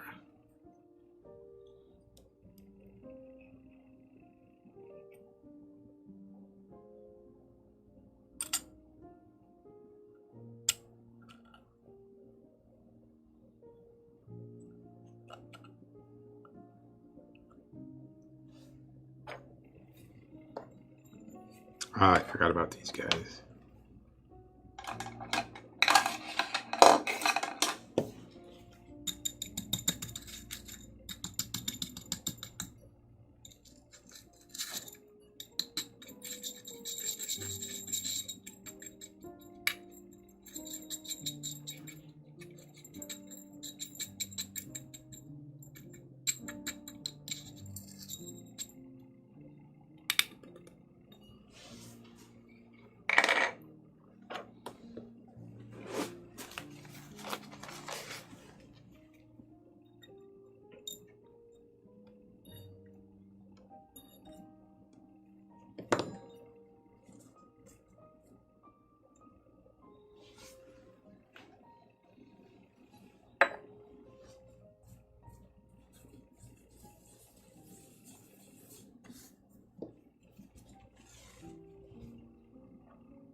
Yeah, the Nikon's history with cinema is very prosumer. It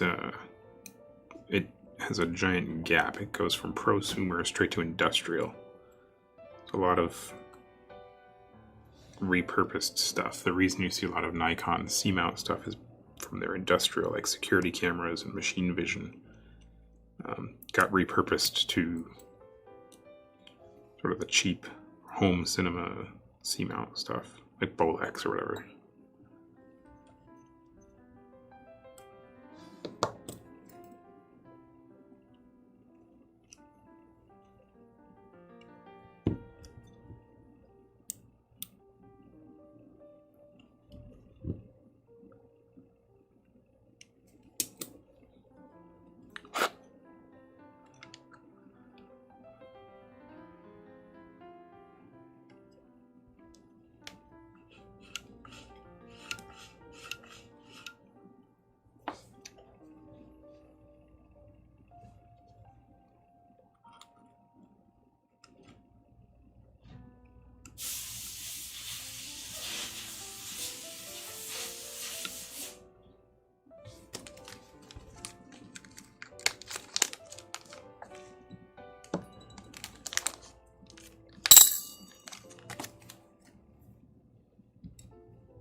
Leica R should be fantastic on Komodo, Mr. Nguyen.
No problem.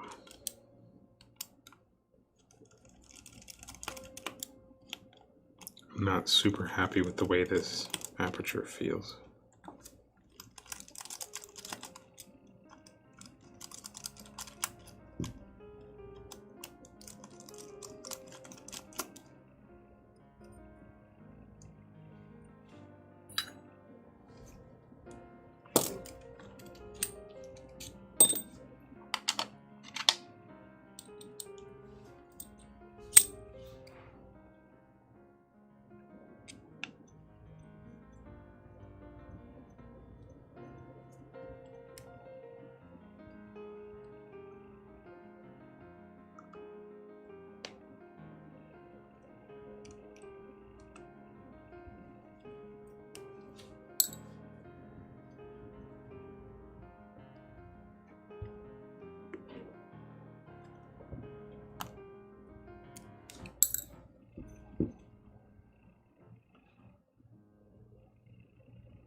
We do not sell the adapter. We buy ours directly from Litax.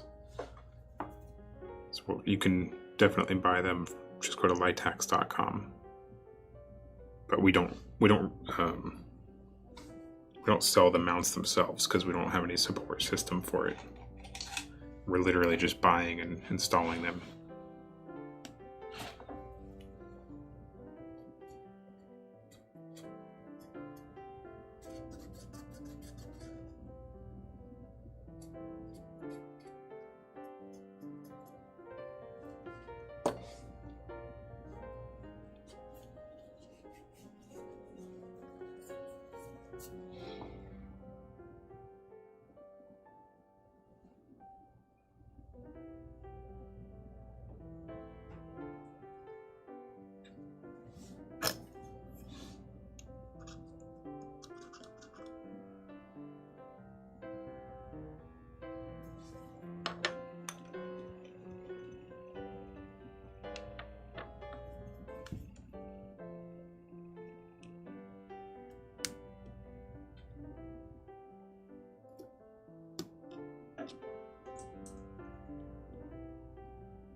Yeah, this one's gonna need some extra TLC.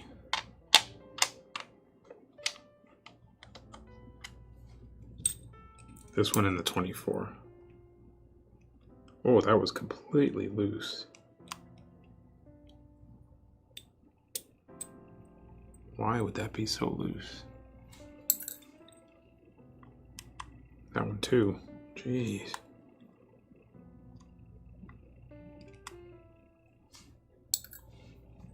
That's the kind of stuff that makes this sort of modification risky. You know, there could be a lens or a screw that we don't even touch. A customer gets it back and the screw comes more loose or falls out or something. And they automatically assume that we did something to it to cause that, even though it's something we never would have touched. So it can be challenging.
Okay, that one's gonna have to be taken care of later.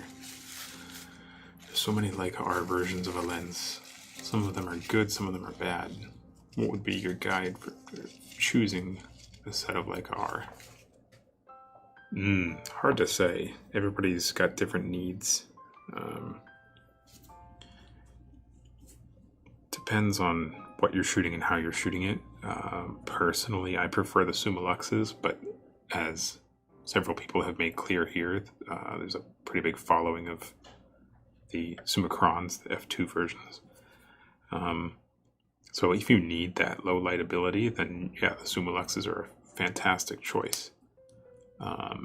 If you don't need that super fast aperture, save some money, go with the Summicrons, or even the Elmerits.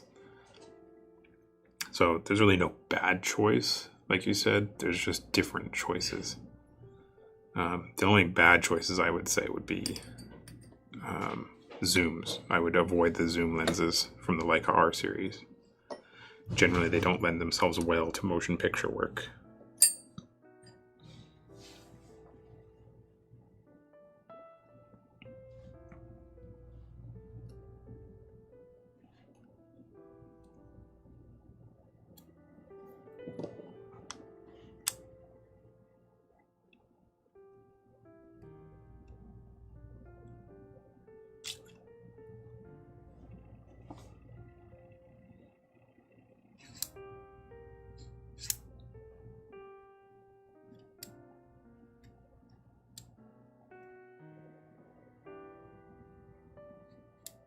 Everything's working fine. I don't know why it got bumpy there.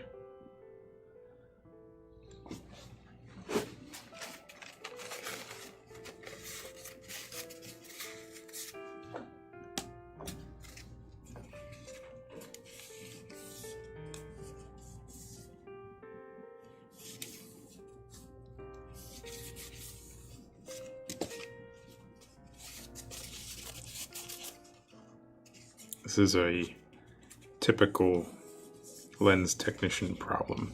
Everything works well separately, and then when you combine 4 or 5 different moving pieces, something binds up or something doesn't mesh with another piece. And you have to diagnose the issue and figure it out. It's like a puzzle. You have to solve the puzzle.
Okay, let's see if that makes a difference. So basically this section here has a ball bearing raceway, and I just cleaned them all out to make sure nothing was binding. And it moves pretty smoothly.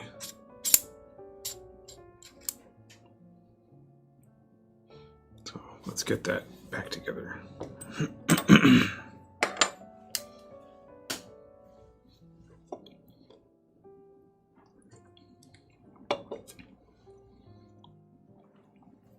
Leica R is better Cine-Mod than Leica M. Yes, definitely. Leica M lenses are rangefinder lenses. They usually don't work well unless you're using a Leica M camera.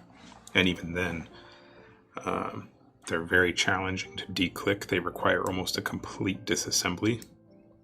So I don't recommend them for that. And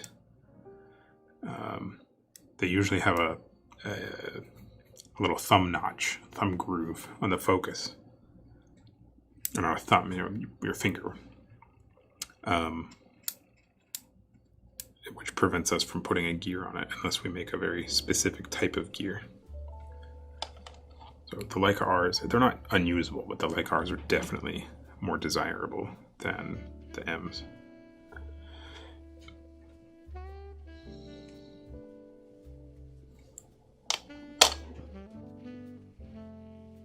Oops.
All right, that feels very nice now.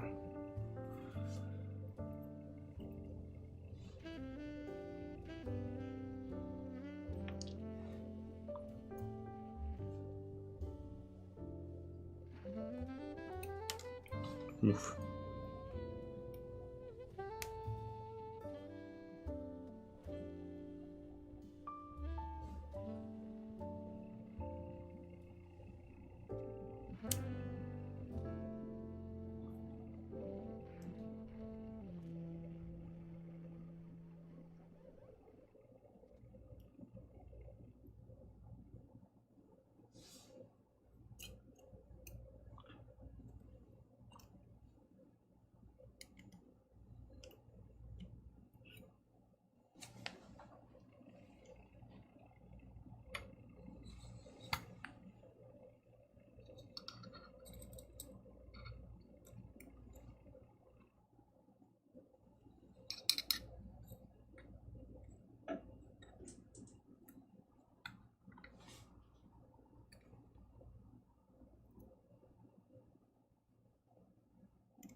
often they are the same design. That's not accurate.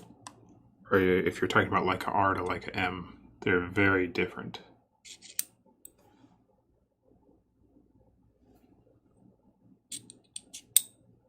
So I need to grab the 2840. Oh, the Sigmas. Hey, I know where you could find those, Phil. The modern design 50mm f2 Summicron here is a gem. Yeah, the Crons they have a heavy following.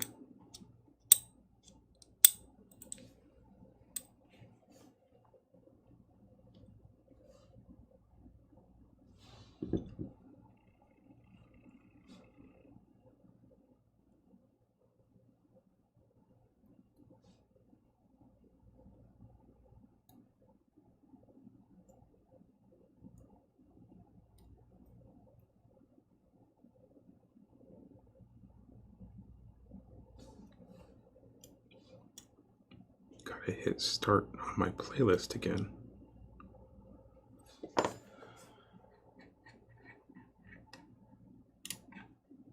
Go, go.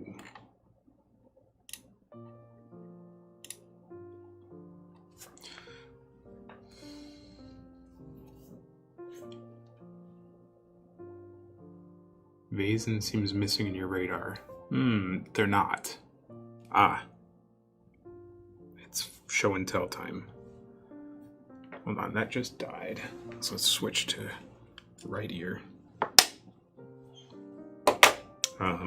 Stand by. Why is that not connecting? Oh, whoops.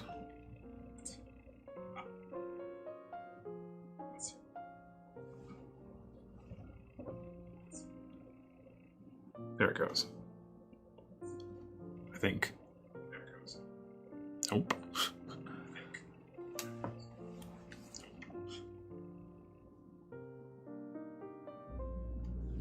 Oh.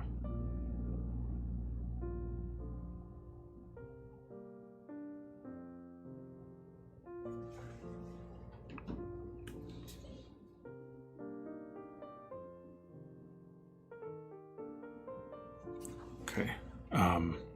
Stand by.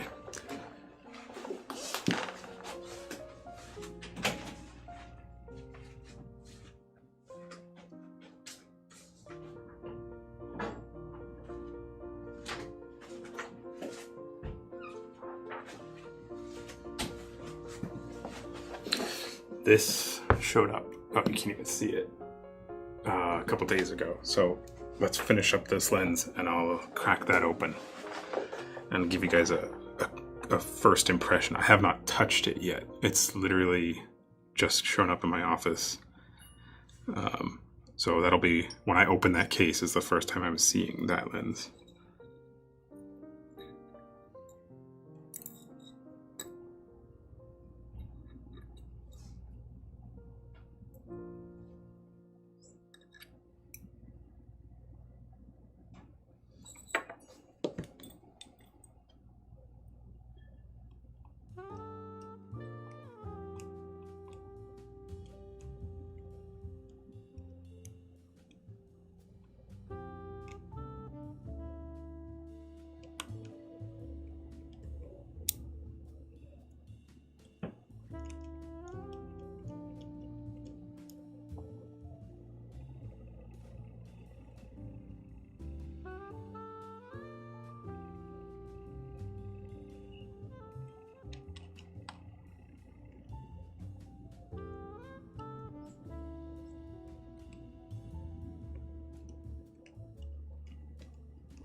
Speaking of the Vazen, and maybe this is a good time to test that, but I had started setting up a secondary streaming area to show you guys lenses like that live.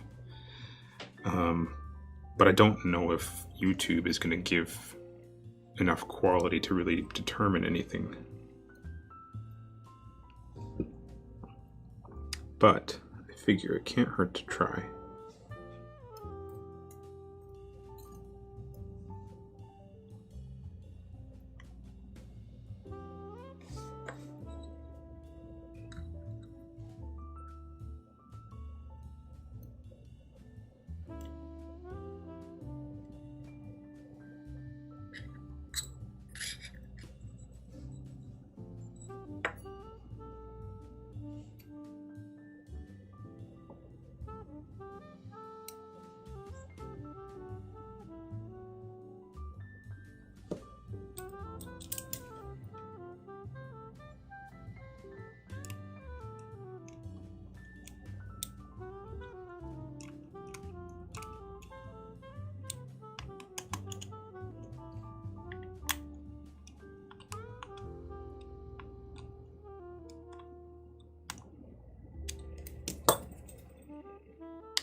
Okay.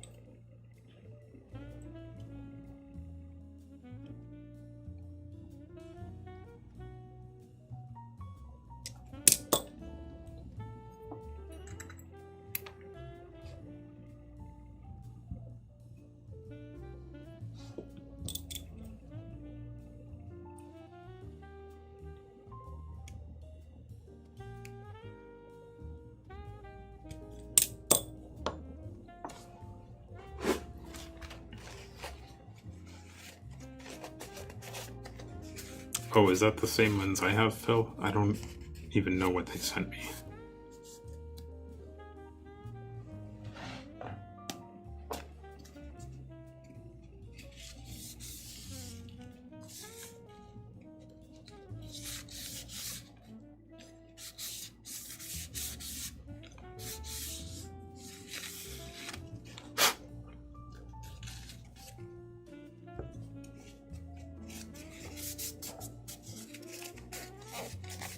%, sure it's the same. Well, we'll find out as soon as I open that case. But I'm not entirely sure what's in it.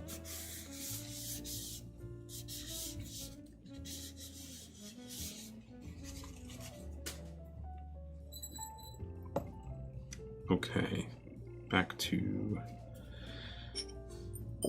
other bits.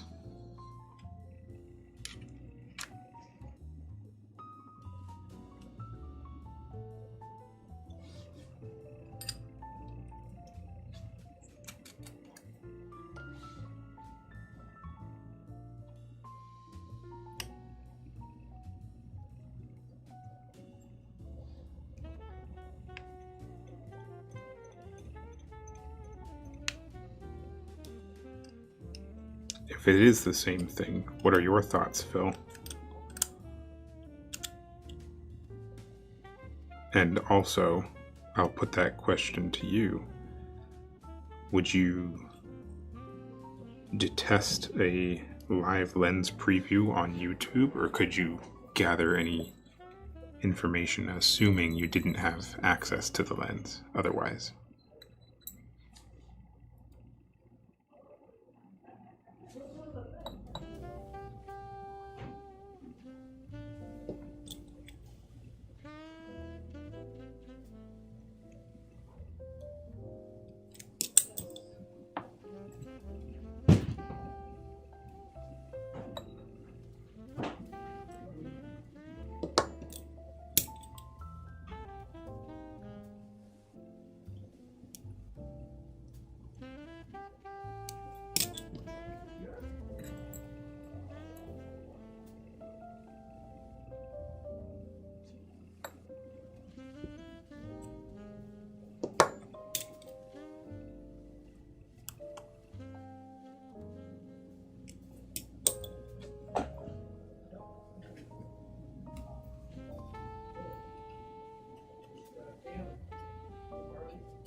Yeah, that's my concern, is that the stuff that matters, the image quality, the image character, is not going to come across over YouTube Live, limited to 1080 and compressed and all that.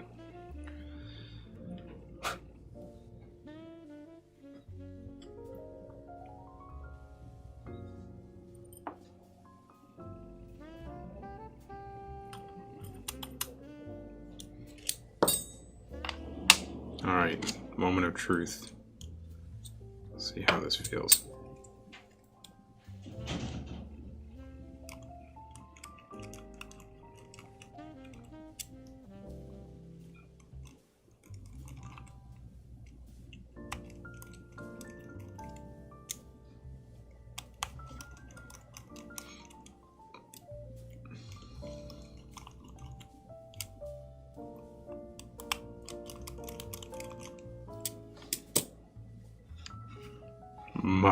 Much better, but that's just snug. Let's see what happens with a full lock.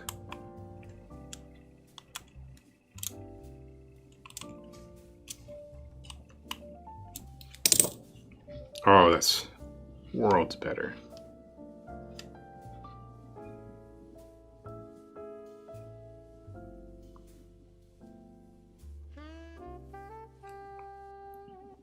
Okay, I'm happy with that.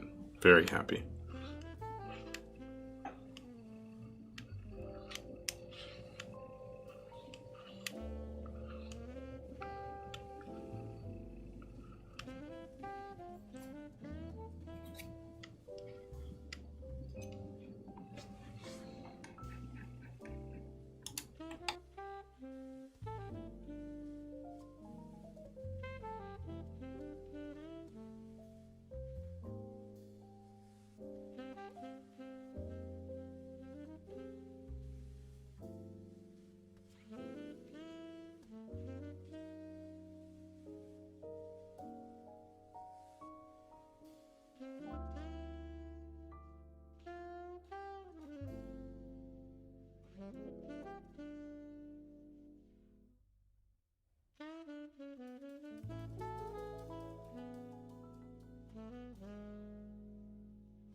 Sorry. It's just pretty loud.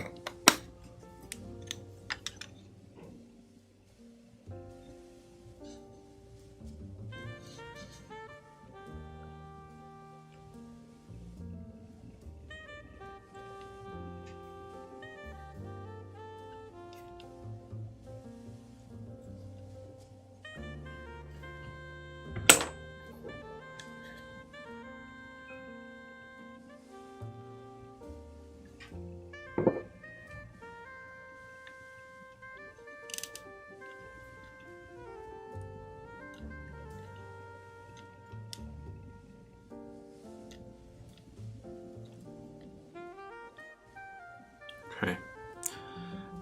That guy is done.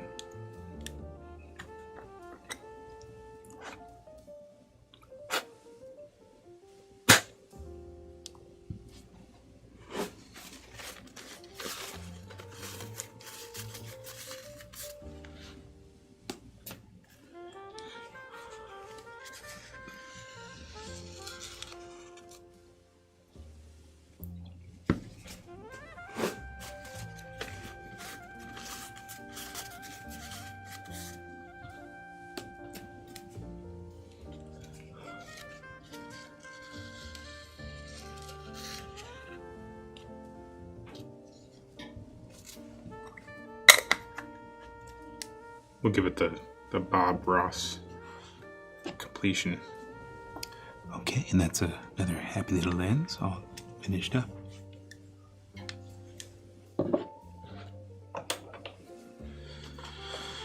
All right, give me a minute to tidy up here and break out that vase and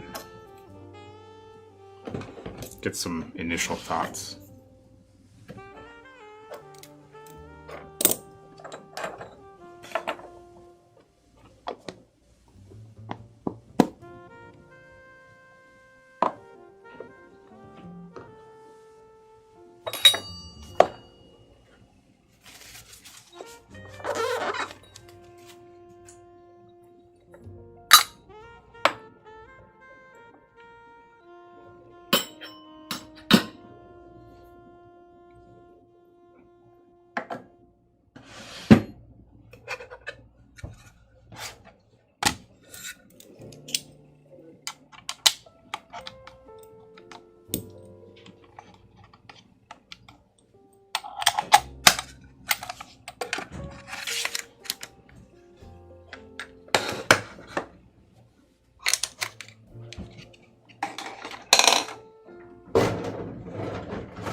Okay, let's see what that vasen's all about.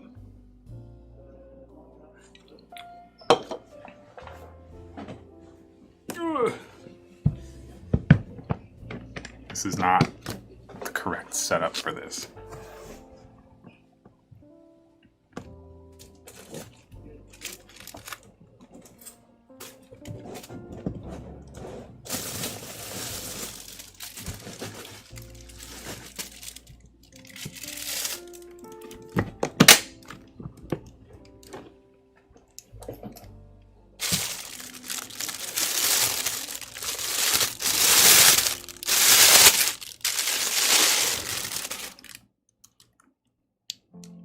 This is why you never pick up a lens from the cap. It's just held on there with suction. It wasn't actually attached. Nice O-ring to seal it. It's a clever touch.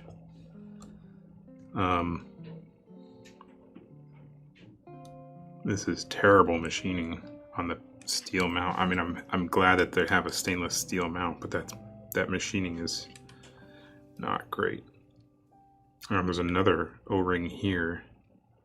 I have no idea what that does because it doesn't interface with this because it's recessed below. You know, if it was sticking out here, I'd say it's a good seal. I don't know what its purpose is. They didn't say not to take the lens apart, so it can't keep dust out of the lens because this is completely open right here. Between here and here is completely open. Look, I can shove my Q-tip in it. So it definitely doesn't keep the lens clean. I don't know what the purpose of that is.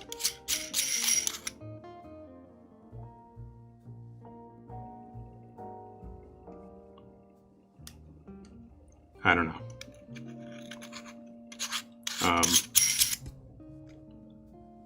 I don't know if you guys can see. I don't even know what this machine finish is. It's very strange. I don't know if it'll focus close enough. Actually, let's get the microscope. Get a really good look at it.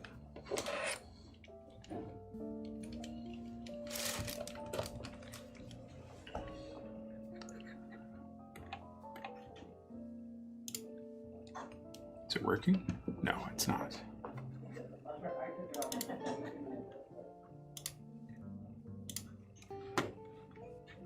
There we go.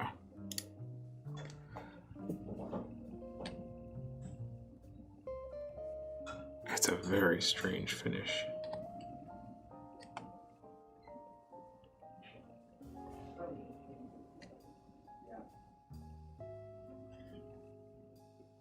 Yeah, you should not have ridges like that on a stainless steel part. I think after looking at it this close, I think that's just chatter from their lathe. You know, not getting the correct turning speed. I mean, you can't really see that.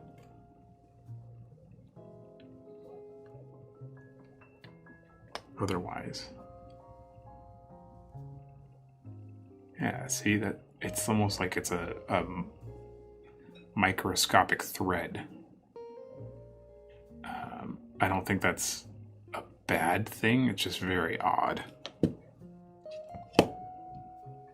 Like you can't even, when I run my fingernail across it, you don't hear a zipping sound or anything. So it's a very obscure finish.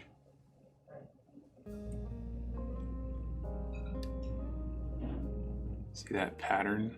It's so weird.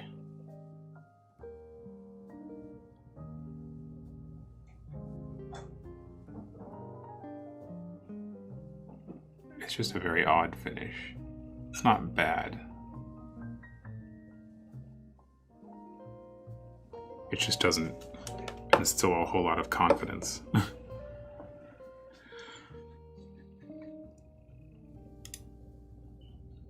Okay. Moving on. Iris doesn't feel great. Very raspy.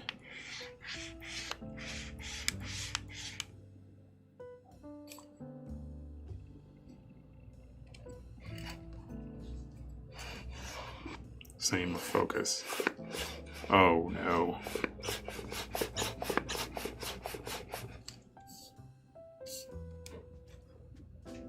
Looks like there's a thread for a support foot. There is no support foot included. There's a, what looks like an EF mount.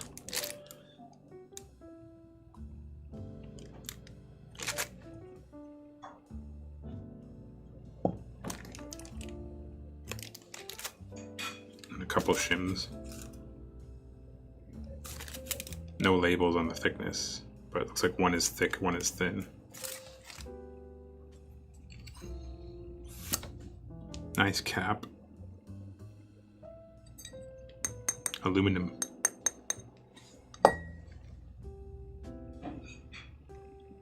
So cool carbon fiber.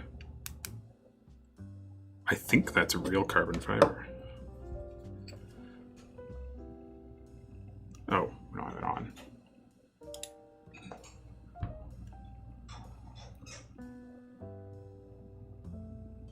Maybe not.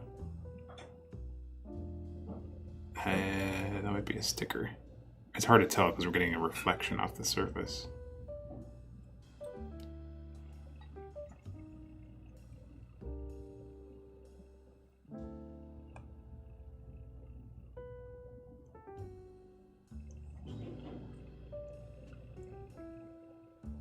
Yeah, I think that's a sticker. Maybe not. It's really hard to tell.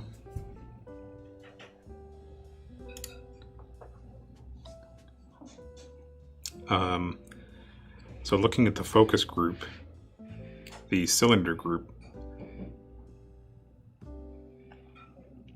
I see a ton of grease that's supposed to be lubricating the entire surface that this cylinder group is riding on. That's going to become a disaster at some point. It's just pushing and pulling all that grease back and forth. I don't know if you could see that. See that on right where the cylinder group rides? That is a very poor design that should be supported by rollers or a bearing or something like that.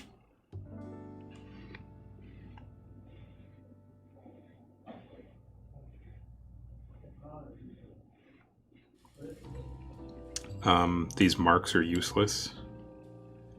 The footage marks, yeah, I don't know who's measuring 38, 21, 14, 11, 10, 8.1. What is that?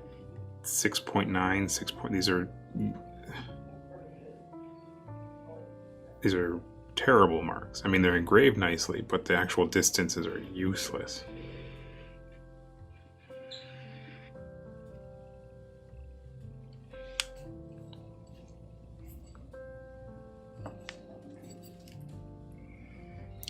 If they're conversions from metric, it shouldn't matter. I mean, they can shift the measurement a tiny bit and re-engrave it.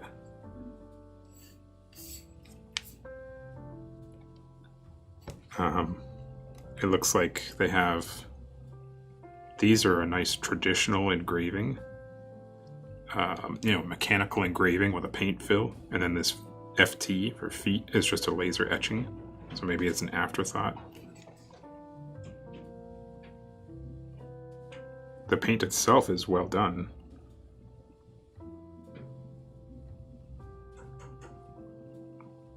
For the most part. They've got a little bit of slop here.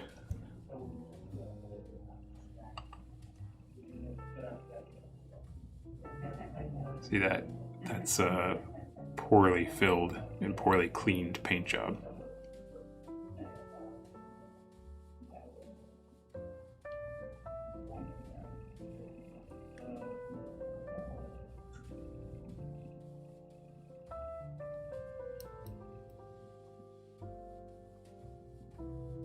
The anodizing is nice, though. I'll give them that.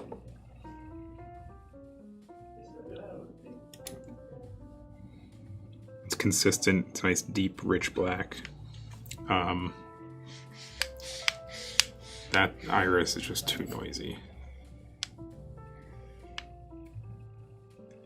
The edge paint on the cylinders is pretty sloppy and inconsistent. See this right here?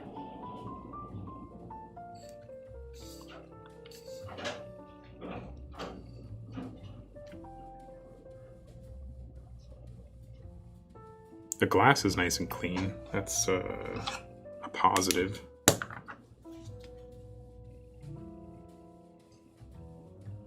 For the most part.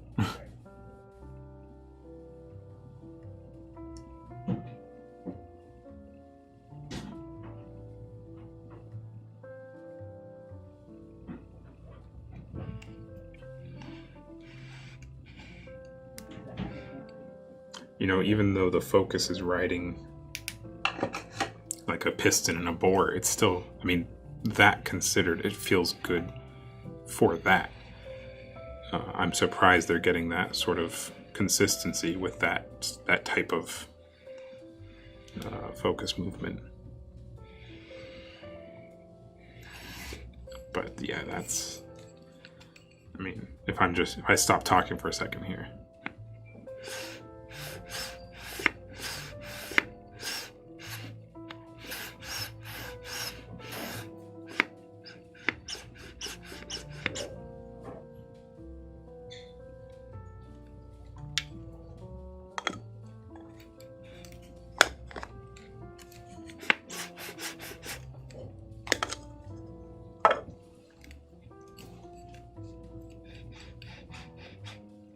There's air escaping somewhere. You can hear that whistle. So it's pushing and pulling air out.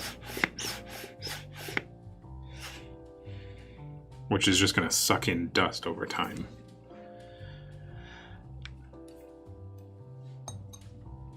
Oh, why? See that concave cap? That means that when you put it down, why on earth would any manufacturer do that? Irix does the same thing with their lenses. I don't understand it. It makes the lens super unstable. It costs more to manufacture it. Just make a straight cap. Why?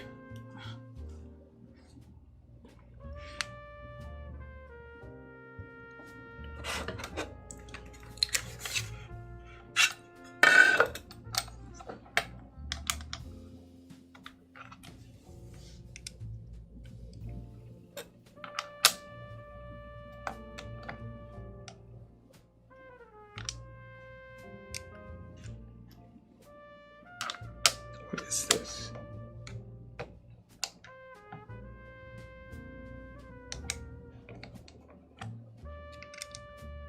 I have no idea what size these are.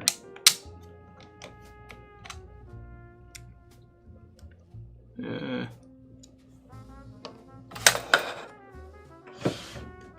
gonna assume it's metric. No, that's not right.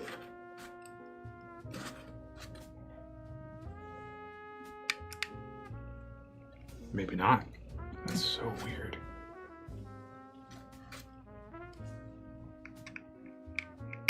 Did they really use an imperial screw?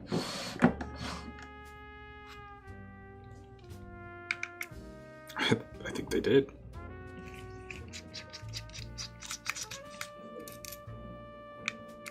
I can't deal with this.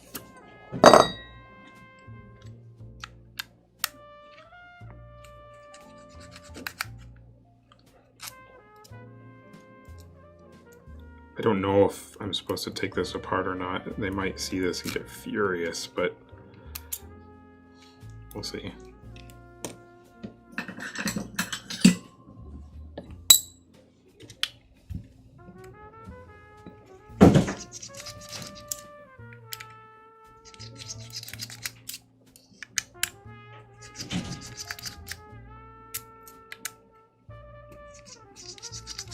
So this is all mechanical observations. I'm not looking at the image quality at all. And, you know, that's sort of the purpose of these. This type of anamorphic, you're not buying this because it's mechanically sound. You're buying it because of the image that it produces. And the stuff that I've seen these lenses producing has been fantastic.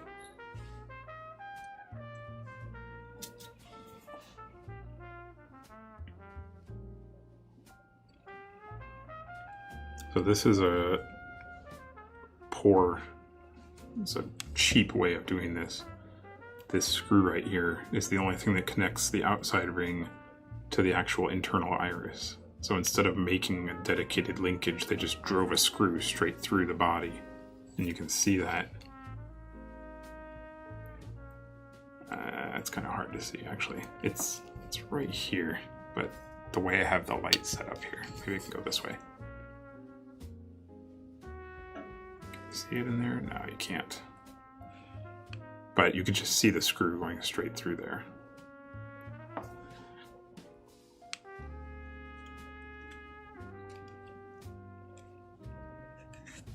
That's the entire, there's your glass.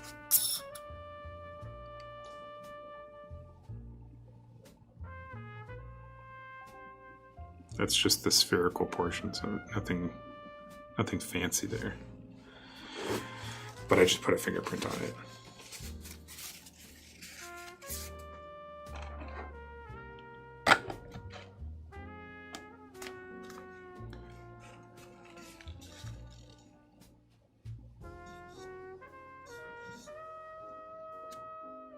Ugh. It has some kind of residue.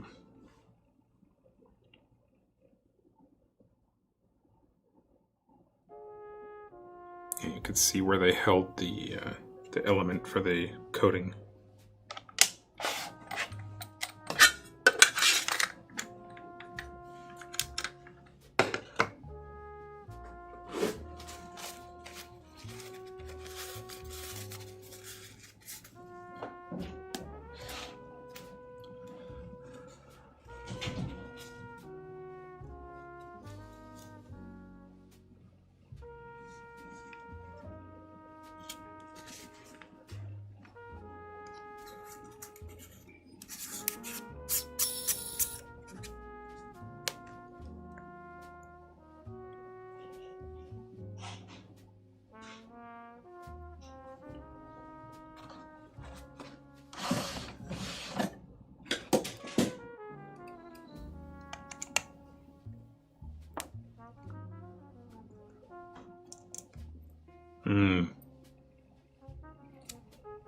These are pretty cheap screws.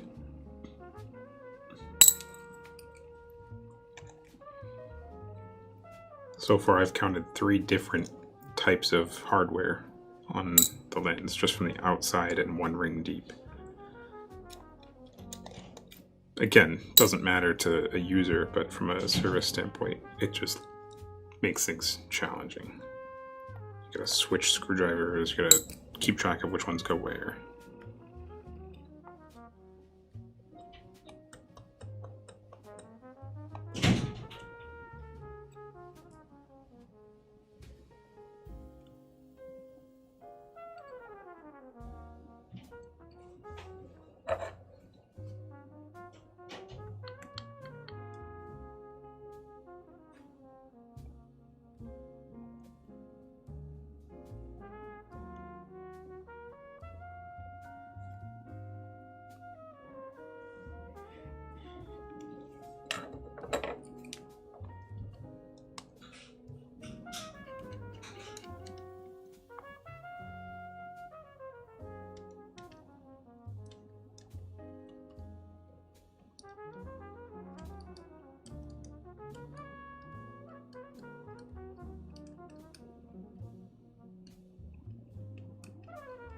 Wow. I wasn't as a long screw, as I said, for holding that whole thing in there.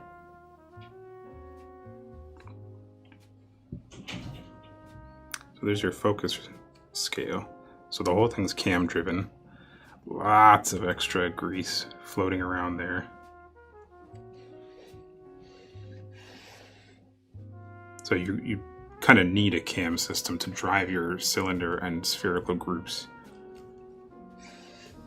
simultaneously. So that part is pretty clever that they did it that way, and I'm impressed that it feels as good as it does on a simple cam system like this. Those are pretty small bushings for the followers.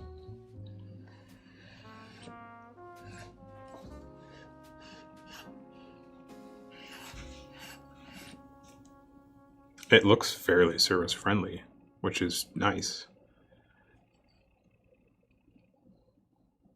I'm not going to dig any deeper because I don't want to get in trouble.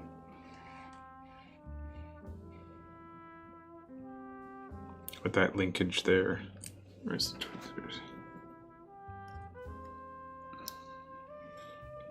That screw literally just drives into that slot. Almost like an afterthought. Like they built the whole thing and thought, well, shoot, we need to drive the focus somehow.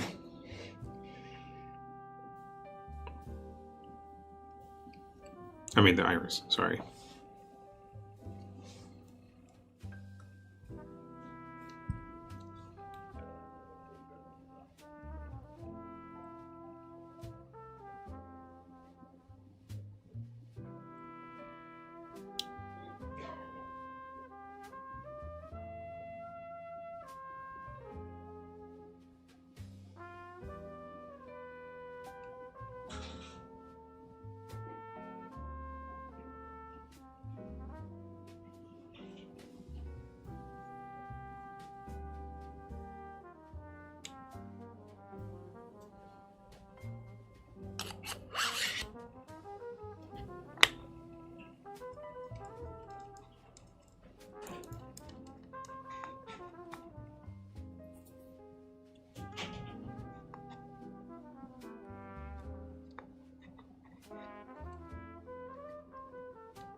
So, there you go. That's my quick, dirty impression of the Vazen. As far as mechanics and cosmetics go, I'm gonna look into putting together that live stream camera setup. Maybe I'll do that this upcoming week on Tuesday. So, quick survey for everybody that's still watching, 24 people. Would you even be interested in seeing the lens on a camera on YouTube Live, or would that just be a waste of time?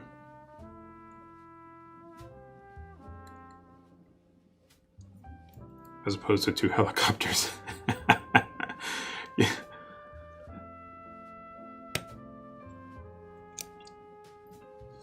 Yes, it would be the alternative to the cam system would be an opposing helical with some kind of armature that linked the two together.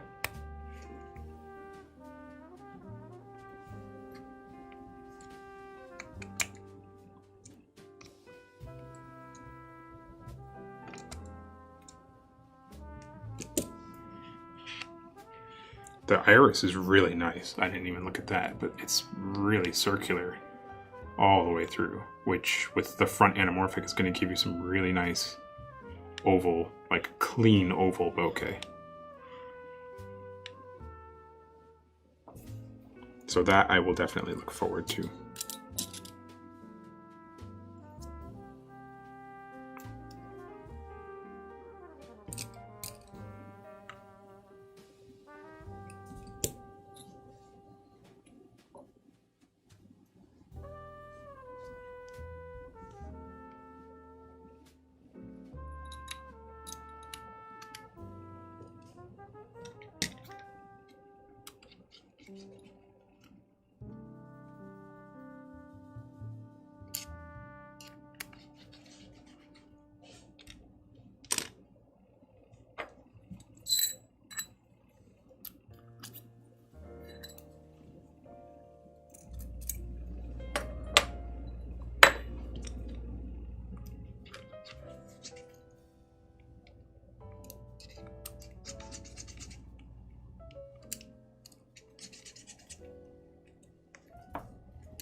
These are spongy. I'm gonna have to get a torque wrench to get the right tension.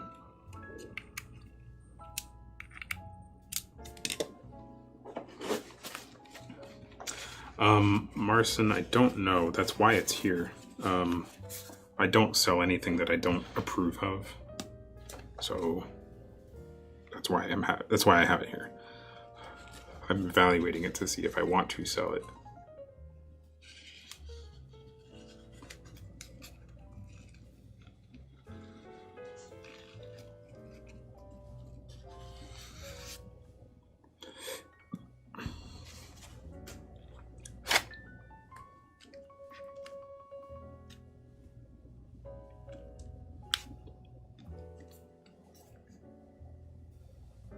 I wish, it's nice that they included the little threaded hole, but if they're going to do that, they should have included a post for it, which you definitely need.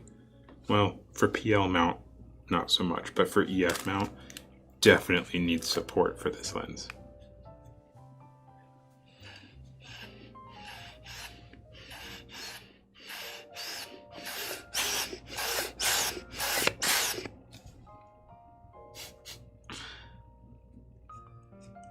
It's the new term for focus breathing.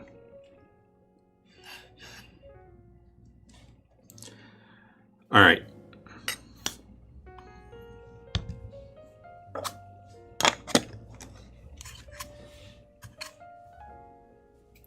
Let me tidy up a little bit here.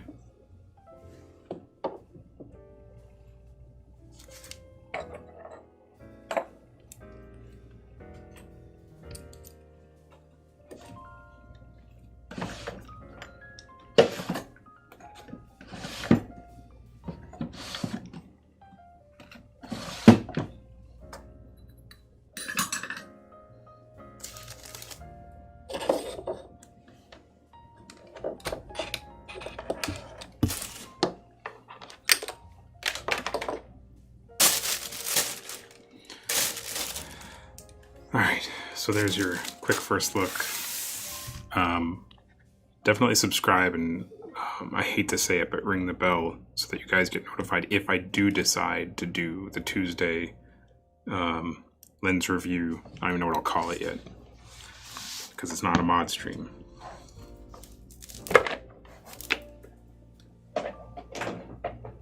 But then you can see this guy. Oh, it's terrible. Why would they do that? I'm just going to put this on repeat like Inception. It's just going to keep going and going and going.